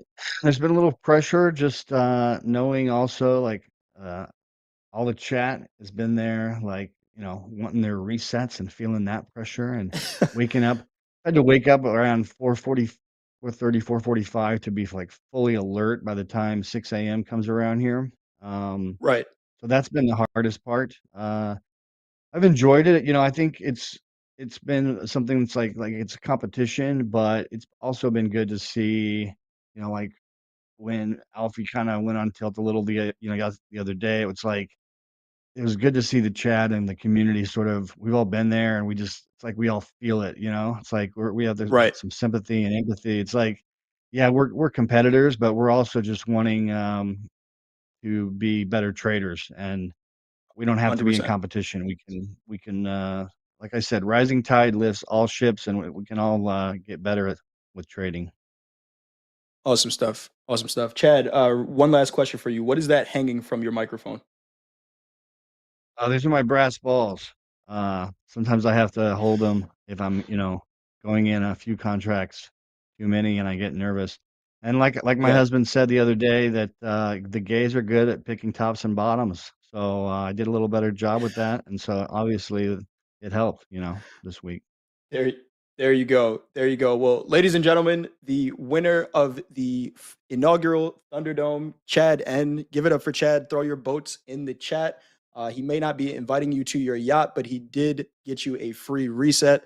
We're going to break. Hoag is coming up with the morning recap. Then we have Coach Dakota and Baron joining Hoag and JD to update us on their Combine Counter Challenge and how they are approaching it moving forward. This is Topstep TV. I'm Coach Jay. Let's go.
All right, it is time for the morning recap. Thanks for joining me. Hopefully, you've had a great trading day on a Friday. Hopefully, there's a lot of green going on out there.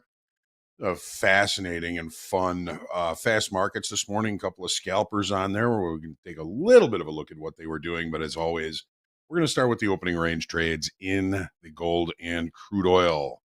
First trade is always that gold trade. The chat votes for the time frame. Again, another 5-minute opening range trade today. So going to kind of look at a little bit of context here. We had that wild opening last night with some gold tariffs going on. The market did leave initially the opening range at the dead ass low. House was long 5 micro gold on the opening range breakout trade, 34.8530. Go to a 5-minute time frame now, and we'll get a little bit of a closer look. So that was a pretty good entry. We did get out of 2 of them at 1.5 to 1, approximately 35.9190. We got up to this naked point of control, 35.02. That goes back a little ways, but it is an unchecked volume point of control. We decided we were going to take another one out at that level. The market then turned, came back into the opening range. We kind of sort of lennied out of one of them, but it actually turned out to be a good idea. Saved us a little bit of money, and finally the trade finished with our stop level, which was approximately 34.7530. It was a profitable trade in the gold opening range trade. Didn't work out as well as we would probably have hoped, but still a pretty decent trade. Crude oil. Didn't really have too much of a chance on this one.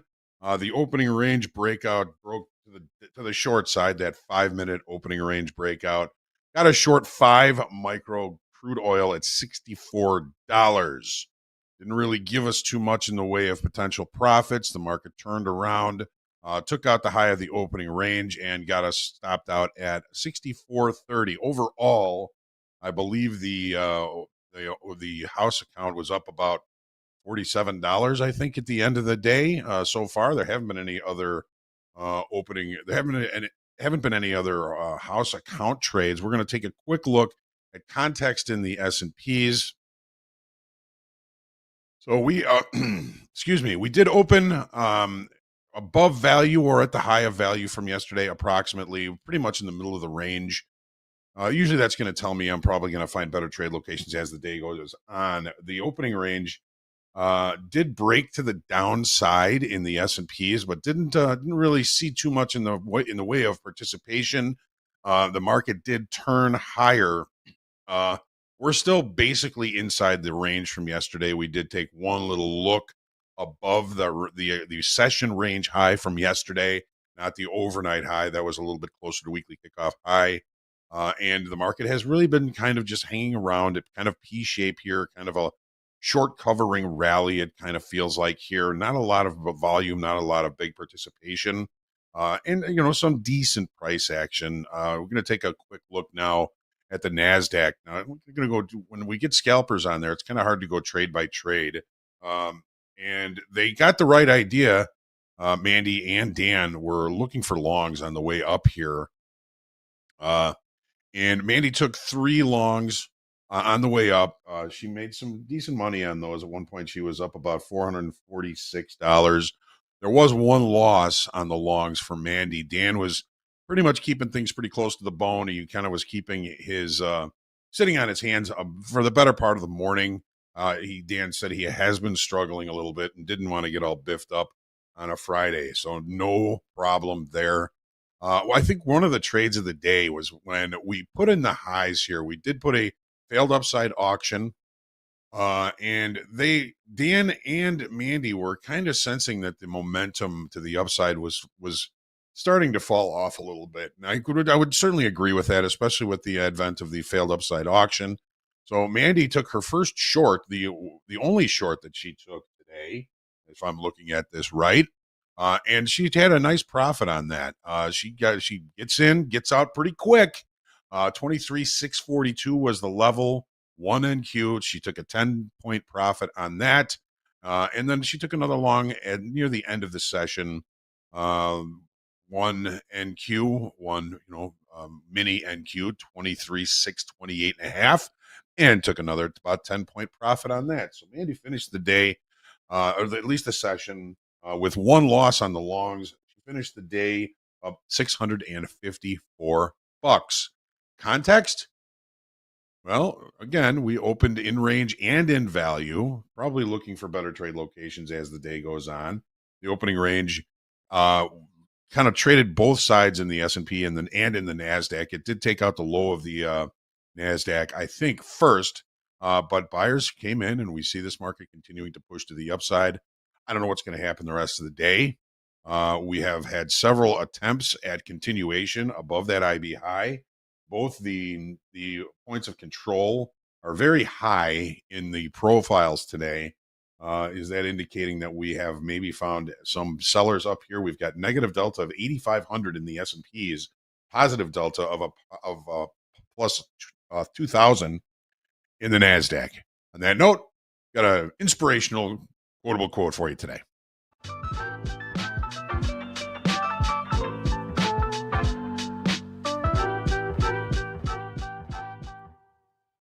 This one's anonymous. I can't pin this one on anybody, but I like it for a Friday and for all the things that traders are always trying to do is get better and improve and get stronger as a trader. Well, you don't get stronger by doing what you can.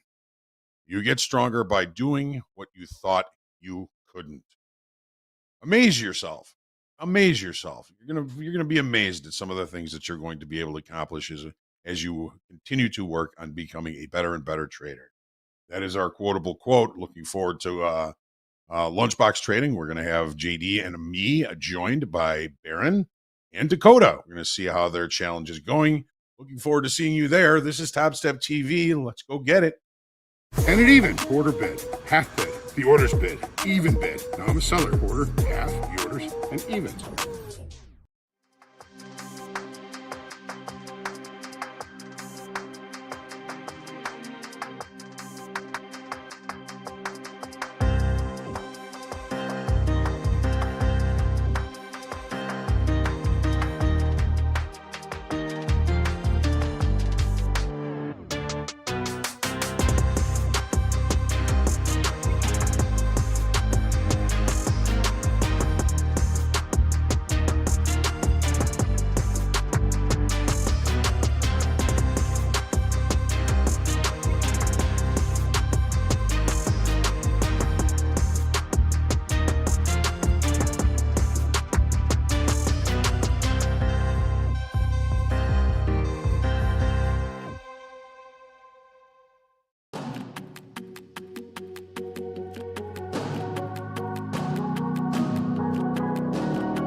2. Good afternoon, friends and traders. Welcome back to TopstepTV. You know what time it is. It's time for lunchbox trading. Hope you all took a moment to fix yourself a ham sandwich, tall glass of milk, warm glass of pop, whatever you got to do. What was your lunch menu today? Are you willing to share? I had a frozen breakfast sandwich, croissant breakfast sandwich with bacon, egg, and cheese on it from the microwave. Time is of the essence. I won't put the screws to you too much on that one. All right, we got a couple all-stars here. We got Coach Dakota. We got Baron. They're going through this combine counter challenge. Hoag and I are here to talk about it with them here in real time. We're going to go through their expectations, what's been happening all day long. We might even take a trade. So let's just dive right into it. Baron, since you're right below me, I'm going to do the Brady Bunch look down. Let's start with you. Well, you were right below me a second ago. What are you doing in the markets today? You passed a combine. You reset a combine. Yeah. Tell us everything. So today was really solid. I'm actually in a long right now. Low risk on it. I've got 12.5 points of risk, targeting some upper end extensions. If this stops me out, I'm just going to lock the account. So, I talked on Slow Markets last night with Dakota about the process and, kind of where I'm at. I jumped in this challenge a little bit headstrong, I think. Cycled quite a few combines initially. So took a step back, looked at my stats, and pretty much everything was saying I'm over trading. I made a full YouTube breakdown on that. So I did pass a combine this morning off longs, was able to get into that XFA.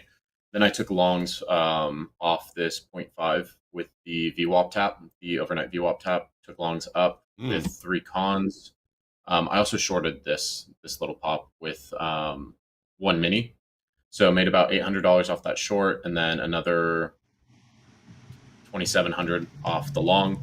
I've been seeing, I looked at my combine stats for the one I passed, and there was still some over trading in there, but it's cleaning up a bit. And last night I went on Slow Markets, locked the account off a $400 winner, and came in today, caught the longs, and passed the account. And then I reset another combine, so now I'm at I think my counter's at 21. Caught the shorts from here as well, and then caught the longs on the way up. Was able to get my $4,500 winning day.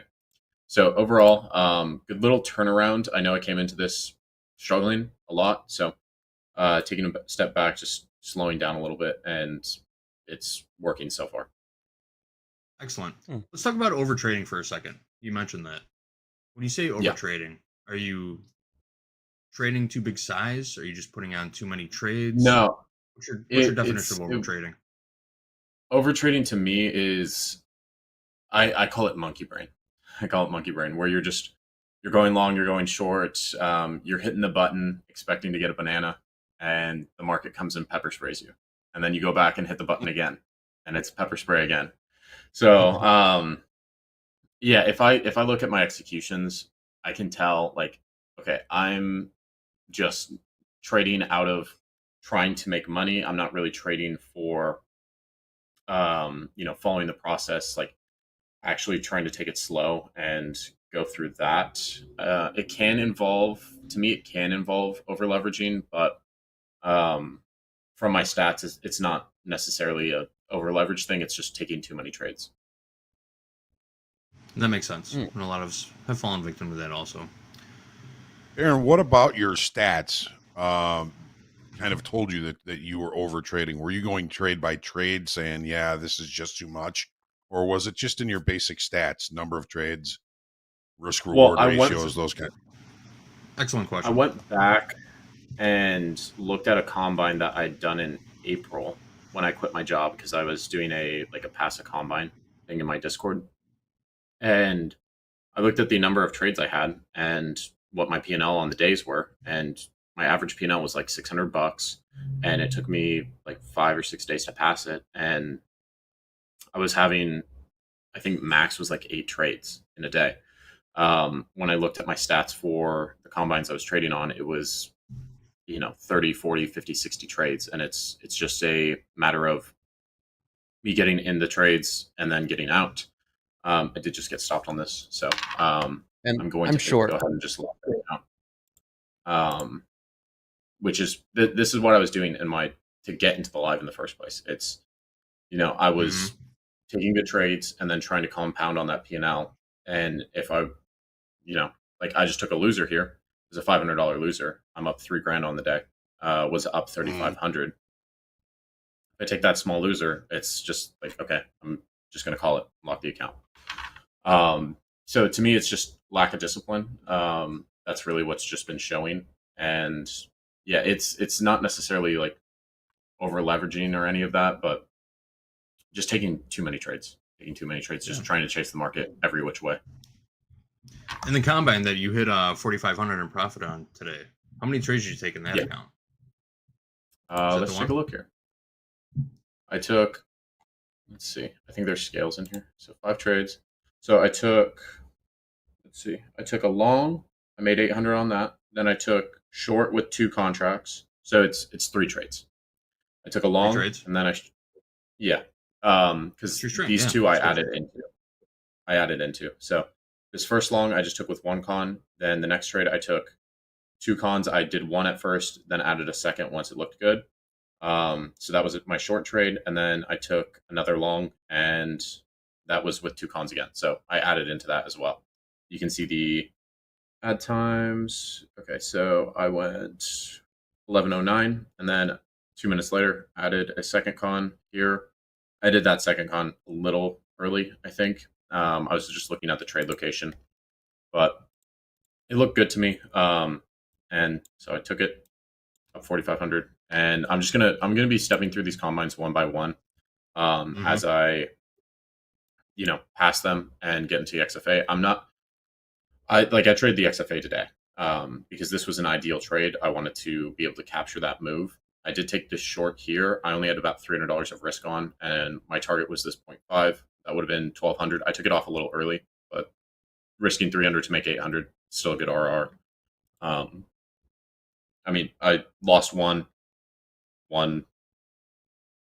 2 trades essentially because I scaled into both of those, but 3.2. Well, when you scale in, that's just one trade, right? If you scale in, do you count it that way, or you count each execution?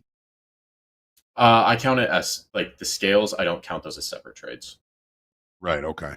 All right. Hey, there's just noticing here. There's some size in the dome in the NASDAQ 23,679. There's 700 on the offer. They just moved it down from 689. So they're oh yeah, I see that this thing. Yeah, I'm trying to chase pretty it down decent size for the NASDAQ. Yes, it is. Target. Yes, it is. Target. All right, Dakota, we're going to get into your trading activity in just a second. Real quick, though, we're going to bring in a little news break for all you traders out there that look to the stars for your answers. There's an anomaly happening this month. Not really an anomaly. Sky gazers, get your binoculars ready. Starting tonight, Friday night, you'll be able to catch a glimpse of the August full moon. It's called the Sturgeon Moon for all you fishermen out there.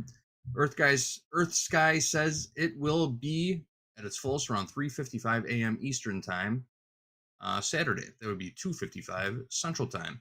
Anyone looking up would be able to see it, whether they live in the city or the suburbs. And if getting up in the wee hours isn't for you, no worries.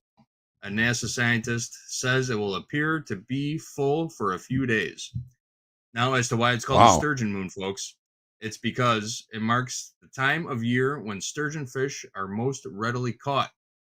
Indigenous tribes living primarily in Canada refer to the lunar as the flying up moon, denoting the time of year when young birds are learning to fly. Also, those living in the northern Great Plains call it the Black Cherries Moon to mark when cherries are becoming ripe. So this moon will be appearing tonight around the United States. We'll look for it's at 689 now, Hoag. Yep, they moved it back up there. They moved it down, moved it back up. About 700 on the offer. Yep. Sturgeon. I love smoked sturgeon. You ever had smoked sturgeon? It's delicious. No, never. I've never had it. I've caught a sturgeon in the Minnesota River, and I threw it back. Yeah. They are nasty looking fish, but they are delicious. Smoked sturgeons, like bacon fish. So good. They're ugly, hard to handle. Not a lot of meat on them. They are ugly. They are Sounds ugly. like It's like a mouth coming out of a Dakota, mouth. are you still in the Like the Alien movie. Yeah, they keep getting attracted to this liquidity up here. Dakota, are you still I'm watching short? it. No, I took Walk us through it, profit yeah. down there at 57. I closed the other two out in the 70s. So I'm up Okay. $956 times 5 because I've been copy trading. So about 5,000 in these accounts. How many accounts are you But copying now, they, Dakota? They pulled up. 5. Copying 5. 5. Yep. So I Alright. started copying 5 last week. Struggled. Had a couple bad days. Lost them.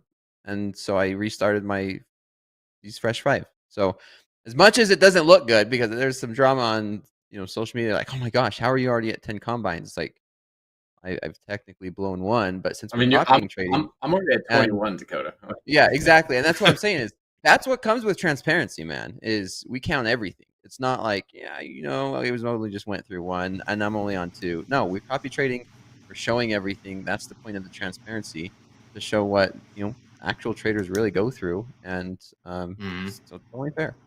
So this is my second set. Are they called sets? I don't know. And I'm up to $5,600 worth of profit. Finishing today, I'm up 950. Baron, we had a couple good trades last night. We locked out. We were both green, and we locked out to the New York session. That was great. And I mean, you're locked out today, right? Are you still trading? Yeah. So I passed a combine this morning, got into the XFA, just locked my XFA, and then I'm up 4,500 on another combine. Go and reset another one, but I'm just going to do it one by one. Okay. At this point, I don't think I have the right to copy trade. And I think a lot of people do jump into copy trading kind of quickly. What I usually suggest is like show some consistency with the payouts before you think about copy trading. And I think that's one of the draws of the industry is, okay, well, if I just get a bunch of accounts and copy trade, I can make a bunch of money. But I really do think you need to earn that right to copy trade. And right now I've shown that like I've fallen off the bus a bit, starting to get back up on it, which is good. But I need to show that level of consistency before I start copy trading, even thinking about it. Let's talk about that for a second. Earning the right to copy trade. So you pass a combine, you get into an XFA, you take a payout, you get 2 more combines, you copy trade those? Is that what you're saying by earn the right to copy trade? What's your process for? Typically, what I recommend is I see people jump in it too quickly, and so I would say just start with one combine. Start with one combine, work through, get your XFA, get that account to pay out. Go buy not even 2, just buy 1. Just buy 1 account, and then if you can get those 2 accounts, let's say you pass that combine and you get into an XFA, you have 2 XFAs now. Don't even copy trade those yet. I would say get those to payouts individually, and then if you're confident enough, I'd say go get a 3rd or 4th account. Maybe just get a 3rd. Get all 3 of those to pay out. Now you've shown a level of consistency. You can start to copy trade 2 accounts at a time, 3 accounts at a time. But with copy trading, you have to understand that let's say I have 5 XFAs. If I have 5 XFAs, if I trade them individually, I'm giving myself 5 attempts for a payout. If I have 5 XFAs and I'm copy trading all of them, I'm giving myself 1 attempt for a payout. And it can be really quick to make a lot of money, but you can also blow up those accounts and set yourself back where, if you blow those XFAs, now you have to go back to the combines. It's going to take you at least 2 days to pass it. Then you have to take another 5 days to get the payout minimum. And people don't think about the time lost when you're just cycling through the copy trader. Right. It's a double-edged sword, right? I know when copy trade, I figured, first time I ever found out about copy trading was about 2 years ago here at Topstep and all the other prop firms. I'm like, that sounds it's like the most dumbest thing in the world. Why would I, if I can't make it in one account, why would I want to, just put a multiplier on it? It sounds like just gambling. And the more I learned personally, I'm like, okay, it's a psychological thing. If someone wants to, if they have confidence and they want to scale up quicker, that's okay. But if you can't do it in one, You shouldn't be doing it in, like, at the time it was 3 or 5 or heck, who knows how many people copy trade now. But I'm a firm believer that if you can't do it in one, you can't do it in many.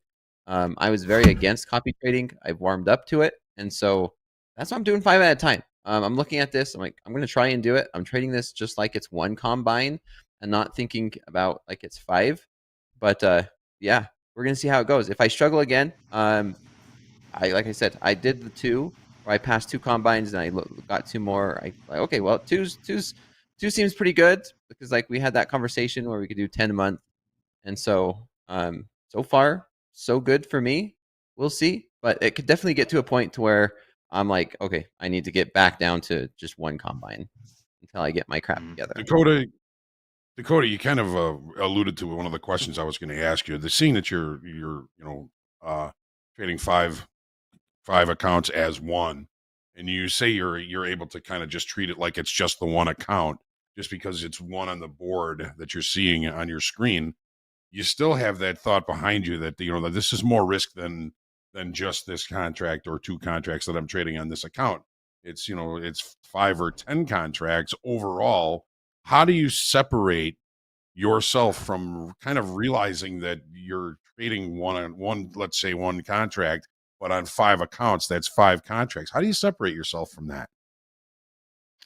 You focus on the process, Hoag. I know that's hard because subconsciously you're going to think about that at the end of the day when you're thinking about the dollar amounts. I was telling everybody in my VIP team, I said, use the settings, use these settings. Don't think about dollar amounts. I look at points when I'm trading, or even go as far as just going into these privacy settings and just blocking out everything. Just like I don't see my P&L, I don't see my balance, I don't see anything.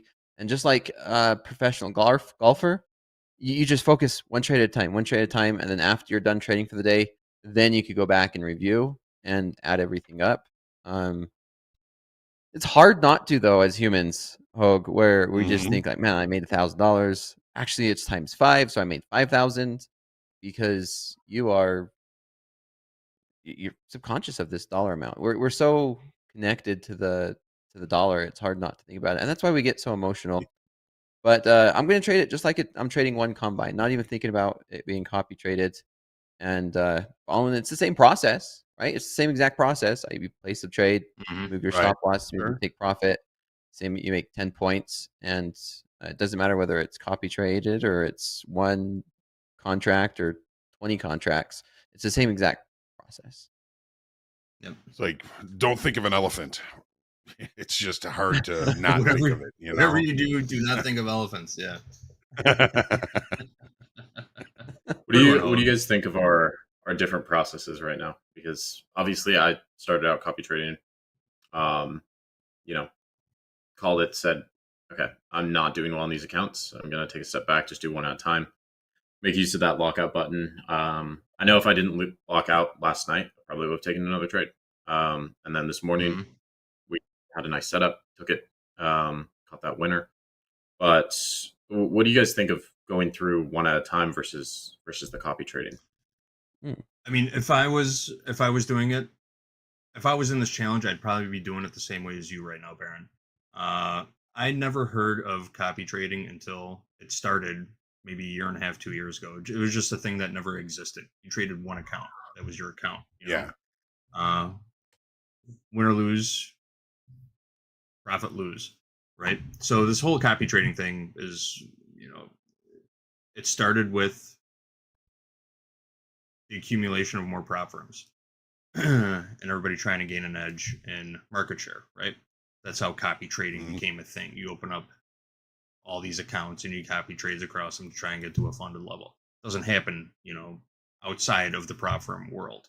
You don't have 6 different live funded accounts that you're trading in with $5,000 in each, and you're making the same trade in each of them. It just doesn't work like that. So if I was to be in this competition, I would definitely be starting with 1 account. And if I was able to get into an XFA and take a payout from that account, maybe I would go back and buy 2 more trading combines and try and copy those trades to see how the process worked, and then just keep building from there. But I mean, this is all speculation and conjecture, but if I was in this competition, I would have to say I would be doing it your way, Baron. Hoag, how do you feel about it? I mean, I would probably be doing what Baron's doing now, just, getting through one, getting the next one, and then, working my way up to maybe a couple of extra accounts. I'm with you, JD. This just didn't happen, until the props, but I don't really care either way. If Dakota, if you want to do 5, you do 5. Baron, you want to do 1, you do 1. You're big boys. My concern is my only concern is, Baron, you've kind of gone back to basics. You were looking at a trading combine that you were successful in April, and you're slowing down. You're, just kind of getting your head wrapped around. All right, you know what? I am a profitable trader. I'm going to be a profitable trader. Now act like a profitable trader. Dakota, I mean, both of you guys are really good traders, and I'm fully confident that you're going to be able to, have long, lustrous careers in this. But it's just, sometimes we get ahead of ourselves. We get over our skis. You start to think that we're God's gift to trading. And every time that's happened to me, I know that there's been danger at my door. So, Dakota, we haven't really talked too much about any of the changes that you've been making in trading. Are you going back to basics? Are you trading less, trading smaller? Talk a little bit about the things that you're doing to kind of get back to the basics and start get into that profitability again. Yeah. So first, going off of like you three are, I agree with you when it comes to I tell my VIP team, that was one of the things I was talking about all last season, and that's why I truly believe it. It's like you can't train one combine. You don't really have any business trading 2 or 3 or 4 or 5 at a time. But then on the flip side of that coin is taking advantage of what's available, and depending on how, like, what's your confidence level, getting back into it. It's like, okay, is this a competition? What's my overall goal? What do I feel comfortable with in trading? And so dipping my feet into this, saying, okay, I have confidence in my own trading. I'm going to try this with the full resources I have available here at Topstep, and I could copy trade 5 accounts. And so I'm going to try that. At the end of the day, I want to be able to take advantage of some good trading and kind of just put my foot on the pedal and see how it goes. And if I end up, I was going to say this would be a bad pun after I got in a wreck the other day, but if I start to swerve a little bit, then I could step back even further, right? Because there's stepping back from live account to combines, and then if I continue to see struggle, then I could step back even further, like Baron has done, and it's like, okay, maybe I do need to trade just one combine at a time and refocus. But in terms of my trading, yes, Hoag, getting back to the basics, not forcing trades. We talked about it Friday, right, Hoag? Where it's like, man, there's a lot of pressure when it comes to being on air, trading in front of thousands of people, trying to be entertainment, trying to show entertaining, trying to show that energy, and then trying to just really focus in this day trading, because it's a lot of mental capital just to be able to trade if you're by yourself, yet alone like reading chat, having communication, keeping up to what's going on in the conversation, listening, speaking, having good, good context to what we're talking about, and then paying attention to everything that's going on, right? Multiple monitors. We have, sharing our screen. We have, sharing the audio, making sure your camera is good, making sure everything's right, Slack. and then being able to execute And then right in front of everybody, often, and then manage it. And so there's a lot of moving parts other than just trading by yourself. So we'll see how it goes. I'm excited. Like I said, everything's transparent, and yeah, here we are. I'm getting closer to passing these, and I'll have 5 XFAs, and then we'll go from there. Excellent. We've got 800 on the offer at 23,699 now. Now it's down to 600. They're just flashing those. They've pulled it a couple of times. I still like JD, these longs. Go for it. You do? Yeah, I still like these longs. I was in it. I think my stop was just a little too tight. I had a 12.5 point stop. I got stopped out. Let's see. Take a look. I got stopped out at 658, and that low was 655. So just a little bit too conservative with the stop, but I still had a good day in trading, up 3K on the XFA.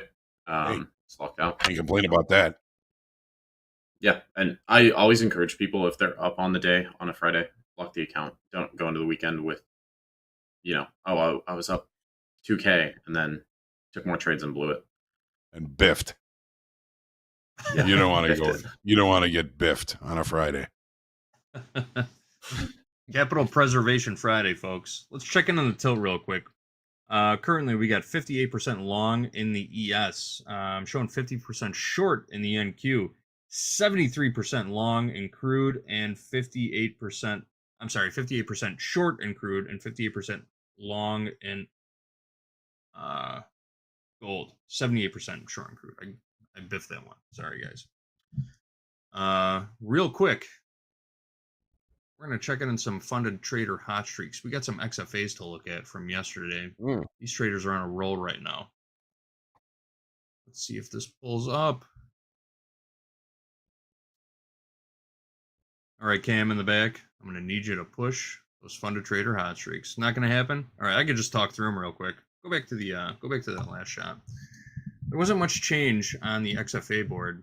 We got VID still on a 36-day heater with $12,075. Alexander P 32 days worth $17,476. Cedric 29-day ripper worth $12,293. Mobin 29 days worth $15,355, and Powling 28-day hot streak worth $6,988. All these traders are trading some version of the NASDAQ, NQ or micro NQ. We'll get those overlays popped up for you by Monday. I promise you, folks. I know you like to take your screenshots. Thanks to the markets, though. We are pushing higher. I'm inclined to agree with you, Baron. I think we're seeing those initiative buyers back in the market here today. We're just not pulling back off that IB very much. Nope. Yeah, and we did have this resistance area that we tapped into a couple times. So we tapped into this initially back on, what is that, Thursday? Tapped into it, rejected, came back up on, Thursday? Tapped into it, sold off, tapped into it again, sold off. But we tapped pretty deep into it. And whenever I see like a resistance or support zone get tapped deeply like that, and there's still, buyers coming in, this to me looks like it was bound to crack today. You wear out the sellers. Yeah. Yep. Well, guys, what does the weekend look like? What does the weekend look like for you guys? When you're not trading, do you spend the weekend? Do you think about the markets over the weekend? Is it always on your mind, or do you totally disconnect? I do on Sundays.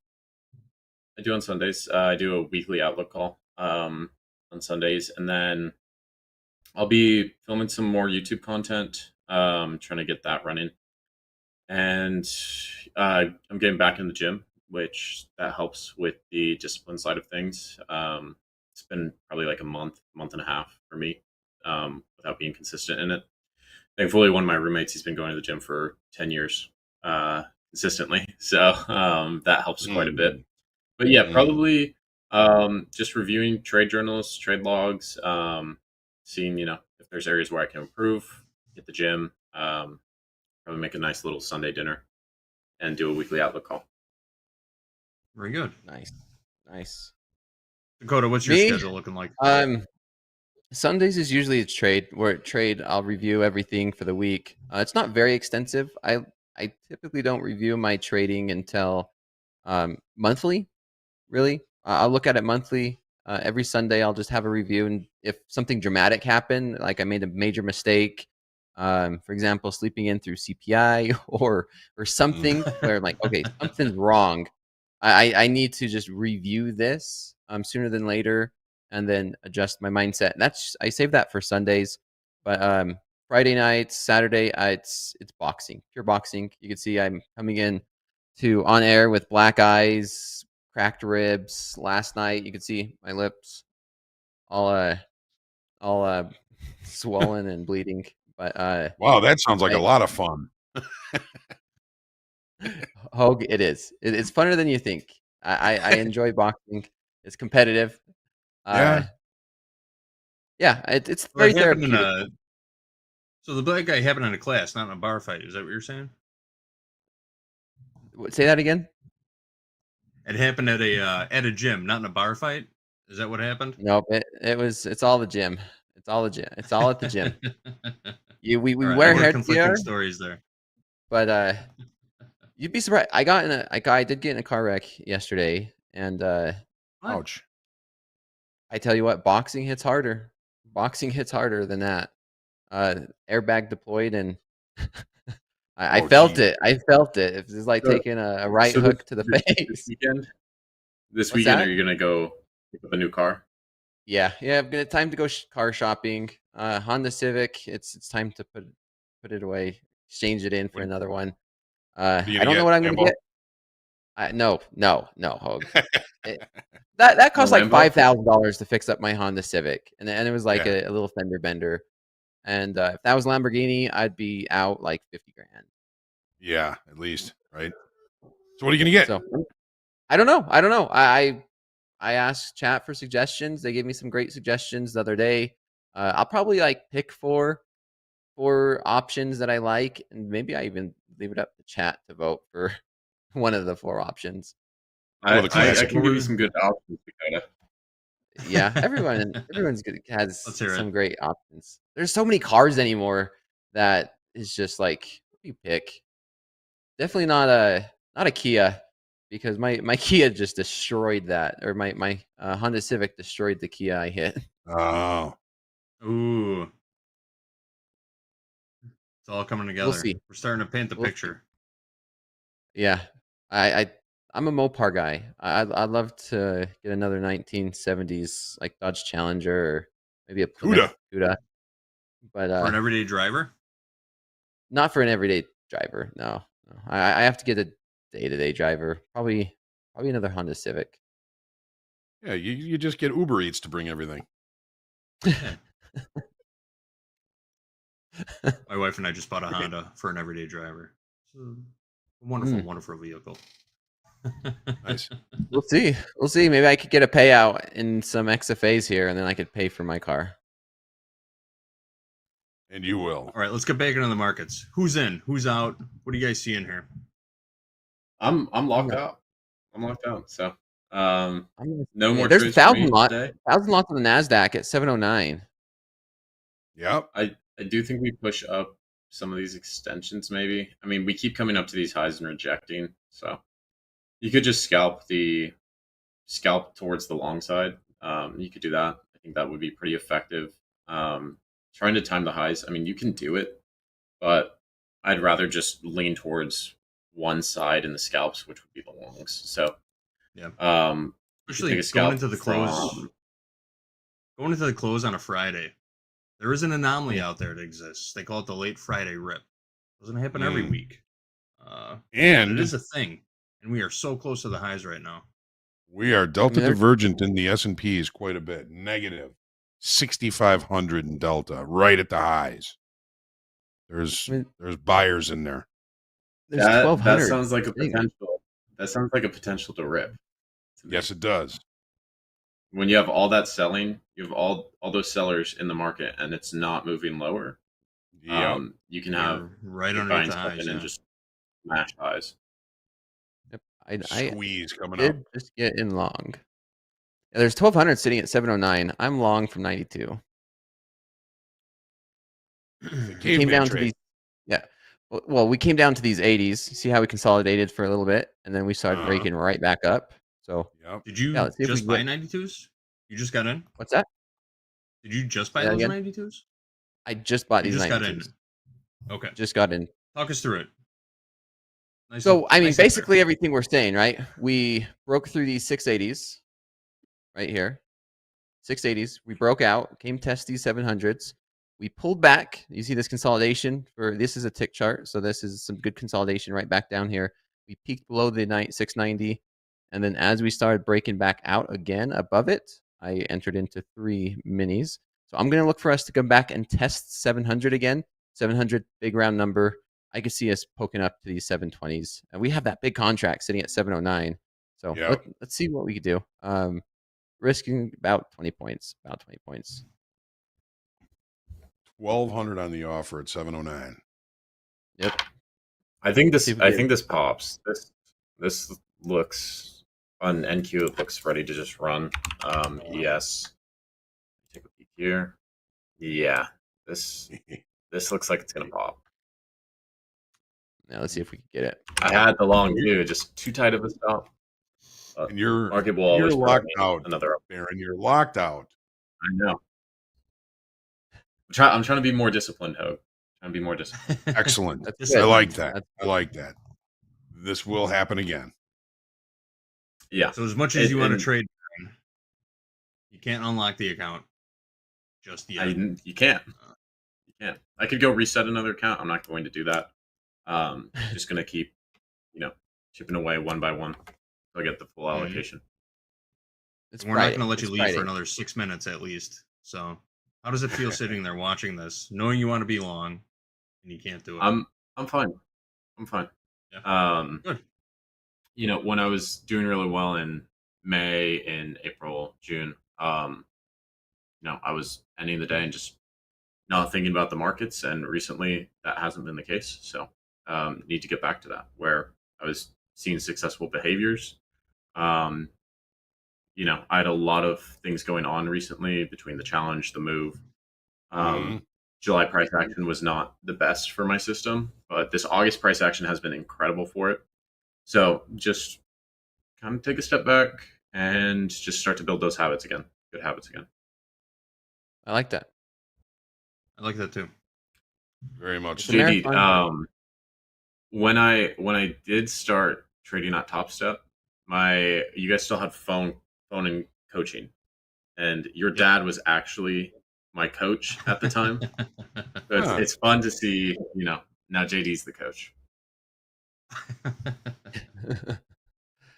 I'm sure he was here with us. I'm sure he wishes he was here with us. He's watching right now. Like, hey, that's my guy, We'll get him back on here with you. Let's see. Yeah, you've been working with my dad for a couple years now, Dakota. Yeah, I have. Around the block. Yeah, I came in Topstep as just wanting to be a coach. I make my living off trading, and I wanted to be a coach here. And he was one of the one or two I looked up to. I enjoyed his conversation and hearing all of his stories about corn and those conversations. And yeah, I've been working with him for 2 years in the coaching program here at Topstep. But how he started to trade last a year and a half. I'm like, okay, well, it kind of split off to coaching, and now it's coaching and trading here on Topstep TV. But yeah, it's been fun getting to know everybody. I've learned so much from everybody here at Topstep, all the coaches, Jack, yourself, Hoag, even you, JD. Thanks. You want a real laugh? My father spent I don't know, probably 25 years in the lumber pit, the lumber commodity pit at the Chicago Mercantile Exchange, and his nickname around a group of his select friends was Lumberjack. So don't be afraid to call him that. Don't tell him I said it, though. I don't think anyone really calls him that anymore. NASDAQ's pushing back up to these 700s. It looks ready to that big pop. Contract move. They're moving them down a little bit. It looks like they moved some of them from 709 down to 705. Mm-hmm. They're luring price up there. That's what I'm thinking, Hoag. I've seen it before, where it'll wait till price gets close and then pull them. There's a lot of traders looking at Bookmap now, and you see that big bubble on your screen. It even happened before Bookmap started. When you saw a big bid or offer on the ladder, price is immediately attracted to that level. I think it's a conspiracy theorist on me. I shouldn't even say that, but I think prices are immediately attracted to liquidity because that's the market's job to provide liquidity. And there are a lot of people in the background that make money off of liquidity also. So when they see those big bids or offers, they're immediately going to start doing what they can to attract prices to those levels. So they're always excellent target areas. And that's why a program like Bookmap is so beneficial, why it adds value, because it just puts another visual on your chart for where that liquidity is instead of just trying to read the ladder. Does that make sense to you guys? I love Bookmap. It does. I use Bookmap pretty much every day. We are seeing on NASDAQ there was a buyer for 400 at 23,689, and that's exactly where Dakota called out earlier, and that price has been supported so far. So we do have a big buyer supporting. Right at the high that level. If you're short today, if you're short today, where's your stop loss? Is it going to be like 710s, 712s? It's going to be above the day high. So and then they're going to sweep it. Let's see if we can do that. I'm all for it. I'm all for making a nice sweep through some stops. Everybody get out and push. Where's your target on this, Dakota? Well, they just moved the 500 contracts to 714. I don't really have say an exact target. I want to see a breakout, and then I'll manage this trade once we break out. So as soon as we see a breakout, let's see. Where would your target be? Let's see. Where's your? Let me load up my Edgeful really quick. Because I'm looking at 720s. I'm looking at 720s right now as a target, but I want to. This market will tell me where I need to get out. All right.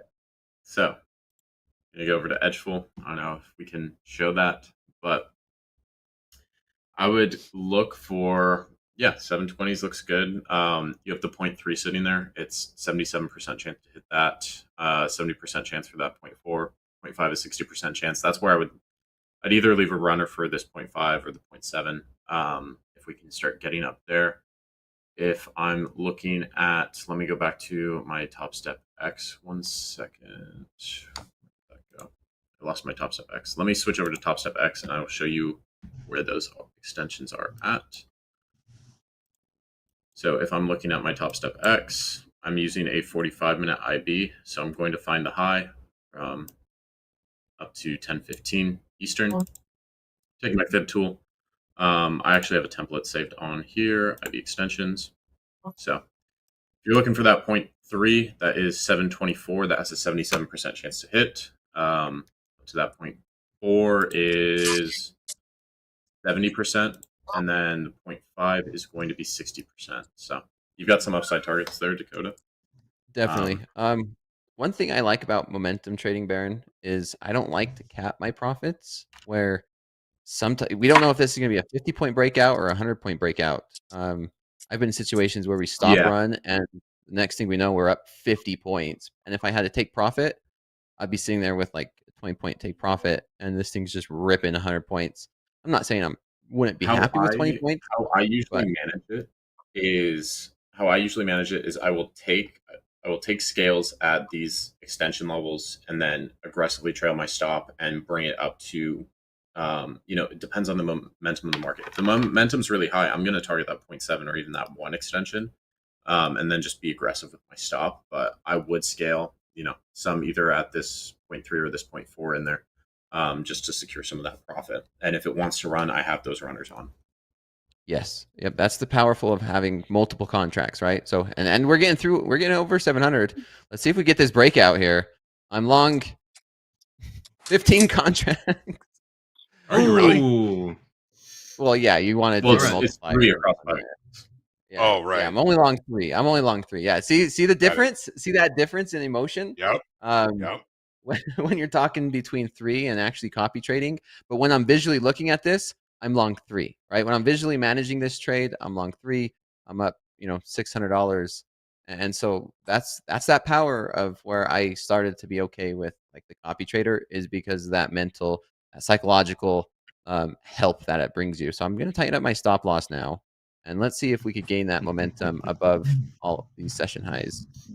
Let's come on, new highs. Yes. When you said 2 ticks, when you said 15, Dakota, I thought you meant 75, but okay, yeah, I see. We're going for it. Just full send right there. Yeah, we need to hold above these 700s. We got up to 702, but yeah, I'll probably hold on to this one for a little bit and let it play out, risking about what I'm down to about risking 7 points on this. And session high of day is 707. We've got up there a couple times. There's still that 500 contracts. They keep moving them. There's one at 714, one at 709. We are marching. We're splitting them up. It's going. Marching now. Going for him. Let's go get him. We're gonna go get them. Well, guys, unfortunately, that's all the time we have for Lunchbox Trading. We can keep an eye on this. We'll let you know if any of these offers actually get hit. But Baron, Dakota, thanks for joining us today. Hoag, always a pleasure spending time with you. Hope you all enjoy your weekends. Go get this trade, Dakota. Manage that risk. Baron, great job locking out, locking in some profits. You kids be good now. You kids be good now. All right, we're gonna step aside. We got Jack and Brooke coming in for another episode of Top Quiz. They're here to stump you. Don't be afraid. Just put your thinking caps on. You'll be able to figure it out. Then we've got Sagan coming in, joined by Jack and Dolby to cover it up and back to the futures after that. So stick around, folks. We got plenty of tradertainment coming your way to close out the week here on TopstepTV. Let's go. And an even quarter bid, half bid, the orders bid, even bid. Now I'm a seller, quarter, half, the orders, and even.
Hello, everybody. Party people. It's Friday. Stocks are pumping. Everything's good. And they're even better because I am joined by Brooke today. Brooke, what's up? Been a while. Hey, how's it going? Yeah, it's been a hot minute, man. I'm used to having Gabe do this, so welcome back.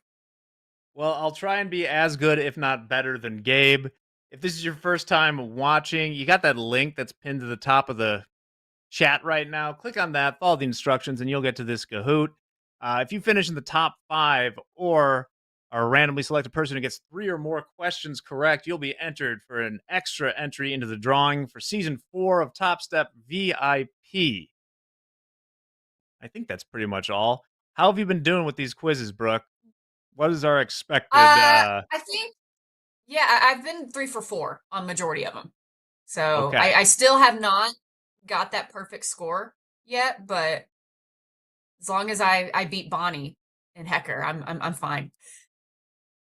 Could happen. By the way, Good. just a little news off the wire there. The White House, to clarify misinformation on gold tariffs, a gold order is to be posted in the near future. So definitely some movement there. All right, hold on to your butts. Trading near the highs in the ES right now of the day. We'll get back to that a little later, but right now, I think it's about time to close out the Kahoot and get this started. And you're right, Gobo. Shout out to Eddie. Eddie, if you're listening, hope to have you back soon. Definitely ain't the same around here without you. Who's going to be? Boomer Doomer. He's going to come in. Rhino Dog, Wolf Trades. We miss Eddie. All valid things. I always love All the right. creativity in the names. Yes. Sometimes I hate them for it, but I respect, game respects game. Love a good one. Okay. We're going to get this started in just about 5, 4, 3, 2, 1. Let's go, Brooke. As usual, we vamp while the date is showing. And let's go ahead. Question number 1. What is the highest weighted stock in the Dow Jones Index? Is it NVIDIA, Microsoft, Goldman Sachs, or Sherwin-Williams? Oh, look at that. Answers are coming in quick, too. I rally against the Dow. Go ahead. I'm going to go with NVIDIA. Well, it should be. NVIDIA is the highest weighted stock in both the S&P 500 and the NASDAQ, but 10% of the Dow Jones is Goldman Sachs. Yes. That is, Dan, I think, didn't they put NVIDIA in the Dow recently? But the point is, it's based on price weighting, not market cap. Gotcha. So, yeah, Goldman Sachs is your biggest in the Dow. Oh, womp. All right. I think that'll be the trickiest one. Okay. We'll find out, though. Look at you. Big Tick Energy, living up to the name. The King. I got to be careful when I read these, Brooke, because sometimes they try and put words together that'll make me say something inappropriate. But it looks like we're all good there. MacGyver in 5th. Okay. Our viewers are always so crafty. Yeah. The next question coming at you. Today's Fast Markets guest, Dan S., is running for U.S. Congress in what state? Is it Texas, Maryland, Florida, or the Republic of Northern Idaho? One of these states. That's good. Awesome that we have him on Fast Markets, too. I Yeah, am you going to kinda go dropped with that. Maryland. Yeah. Okay. I'll go with Maryland. You are correct. Maryland won, to be specific, for our friend Dan Schwartz. The Republic of Northern Idaho is not a real state. Yet. Shout out to The Simpsons. Let's see who was watching this morning. Discipline creeps in. Always good to see Discipline getting in here. All right. We are going to go to the third question. Brooke, you're 1 for 2. Feeling good? Let's go. It's starting to pick up. I needed that last one. I cannot remember what these last 2 questions are. Let's do it. Question number 3 is, nearly 24 people got sick this week after consuming tainted what from a Florida farm. We talked about this morning too. Was it alligator eggs, raw milk, Cape gooseberries, or methamphetamines? I mean, I know what answer I would want to go with, but I'll keep it PC and shout out to Gabe with raw milk. Yes, it is raw milk, which Gabe triumphantly drank more of on live TV. Remember, kids, what's that quote? When you play the lotto, you sometimes win. When you do drugs, you always lose. All methamphetamine is tainted in that way. Check out the leaderboard. Shout out to the 6 people who answered it, though. Sub King 01, Lee King Wick, Steezy, Trinterix, and Day Trading Daddy. We got our kinky users out in full force. It's a Friday. One more question. Brooke, you're 2 for 3. This could be our high score for the week. One more question is as follows. What is the highest rated movie in the IMDb top 250 movies? Is it The Godfather, The Dark Knight, The Shawshank Redemption, or the 1992 Steven Seagal classic Under Siege? Oh, man. I love me some Steven Seagal flicks, but I'm going to go with Shawshank Redemption. With 3.1 million votes and a 9.3 rating, it is indeed The Shawshank Redemption. For those keeping track at home, Godfather, 10th of a point behind it. Dark Knight also up there. Shout out to Steven Seagal, who's doing God knows what at the moment. Brooke, 3 for 4. You would qualify for an entry into the next season of Top Step VIP. Now let's see what the winners are. Who do we got? 3rd place, AJ. That's boring as hell. 2nd place, Yo Pops. Better. Yo Pops. And 1st place, we have Day Trading Daddy. Day Trading Daddy, you're in there along with Avi and Name Nick. Brooke, thank you so much for joining us today. Hope to see you back sometime soon. 3 for 4 is a good outing in Top Quiz. Everyone else, stick around because, we're going to take a quick break. And then me and Dolby will be here with Sagan. Won't want to miss that. Then we got Reversal Challenge with the Salt Lake City Sniper, Doom, others to close out the week. Stick around. It's almost done with the trading week. We'll be here. TopstepTV. Let's do this thing.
Good afternoon, friends and traders. Welcome Back to the Futures, the cleverly named segment we're on right now. I'm joined by Dolby Time, and new to Topstep TV, we have Topstep funded trader Sagan with us. Sagan, welcome to the show. Thanks for joining us. How are you doing today? Hi everyone, I'm doing well. Thanks for inviting. Really appreciate this. Thanks for using this coming on, man. Yeah, thank you. Yeah, I understand that you are long right now. You're long 2 MES, targeting yesterday's overnight high. Is that correct? Yes, targeting yesterday overnight high 26.75, and targeting one of the MES is 23.50 area. Yeah. Going up to 23.50. All right. Well, this is your first time on Topstep TV. You are long MES. Do you focus on the MES or ES? Every day I focus on ES and MES, and mostly I trade them. I was looking previously when I was trading stocks and SPY, so that's exactly fits to my discipline and trading style. Awesome. So you went the route, you got in the stocks, and then trading the SPY. Were you trading the actual ETF or options or both? I traded stocks and options, and now on the futures. Because futures I see is 23 hours per day, and exactly fits my time. Exactly. Can't beat the 23 hours per day. Nick Dolby is also here. Goes by Dolby Time in the tag. Nick, have you been into any trades today? Nope. First time seeing the charts. It's my favorite. Let everything play out. Show up fashionably late. See what the market's been up to. Looks like it's been up and to the right in the NASDAQ. But I really, truly do prefer checking out charts like after the afternoon. I think it's just the best. All the scary stuff has typically happened, and the structure looks so good. Sagan, your long looks incredible. Are you typically holding positions for a longer period of time?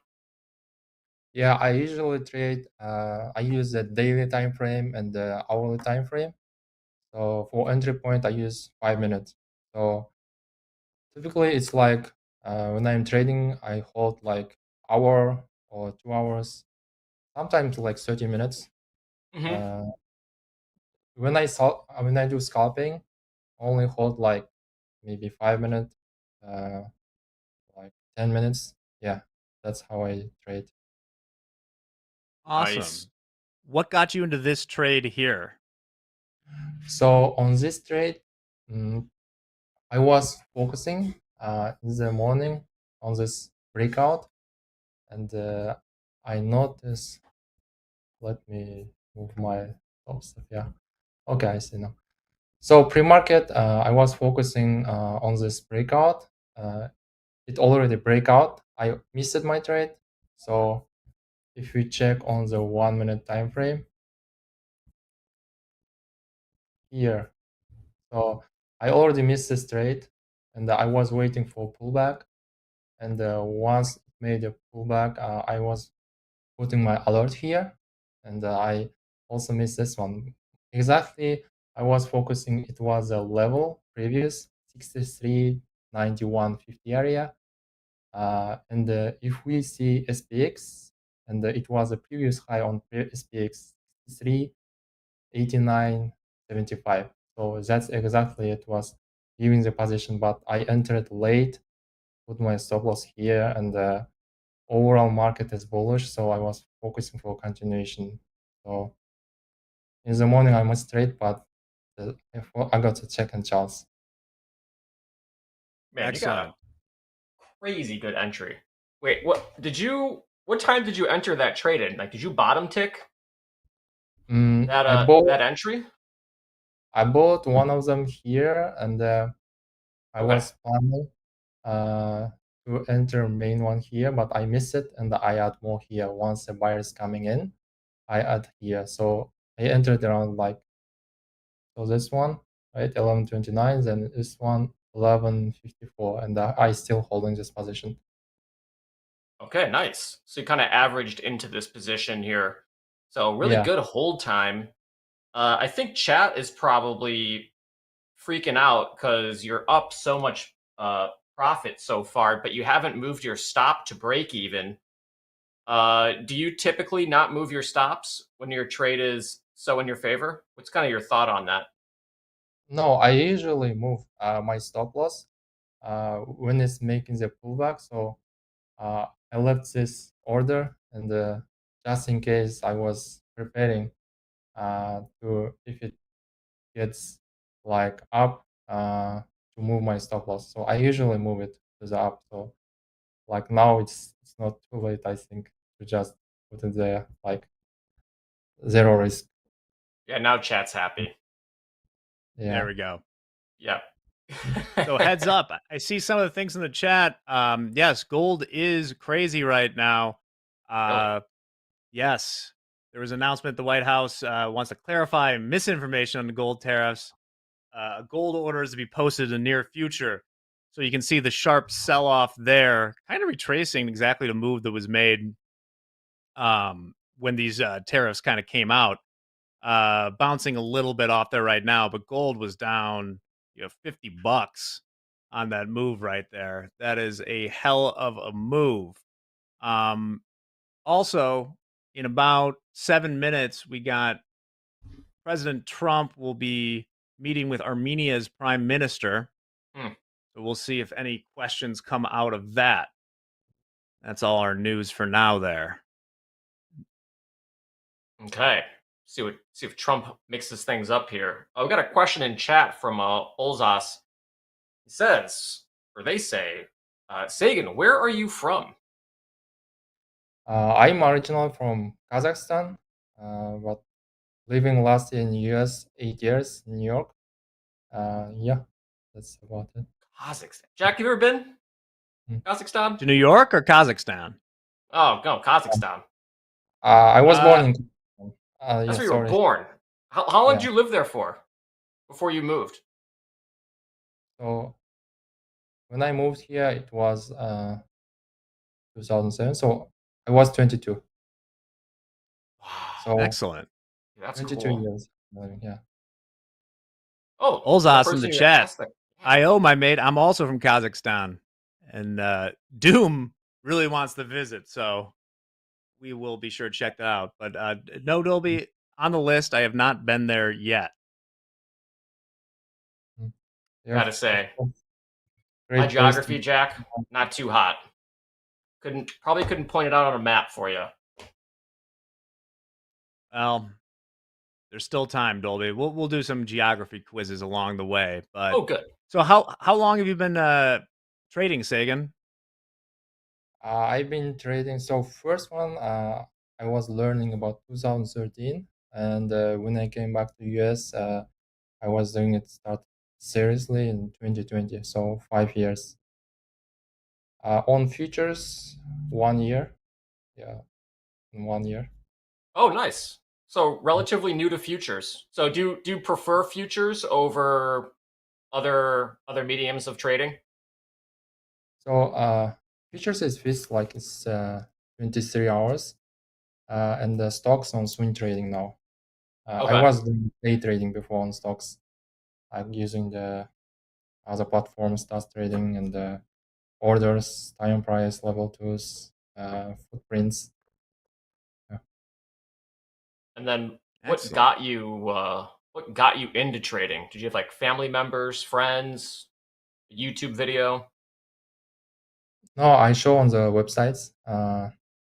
So in our city, we had like traders, and I see like they have been working in the office and how they're like doing online and the trading. It was looking fantastic to me. It's like impossible. Like, do they really make money? So it was really interesting for me. I don't have any family members, so I was just watching the website. Just the website? Wow. Yeah. Great stuff. U.S. July budget deficit $289 billion. Throw it on the stack. That's just off financial juice right now. What's up, Juice? Juice is loose on this Friday. A little bit of a pullback right there. Trading 64.14 3/4 in the ES. What's gold doing? Seems to have found its sort of happy place after that crazy move right there. Somebody in chat asked, where did this rumor or story about the tariff start? And honestly, I do not know. If anyone can point that out, let me know in chat. I'd be interested to know. I'd want to know. Exactly. Oh, get Travis B in the Thunderdome? That'd be interesting. He's a very, very interesting man. So, pretty mysterious. Sagan, you're just going to sit pretty in this trade right now. You mentioned that you would move or trail stops at some point, I believe. Where would it have to go for you to do that? I think, missed the entry point. So this previous high, the 64.13, let's show it here. So this high, 64.13, would be great to add more position, I think, on this pullback. We have a big pullback. Overall market is bullish, so it's gonna be direction to the upside. And let's try it 64.13. Buy limit. So it comes here again. I think it would be the good add more position. Ooh, okay, here we go. This is not something we see too often, Jack. Sagan is gonna buy more on the pullback. See, I like this play. So have you tried doing this in the NASDAQ, Sagan, or do you have more success buying pullbacks in the ES here? Pullbacks, mostly I like it. For example, when I'm using VWAP and the 9 EMA, 50 EMA, when it cannot break it, I like the pullbacks. For example, today we had a pullback, right, also around like 115 area. It was holding the 50 EMA. So I like this kind of pullbacks. If it gives me entry point, it's good. If I miss, I don't trade. And if you get filled, how do you adjust your position from there? Would you still accept risk on the trade, or do you maintain like a break even?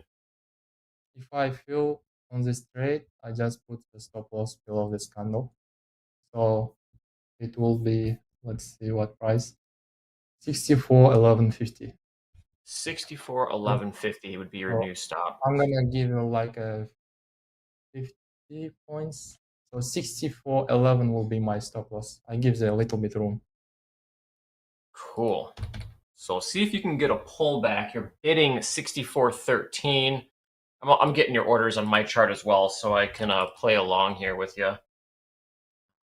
On 64, I already missed it.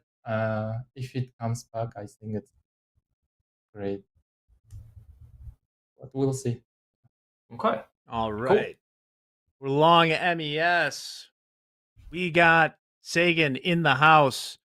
Sagan, is there a large, forgive my ignorance, someone from Kazakhstan is Kazakh? Kazakh, yeah. Kazakhstani? Kazakh? Okay. Is there a big Kazakh community in New York? Yes. We have a community. We have a community in Manhattan, Brooklyn. Most of them in New York and California and Chicago.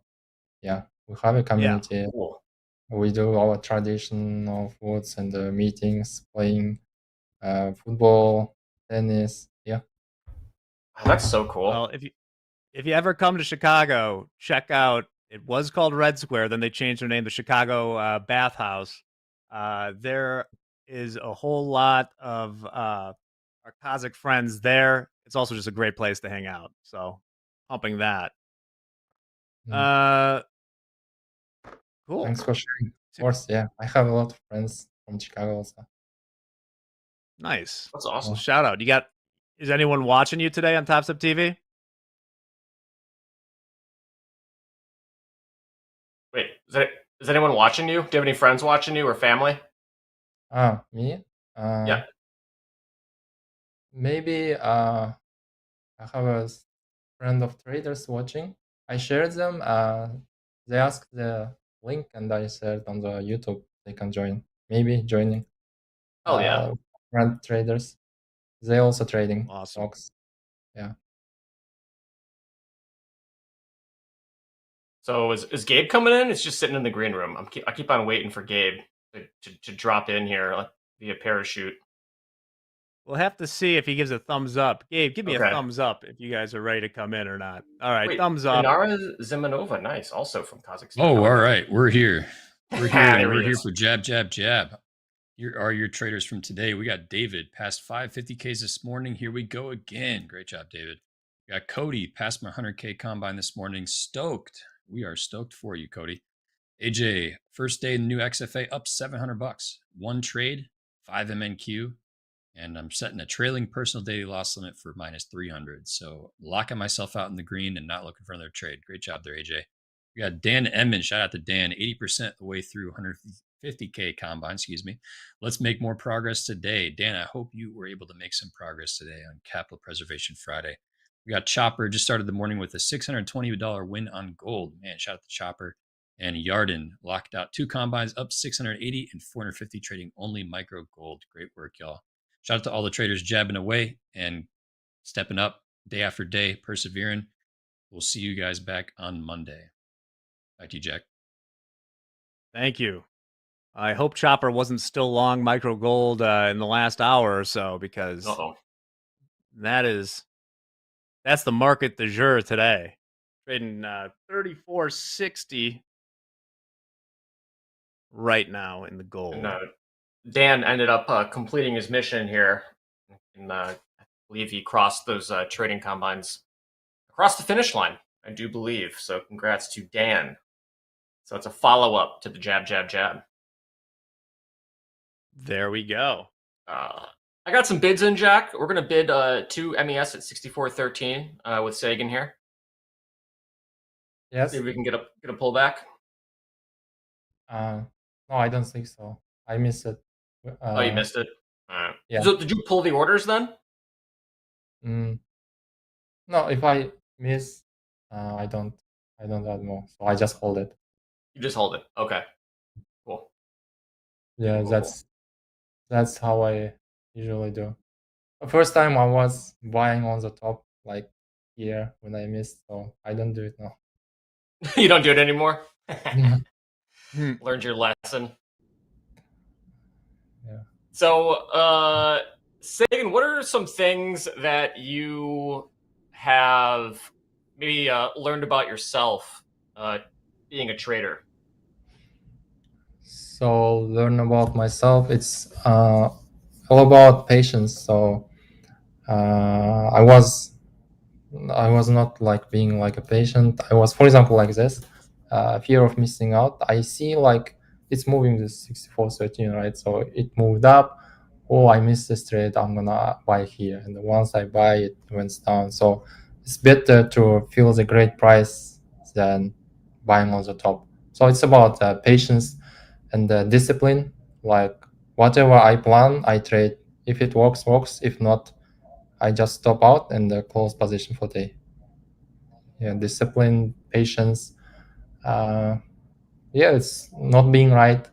Like when I was started, I was like plus like most of the time, and every day I tried to make a like green day. Even for example, point like 0 point. For example, let's say I made a $900 right for in the morning, and I was focusing on, let's say, like 1,000. It's only 100 left, and I was just watching and entered the trade and give up what I made. So that's also my mistake for a long time.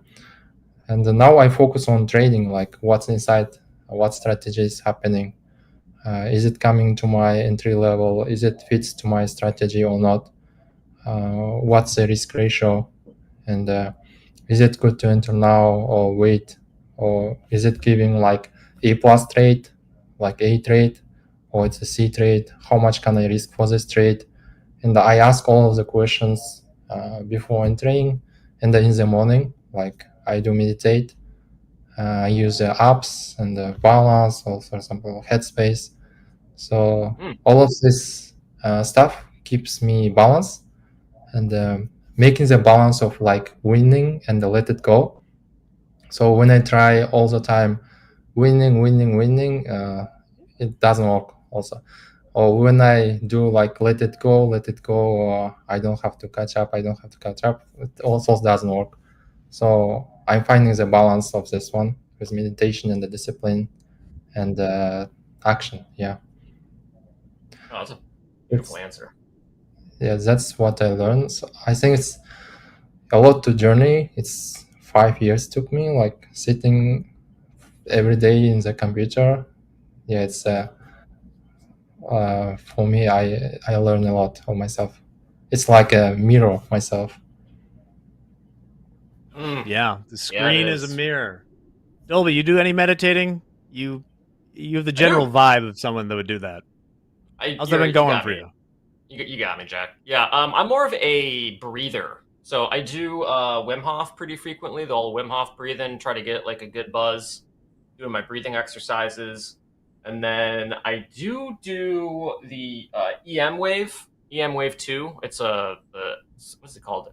It's not quite a heart rate monitor, but it measures the space in between your heartbeats. So it's called like a coherence, like heartbeat coherence or something. And it's basically another breathing exercise you can do, but that's probably my favorite one.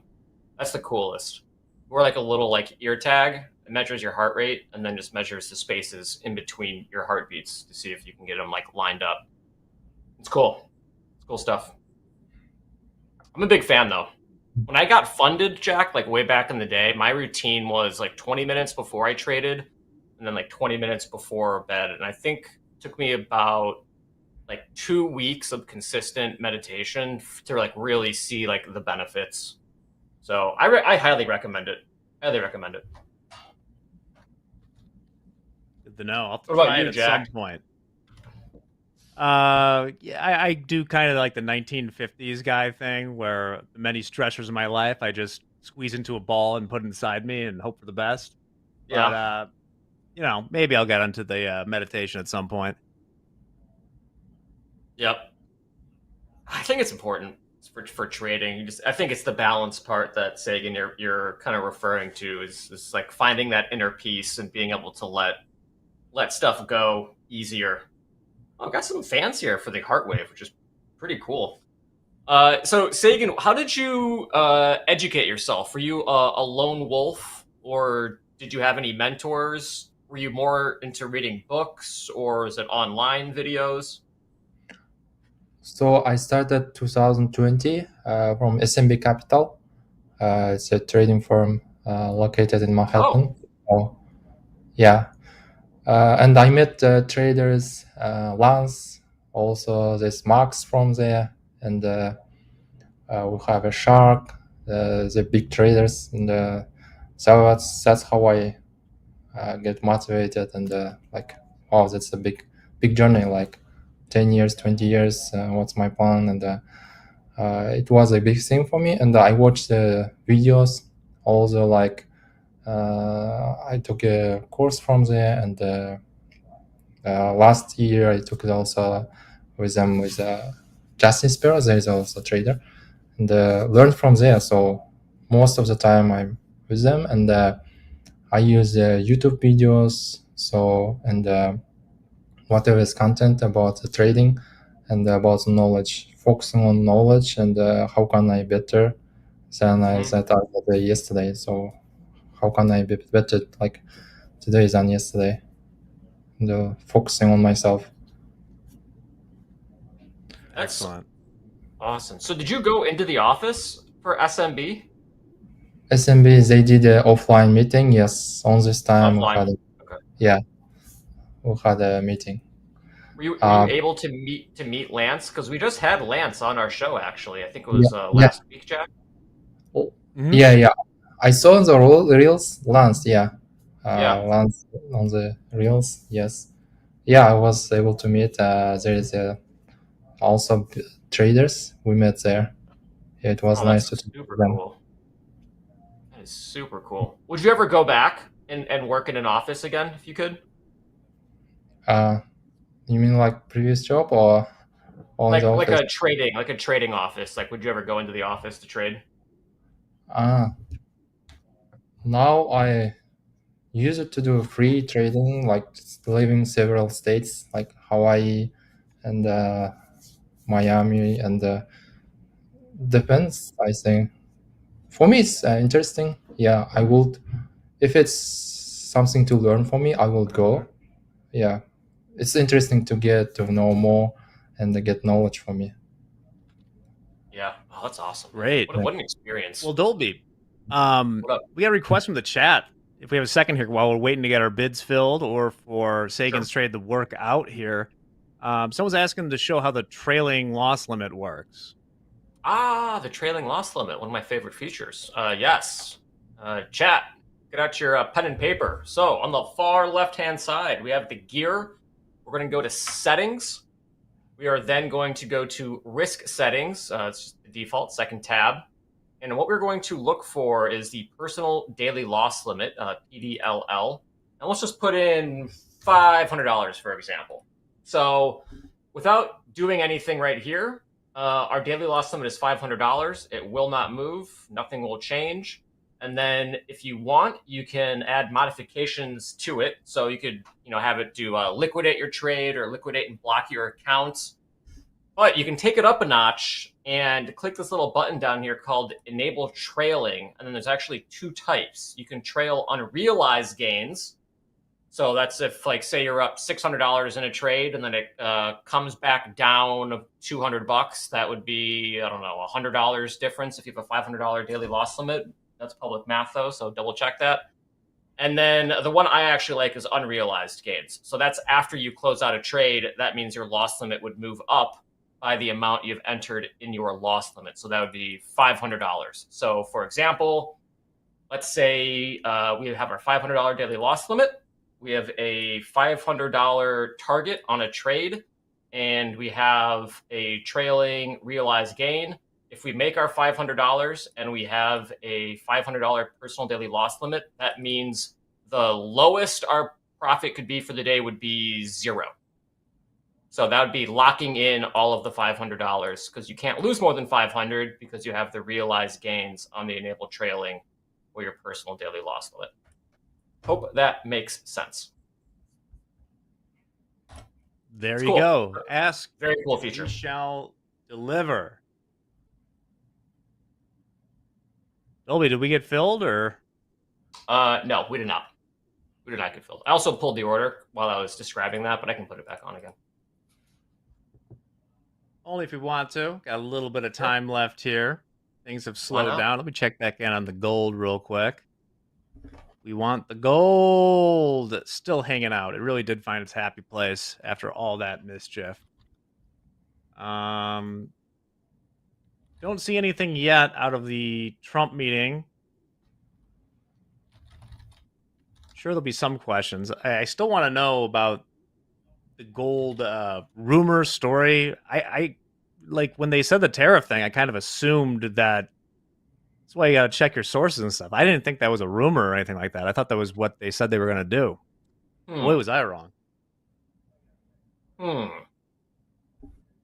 So it's always something going on these days. Always something. Always something. Do you follow the news at all? Say again, do you want like on Twitter or X? Yes, I used Benzinga Pro live news. They're gonna show like all of the news stocks and overall market. Yeah, I listen all the time. Now I'm live, so I'm not on the microphone. So usually, otherwise, you would have like a headset in or something, or earbuds to listen to all the news all the time. Yes, all the time. Yeah, so from morning till evening, it's always turned on. And I use a book map and they're gonna share also important like overall market. For example, let's say job right. We'll have an employment rate and job openings or CPI, PPI, or consumer sentiment, all of this news stuff. So I listen, all of them. And are you typically sitting in front of the screen all day waiting for trades to set up? Or are you more like a 1 to 2 hours a day and then go live life sort of thing? So in the morning, I prepare. If it's coming to my setup, I enter the position.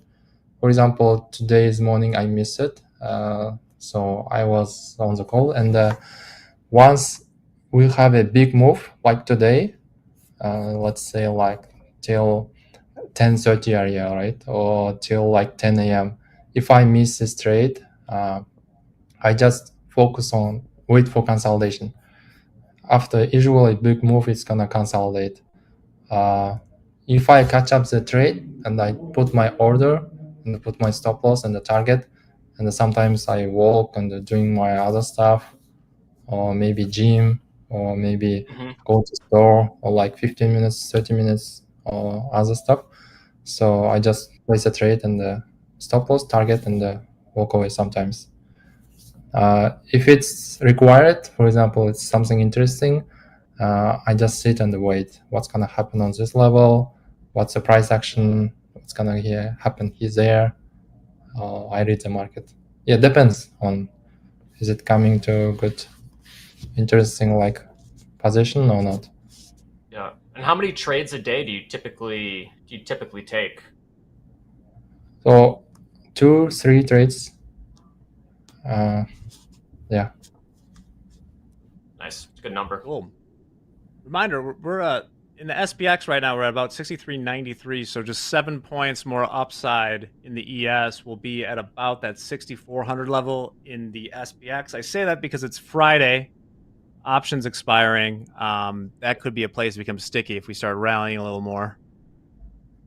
That kind of lines up with the target that Sagan is looking for. I believe you said you were looking for the high yesterday overnight for at least one of the contracts. Yeah, so one of them 26.75, one of them 23.50.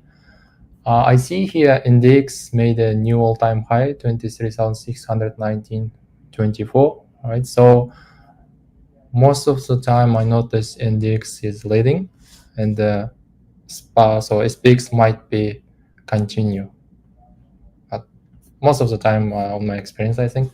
So we'll see. Yeah, we look at the big movers there. We got Nvidia up 1%. Apple, oh boy, Apple's up 4.25%. I missed that one today. Google up 2.3, Tesla 2.3, Palantir up another 2.3 as that goes to the moon. So yeah, NASDAQ very strong, especially with the big market cap participants in that. Well, we got about 5 more minutes left in this segment. Let's get a little wiggle going here.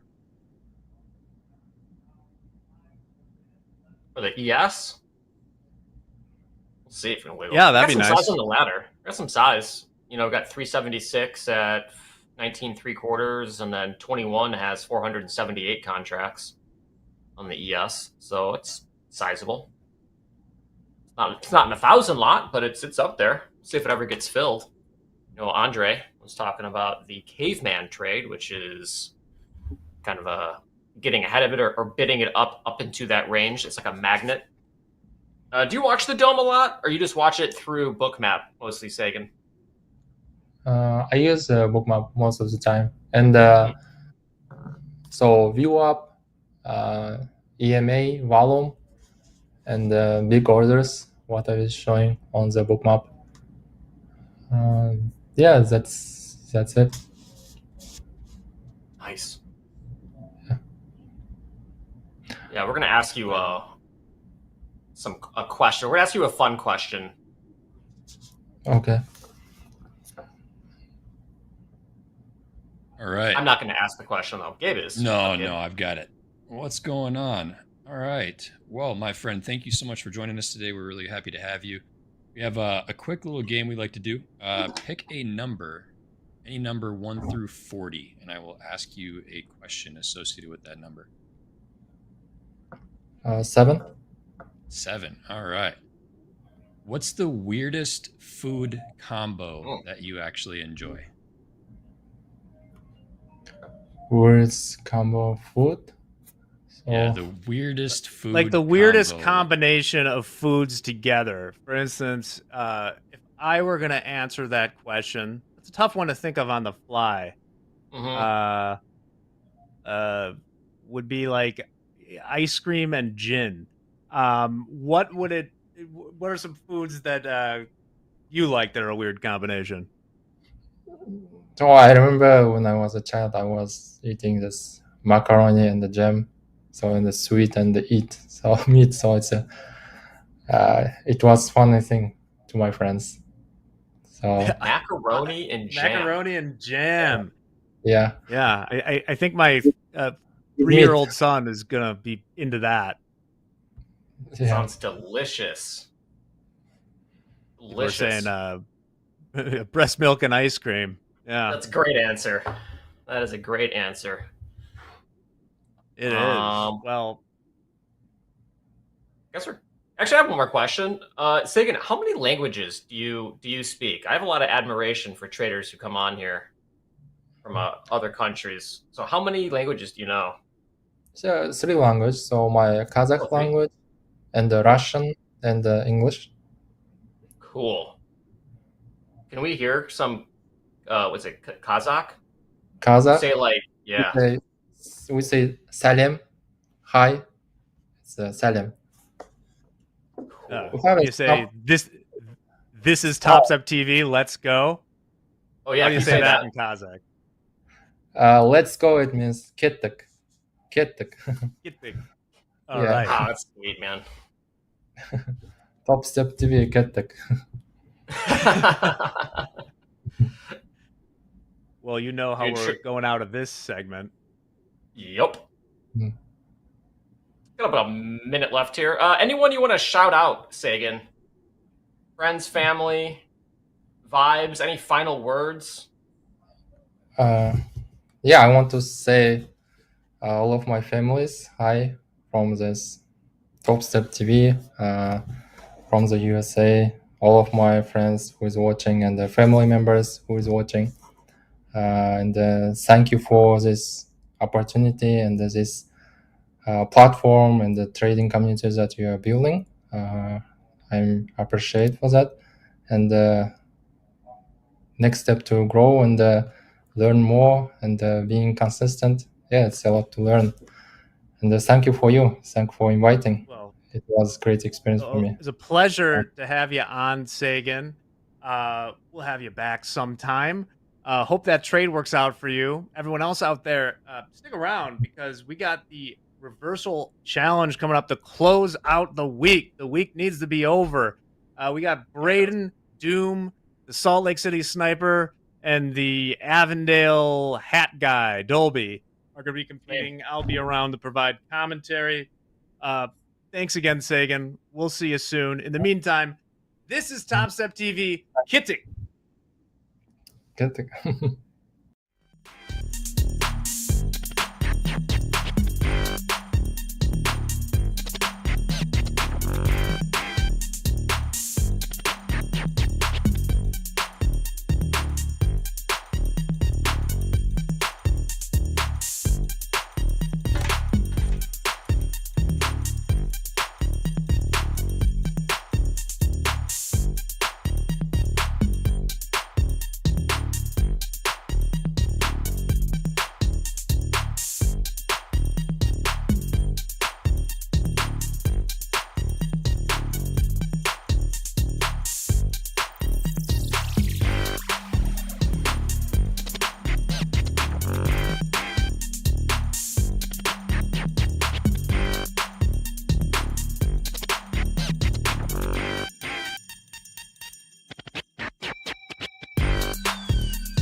Howdy, howdy, howdy, everybody. Welcome to the last 60 minutes or 52 minutes of the day right now. We got the reversal challenge. We got a star-studded affair here. We got Braden C, Doom, Mandy, and Dolby Time ready to take on the reversal challenge. In case you don't know, just do this in your practice account. You must, once we get this started. 2 periods. You must always have one NQ on and use only the reverse button, then 2, then 4, then 8. I might, as the game master today, end it at 8 because I think that the 15 lots is bullshit, but we shall find if that works. Around the horn, Mandy, you were here this morning. Has your day been good since then? Ooh, Awesome. it has. Sniped my way up and up 25 across 3 XFAs. Oh, you hit the target. I love it. Daily target. Yeah, I did it. So locked myself out. Posted it on my Instagram, Mandy in the markets on Insta. Let's do it.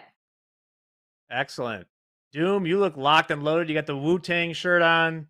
You got the Frogger glass. You got a helmet on. You are ready for this. And then Braden C, welcome. Have you done the reversal challenge before? No, first time. I'm excited. I'm excited to get started. All right. Well, we can start in 20 seconds if you want. Right on the 10. Let's do it. If you guys are ready in 15 seconds to put on one NQ contract, we can get going with this. In practice. Yep. 5, 4, 3, 2, 1. Let's go. There is that lovely bell. As always, starts off a little slow here and then gradually picks up through MOC where all chaos happens. True. I'll let you guys do some trash talking now. I don't want to completely step on it. No pressure. Who is long? Who is short? Who is long? Who is short? Not going to have positions up today. Doom is long. Okay. He's already locked in. I'm Not long. even one bit. Man, Yeah, I'm I long haven't as well. traded a mini and it feels forever. All right, That's the looking at joy. the poll here, 50% of the people in the chat think Mandy's going to win. Wow. You The other guys. 3 of you are all No pressure. bunched together. Just a bunch of yahoos and Mandy, basically. So, can we reverse positions at any time? Yes. Uh-huh. Okay, and then we're adding size at the same time altogether. Okay. Yes. Yes. So right now, until you hear otherwise, it is one NQ contract in a practice account. Okay. Practice. I'm gonna try Oh, to practice? scalp a couple points, long, short. Try to build up a little bit of a buffer, then Yep. look for some better holds. It's not bad. What's It's the not what's bad the of a current strat winner? there. Like, what's Ooh. the current highest winner? Like, what's the record? But debatable. Debatable. It's Well, we like did have one where 28K. Wow. It's sizable. 28K. It is. I think Tony has the Tony S. I think has the record, and then Jerome has an asterisk. But the OG record is Tony S. I think it was like $27,000 or $28,000. He caught a 27's right. 15 lot ripper. Was it James that completely kicked ass last week? Oh yeah, I think James won. James Harden Nice. did indeed win. He's missed out that. today, so he doesn't have to gloat about it. Mm-hmm. Oh, a reverse short at that 710. In a couple points. I mean, markets are really sideways, so I'm going to be aggressive and just try to take 5-6 points each way. See if that works. That's a great plan. That is a great plan. I wish I had that plan. Reverse I again. do have my go on. hotkeys though. I do have a hotkey for the reverse button. That's how you know you're a diehard That's a reversal good thing to challenge have. person. Hotkey, yeah. So we're gonna end this period at 220. We'll go to 2 lots, and then I'll let you guys have your fun during the bottom of the hour liquidity injection. So we'll end at 232 if that sounds good. Cool. Just say the words. We'll follow along. Got some music. This is wonderful. NASDAQ's in a brutal wedge right now. First trade Thank I you, placed all Billy, day. by the way. I forgot to add the first "This is stupid" for Andre. Andre will be back next week, I think. You never know with him. He's a mysterious schedule.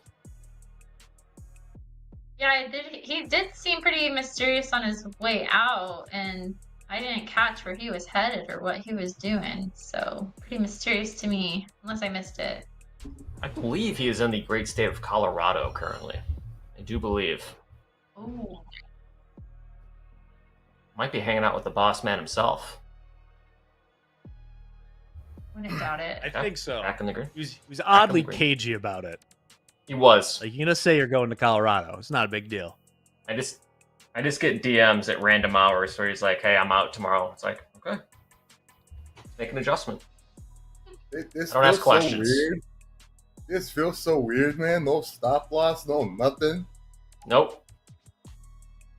Just vibes. Vibes and your intuition, and whatever management system you decide to use. It's a fun exercise. It is a fun exercise. It's good. I did pull a reversal on was it Power Hour this last week? I think you did. Like I actually hit the R button, so it could. Did it work? Be beneficial to you. I think it did. I think whatever loss I did, I at least remade that up on the reversal. So That might be the first It can actual work. use of the reverse button on air, on this and not in the reversal on air, challenge. yeah. Yeah. Not in the reversal. Yes. All right, let's go around and take a little P&L check. Looks like we got a green screen. Maybe say your P&L. Mandy, what are you at? Negative unrealized -50. All right, Braden C, where are we at? Realized 145, unrealized 60. Wow. That's good. That's really good. Yeah, just Wow. trying to That's scalp, good. you know, 700. Scalp the range. something. Gas in the tank. Doom, how we Minus doing? 49. Back at Minus break even, 49. I haven't hit the reverse button yet. Holding. 1 minute, just chilling. Good. I'm waiting for that size to come in and either make Yeah. it count or just. This is a little weird though. I want to talk through my trades, but at the same time I don't, because then I don't want to be giving all my tea Secrets. to my opponent. Yeah. It's hard for me not to talk about it. You can psych them out. That's true. This is going poorly so far. I didn't hit the R button, you guys. My bad. You have a hotkey too? It's like Dolby. I'm getting smoked right now. I do. I forgot. I need to turn off my other hotkeys, but then that's going to mess me up come Monday morning or Sunday night. Oh yeah. You don't want that to I happen. found my little keyboard only to find out that my kid completely messed it up. Oh. Hey, good Was thing it like I a don't little use mechanical? it. Yeah, I had a little separate. I would scalp like 3 to 5 minis, but it wasn't getting healthy at one point. I was overdoing it.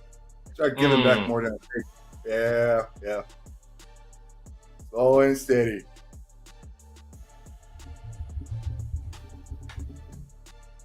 Got some big orders in the NQ up there. 719 quarter, or sorry, 719 half, 719 three quarters. 250 lot, 350 lot. So raise your hand if you're long right now. Okay. Short boys. Riding the short bus right now. Yep. I covered though. I'm long now.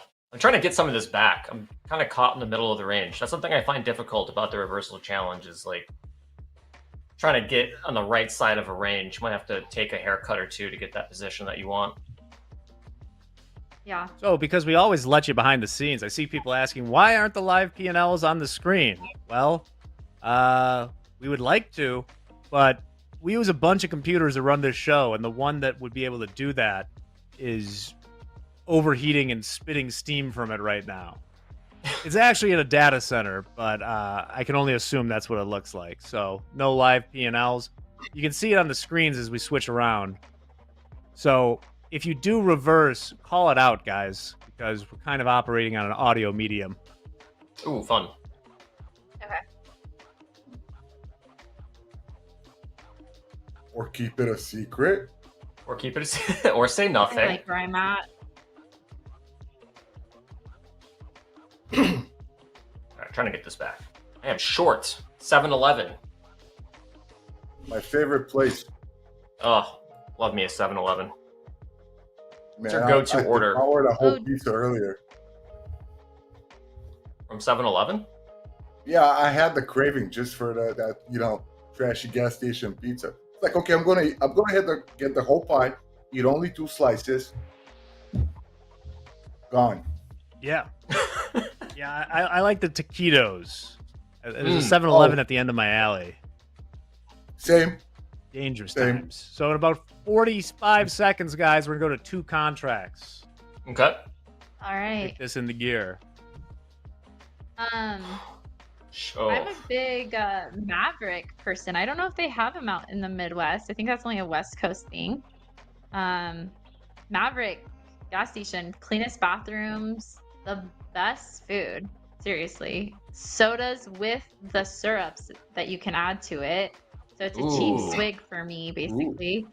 Pebble ice, like all the essentials. So yeah, I'm sorry, 7-Eleven doesn't quite make it for me. Doesn't slap as good as Maverick.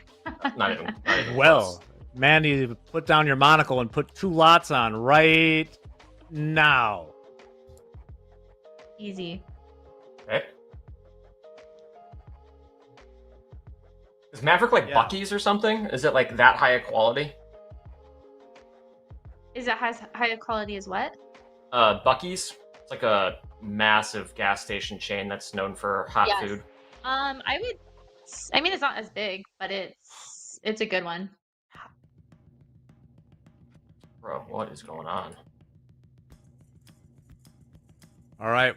Everyone should have 2 lots on. Let's go around the horn right now. Braden C. What's your realized, unrealized? 60 realized, 80, negative 80 unrealized. Scalping the range worked until it didn't. Now we're breaking higher, and I was caught in the short. Mandy, where are we standing? Up 243 realized, unrealized 20. Colonel Doom? Down 300. Still first trade, married to it. I love it. Just add it to the loser like a champ. Yeah, No, Lucky's. send I'm it. dying to go there.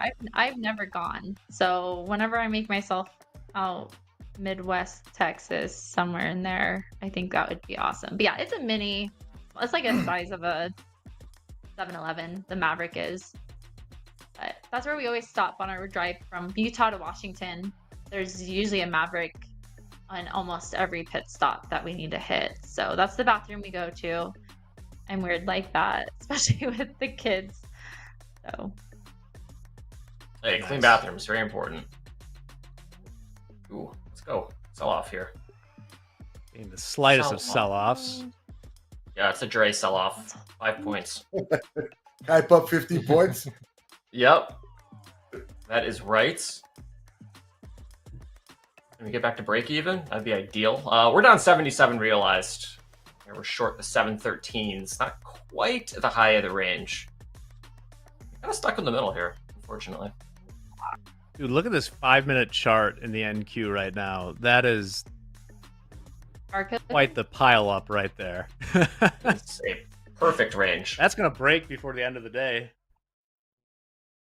We'll see. Let's hope. Somewhere. I don't know what direction, though. What do we have? Lower highs and It highs? hasn't really gotten any correlation with the gold move, which is odd to me, just a little bit. Anyone get caught in that? The gold move I was caught the super sell. like idiosyncratic. Ooh, nice. Caught the sell? I caught the sell, then I reversed it. Now it just keeps selling. dang. All right, we're back in the green. Contacts in the federal government. Oh, wow. Wednesday, No. the bonds acted up. Today, the gold. Ooh, hello. Starting to pick up a little bit. Yeah, a little wiggle there, huh? Just a little bit. Yeah. It's a fun exercise to get out of your comfort zone. Starting to get the volume picking up a little bit. This reminds me of how I started trading. Oh, really? What happens if I don't hit the reverse button through the whole session? Nothing. Okay. You're allowed to. You do have to be flat for halftime, so you would have to put your position back on again. But other than that, yeah, you don't have to press the reverse button if you really like a trade.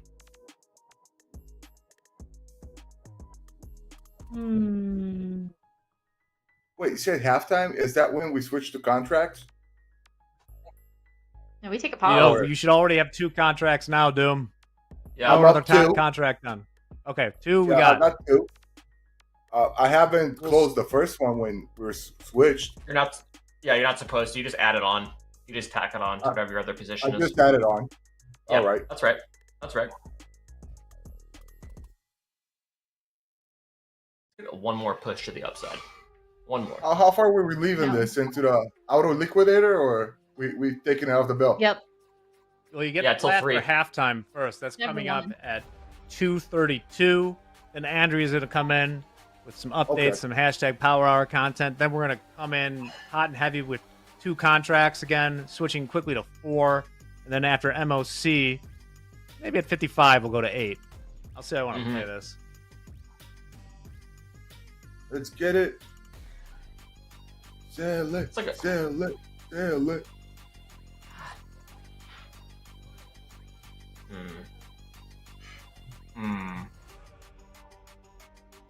Indeed. Trying to get a Range read still on this intact market here. I just find Like myself my stuck in trend the middle. line. My trend line's holding very good right now. Which one? From Higher this lows? Morning, I don't like how they have 5 minutes contracting like that. We're going to get a big move. what was that? Today the 8th. Yeah, from our lows of today. Let's see, not our lows. Hold on. Oof. Yeah, it's the trend line from this morning. Wait, I want to cheat. Yeah, the Where's buys your was trend that line at? 1042 this morning.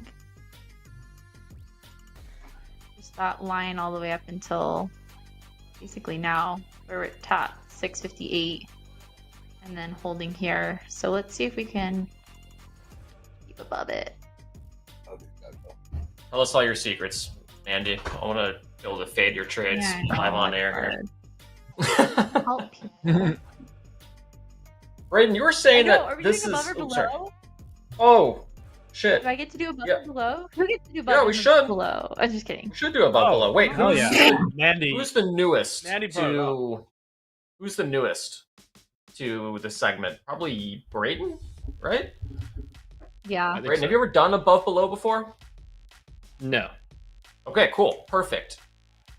Can you pick where you think the NASDAQ is going to be closed by 3 p.m. Central, and then chat is going to say above or below that price?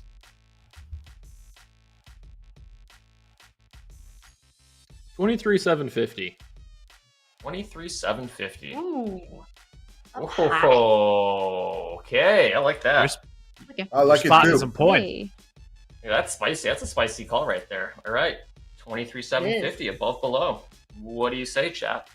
Probably get a poll up somewhere at some point in time. I am long now, 707s. Shout out to Olby's Mandy playing for the reminding us. range. Yeah, trying to. I think I'm finally aligned with it, which is nice. We got some higher lows on the 5-minute. Somebody was Get into asking a about my direction. volume bars on the bottom. It's just the volume what would that be? Indicator? Just the standard. Yeah, just the standard. So then it's set with a SMA of 9. All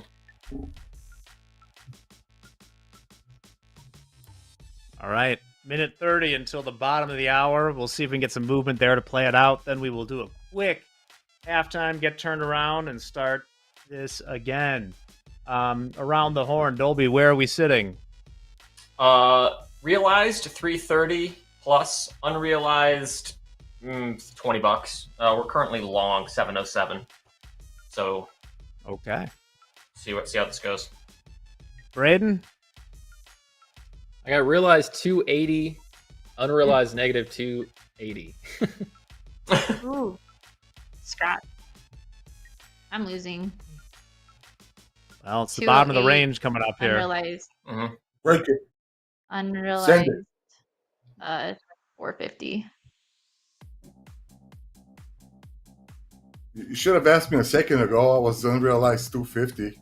Now at about $85. Nothing realized yet. Hey, still no reverse, huh? Nope. Wow. Hanging in there, I'm all not right. gonna tell you my forecast, but I'm holding a good position. Okay. that is a strategy. That is a strategy. Nothing wrong with that. You know, I've watched when he had Hoag and Hoop. They haven't really used the reverse button much. You know, just picked a winner and held with it till it kind of won.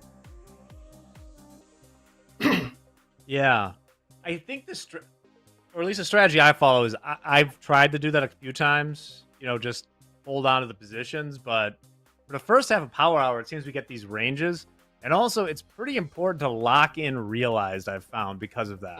Absolutely. It becomes increasingly important as we go to the 4 contracts and higher. You need a buffer. That's a very good tip. Doom is cooking. Ooh. He's riding the shorts. Oh, yes. Oh, no. Oh, that's not good. This is the bit of conspiracy. It just looked too good. Perfect bull flag. It just looks too good for the situation. It just could not be. This is where it gets hard. Let's do a run stop. We're right at 700, so we could easily get a bounce up here for another 20 points. Oh, we are at 700. I didn't have my We'll lines just keep drawn. going. Wish I was trailing this. Well, you guys are going to have to get flat in 1 minute for halftime. I might just ride it into halftime. I'm just gonna, I'm not gonna have a cushion into halftime, and that's not good. Yeah, same. That's probably going to sell another 50 points at halftime. Easy, buddy. Yeah, Easy. that's the way it works. That's true, though. That is true. That's how it Or right works now. usually. 30 Oh, wow. seconds. Might sell another 50 points before we get to halftime. Yeah, can we not? Let's hope. I don't know. Can we not? What, 30 Looking seconds? good. 35 seconds? Call it. Please All right, bounce. we got Come on. Please, oh, God. 15 seconds. Oh, no. 10 seconds.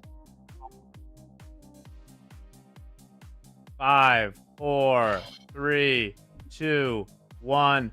Flatten all. Okay, we're okay. We're okay. All right. We'll hit up the halftime concept, but first let's go around. Dolby, what are we realized right now? We are flat. We are only minus $72. So we're in good shape. Doom, you're that's going to be good. green. What are you at? 639.40.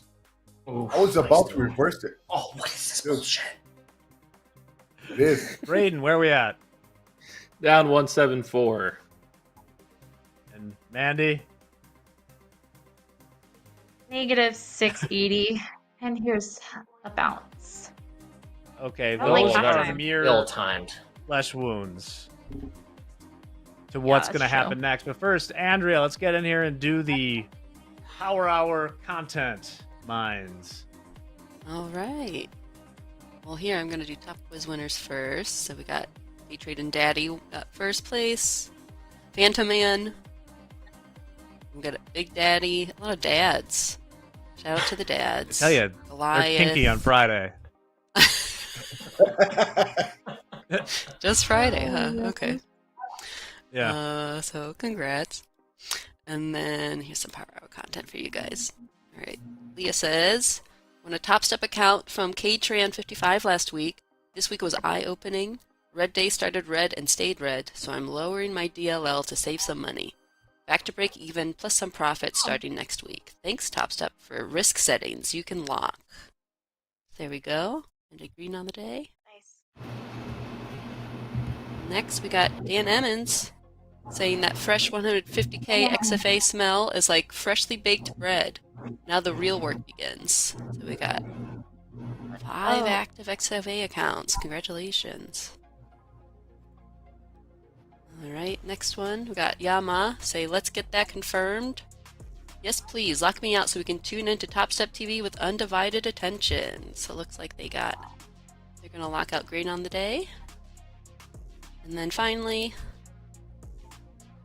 love a good meme format. My goal is to make 100K trade this year. 152 to go. Did you see they had that guy out there at an F1 race in Really? I want to say it was like, I don't know if it was Romania or something like that, but they had this guy like on the track. What an I think he's interesting from origin Azerbaijan. story. That's Oh, what wow. they were. They have an F1 race there. Yeah. All right. All right. That's all we got for content. So why don't we let's wait one more minute, okay? Give everyone some time to breathe here. We'll start at 36 with 2 contracts. 2 contracts. No one's completely nuked themselves yet. Muhammad was having a rough go of it last week on Friday, but you're all still in it. I was definitely getting sketched out holding a short and a bullish consolidation. Hey, I don't know. that's what's the glory of the reversal challenge, right? You get to do the things you never want to do.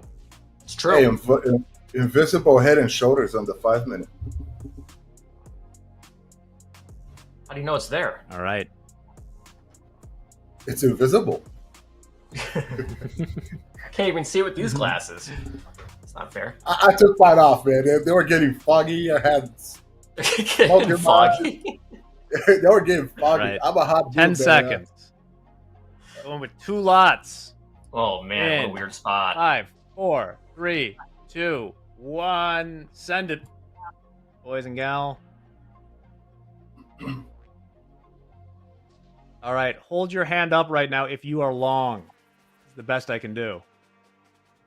All right. Doom. Going for the doom here. It's the scariest trade, I think, right now is being. Oh, it was in Hungary where they had it. Ooh, Hungary. Oh, let's go. Look at this pump. I reversed Wow. it. See if we Look get at some that resistance house. off 700s, and I'll take it back long again. That's the strat. Got a plan.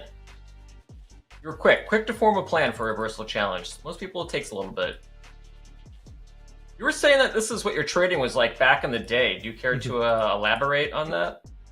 Yeah, back when I really didn't know how to trade, it was coin flip, in and out of the market, super emotional about the P&L, just constantly flipping, pretty much exactly like this. Probably using too much size, only looking at the P&L. This pretty much reinforces all of that. Well, that's why we're on a practice account. That is exactly right. Just having some fun. This will get pretty spicy once we get to 4 contracts. Yeah. Yeah, thankfully we did not have some huge move during halftime, so there's no belly aching going on over here, which I love to do. Lower highs at highs or higher? Lower highs I at know. highs. Does that mean fade 700s? Maybe.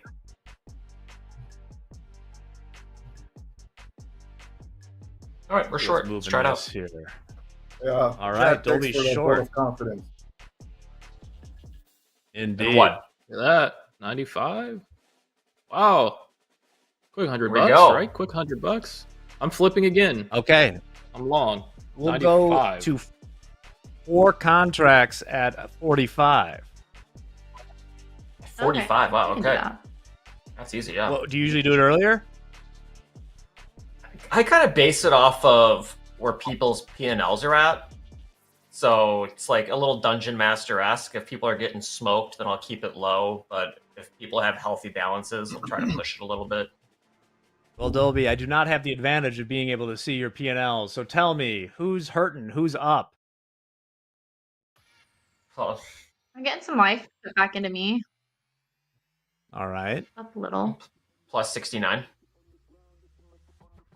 Oh, there you go. Yeah, going into halftime, I was down 200 bucks. Now I'm realized 120, unrealized 60 on a long, so better. Up 500 and dancing at break even on my current position. We could probably bump it up to 4 at like 42, I think, Jack. 42, 43. All right. I will take it. At 42 minutes, we'll go to 4 lots. I had a nice little strategy for a while where it was like, as soon as I was up like 500 bucks, I would just flip and then just try to do that on as many times as possible. The build works great until it does not work at whatsoever. But it's like so P&L trading. Yeah, the It's like trying to build a strategy cushion. is, yeah. And the strategy for me was pretty much that. And then, of course, as soon as the reversal challenge started, it worked for a little bit, and then we swung to the high, and now selling back down to the 90s. It like might be feasible with like a realized or like a trailing drawdown of some sort. It might be feasible. So that way you can like lock in kind of your downside a little bit as you make some money. Yeah. There we go. 700 is going to break. 700 is Little going to wicks fail. up Lower there. highs at highs. Just roll over here. Nah, I Sounds like the Dolby's long. short. Yeah. Wow. I am. I'm I going to just flip want it at chaos, short again that's as all I well. want. You're just banking right now? Aiden's chopping it up. I'm just going to keep flipping as long as we keep rejecting 700s. I'll keep adding to the low 90s. See if we base out here. That's quieted down quite a bit. Long again, 95. Please hold, 90s. Please hold. Oh man, you were just scalping it up. Yeah, I realized 340 now. Whoa. Sometimes the more aggressive trader does have a benefit here in the reversal challenge. You can get a nice cushion, chopping it up a little bit. I got 100 lot, 695. 40 seconds. We'll go to 4 contracts. Okay. That's when things get serious. Oh, do I want to flip it one more time? Do I have enough time to flip another time? Is Oh, the sure. question. This train does not stop until the show's over right now. There are no more breaks. 700 Yeah, gonna we'll break. flatten at the bell. We got MOC coming up. But for now, we got 15 seconds until you cats are putting on 4 contracts. 4 total. 2 more. In 5, 4, 3, 2, 1. 4 contracts. Yep.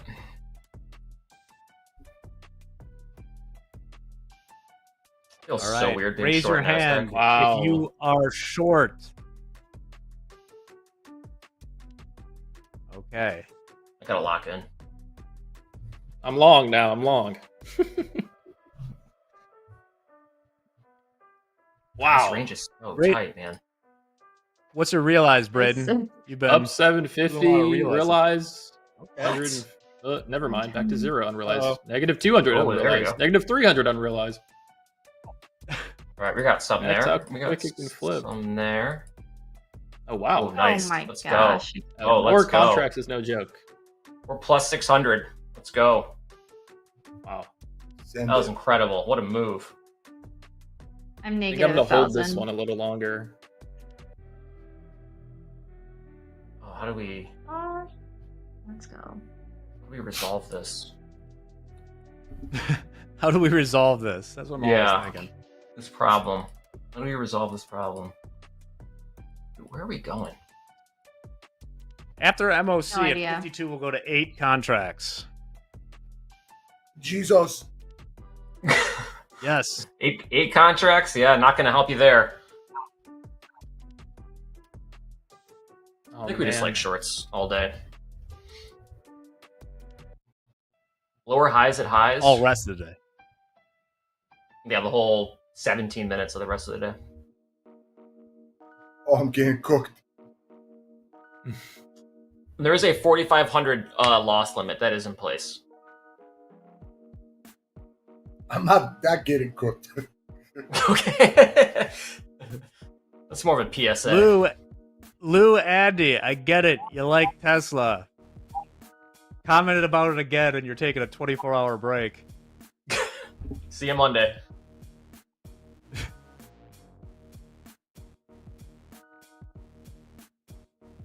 We just keep Better than selling. the crypto spammers. Keep Better than the selling. crypto spammers. Mm-hmm. Oh. I'm just gonna hold it. I'm just gonna hold the 4 minis. It's hard. It's kind of like that fork in the road. Like, do you hold or take the profits? So I'm up like 600. Funny also because Feels Tesla's a Irish. $1 trillion market cap company. I don't think you're going to get the juice you need here. And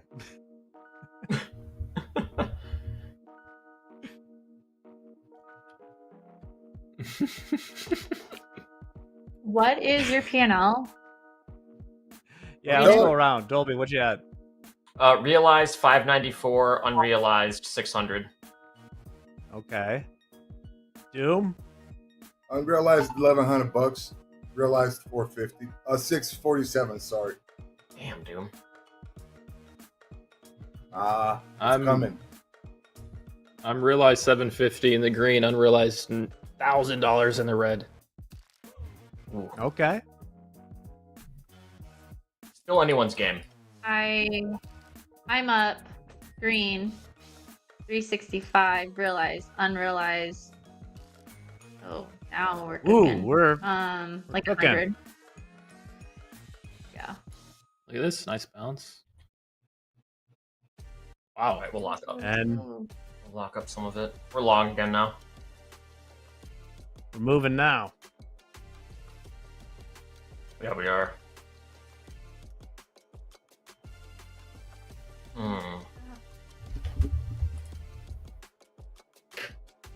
Magic levels. Oh, there we go. MLC Okay. in just under 4 minutes. Yeah, 4 minutes in MLC.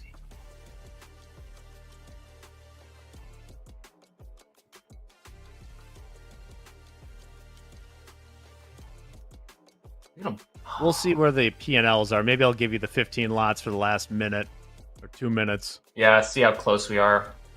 Right.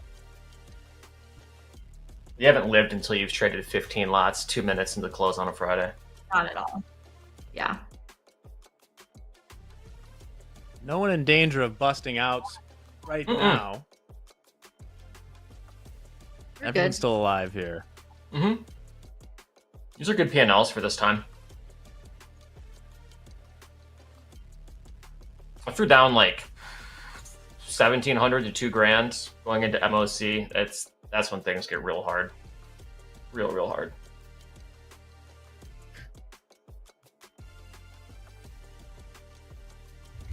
Checking on the juice.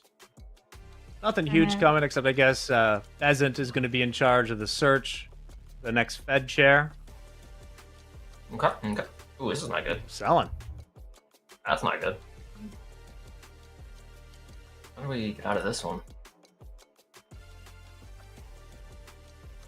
Just ride it out. No, I don't have time.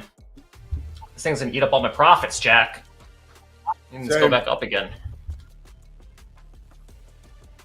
Man, I could have lived in a skyscraper in Miami if I did not trade 15 lots this one time on a Friday.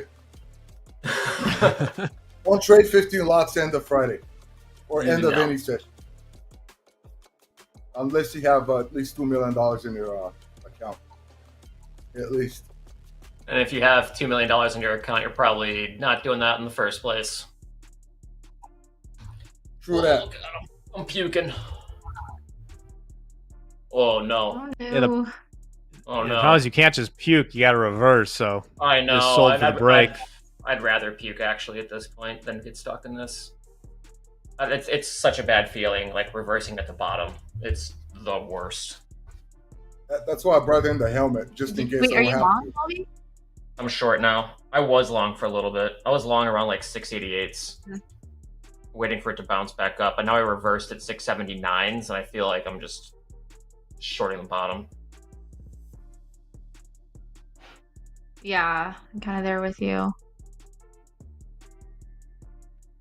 Just over 1 minute until we get the MOC data, the last one of the week. It's Friday, so we got options expirations. It'd be an interesting last little 10 minutes we get. I'm intrigued. What really happens, Jack, with the MOC on an I guess it's weekly expiration. We're not monthly, Yeah, just weekly. right? Yeah, just weekly.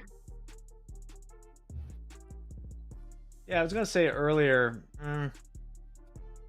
look for a while like we're going to get to that 6400 SPX. 30 seconds. Think long and hard about if you're long or short. Yep. F it. Short. Don't know why. Hanging on to shorts here. Into close. I need a billionaire to come and save this position. Oof. Come and save it for Dolby. 10 seconds. Oof. And here we go. Oh yeah. A lot of nothing. Oh. It's coming. 7. High side, sell side? Just chat now? Chat TST? I'll let you know when I get it on my screen. At 52, you guys are going to 8 lots. Oh, okay.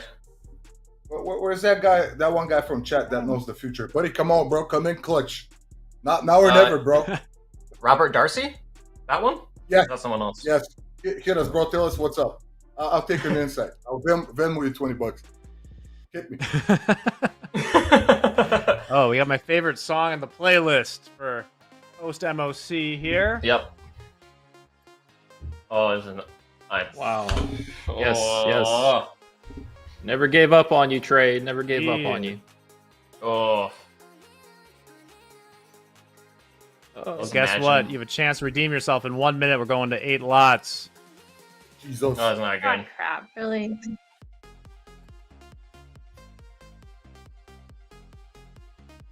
The music's a nice touch. It's a great touch to this segment. It is. It is. I Scalp didn't get the way anything back on to the break MOC even, at yet. least. All right. I don't know if I want to 30 sell seconds. this or. Oh, it's not good. Anyone looking to bust out? I'm gonna buy. I'm gonna add into this position long, on the ad. How long? Where you long from? 5 seconds? 94, 694. Nice. Oh, come on, bro. 10 It's the middle. seconds. All right. Going to 8, right? 5, 8. 4, 3, 2, 1. Do it. Okay. Short 8. Still in the Now we universe. will see Let's go. people bust out. Great. Never. What's your P&L? 745 realized, 400 unrealized. Oh, nice.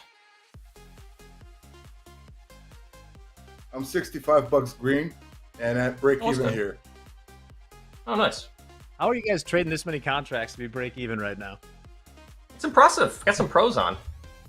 It Good. the 100 tick just kind of stopped here, and we sitting. Okay, we're moving again. Jesus, this is fast. Oh, no. That's not good. Yes. Let's go. Oh, someone already posted. Yeah, but Lost. the MOC, nothing much. 66 million sell side. not ES, S&P 500. Nothing much. Plus 192 million NASDAQ, minus 48 million Dow, 118 million to the plus side for the Mag 7. I am not. I'm nailing the tops and bottoms all in the wrong way. All in the wrong way. Story of my trading. Well, you're still alive. Oh yeah. Doing okay. That's good. Listen, if you can like cross the finish line in the reversal challenge, that's pretty good. That is pretty good. We'll see what the PLs are right now. 2 or 3 minutes. What's the edge full stat on new highs on a Friday? They gotta be low. There we go. I let's said go. 750 close, right? Yep. You did. Let's see.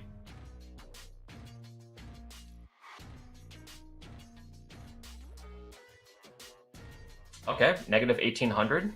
Solid. I'm afraid to look.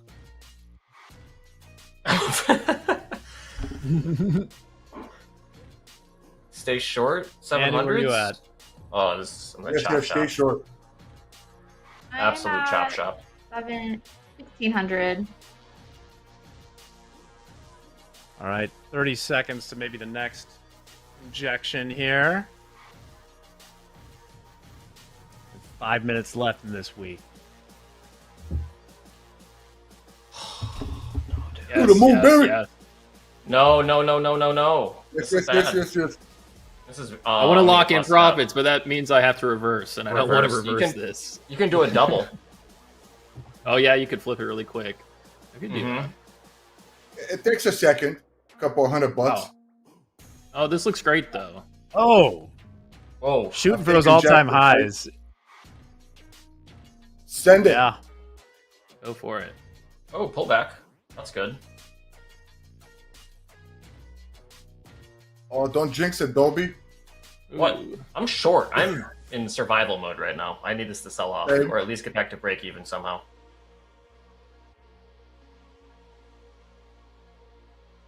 I don't know how Coach Dakota Come keeps on. an eye on the 100 chart while trading like 1 in 5 minutes. That's impossible, man. That stuff skips big time.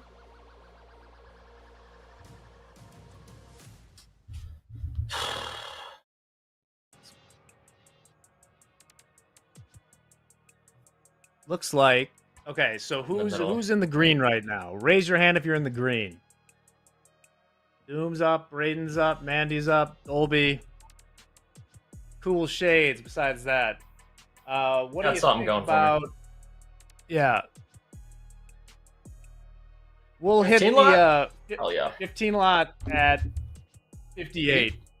Yeah. Get 2 There we go. minutes. The 2 minute warning. The red zone. There we go. Ouch. More of that. More of that, please.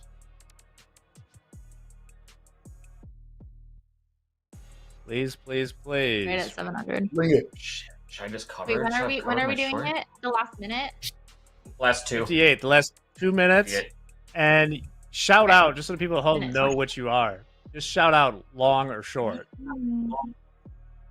I'm Short. everything. Let me see. I'm long now. I am one. Man, I was up like a little over 2 G's. Jesus. 1 minute. 1 minute to 7. At a point, I was up 15. over 2 grand. Not anymore. I'm not. I was never though. I'm down almost 3 grand. I should have covered. Should have got back to break even on that one. All right, 40 seconds. Dolby, better pick right. Nobody Yeah, has- no kidding. I'm so close to being toasted.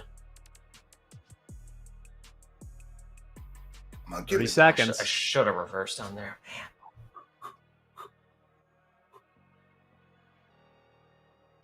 Short 15? Short 15? Gotta do what you gotta do. 15 seconds. Long or short, 15 lots. 10 seconds. 5, 4, 3, 2, 1. All right. Good. This is Maximum for everything. maximum size. Say if you're max short, size. Oh, there it raise is. your hand. Who's long? I'm probably busting out soon. Come on. I'm busting All out right. soon. 18. What's that? I'm so close.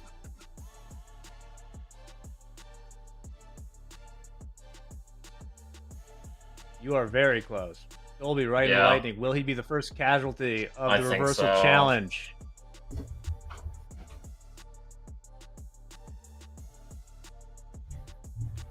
Just waiting for that Just- mark of shame to come across the screen.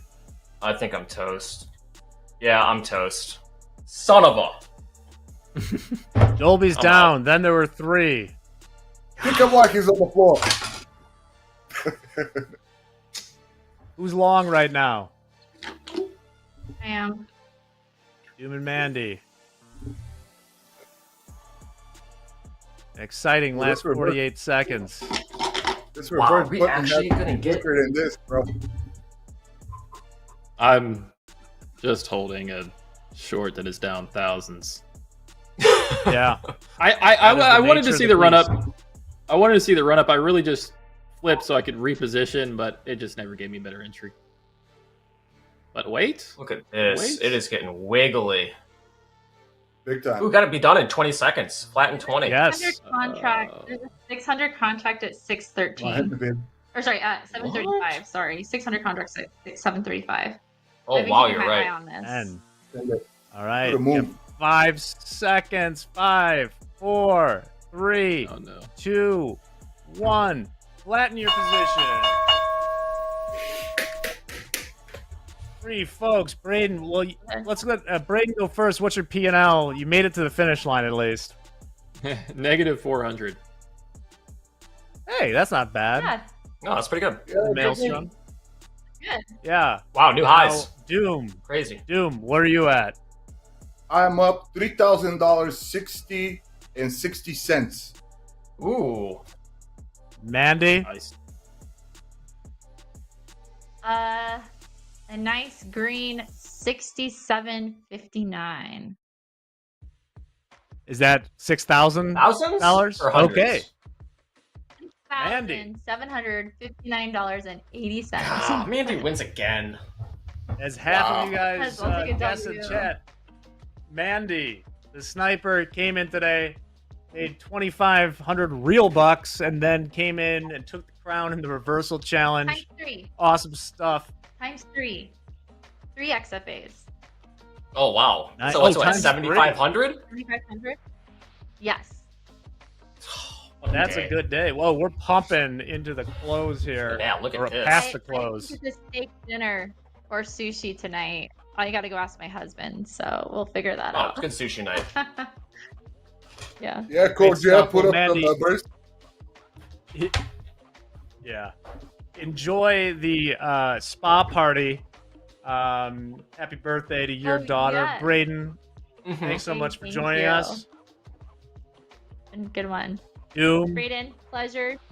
Doom, first Yeah, time nice I was to with meet y'all. you. Pleasure. Pleasure. Been great. Great. Always a blast. All right. Well, with that, I think it's time to wind this down for the week, and I think I'm doing it as a matter of fact. Thank you, everybody, for watching this week in Topstep TV. Wild one all over the place. We'll be back on Monday morning at 7:20 a.m. Central with the whole crew there. Andre will be back. Should be a lot of fun, so stick around. I don't have too much else to say, so have a wonderful weekend. And, oh, can I remember it? Yes, this is Topstep TV. Kitka. Good night.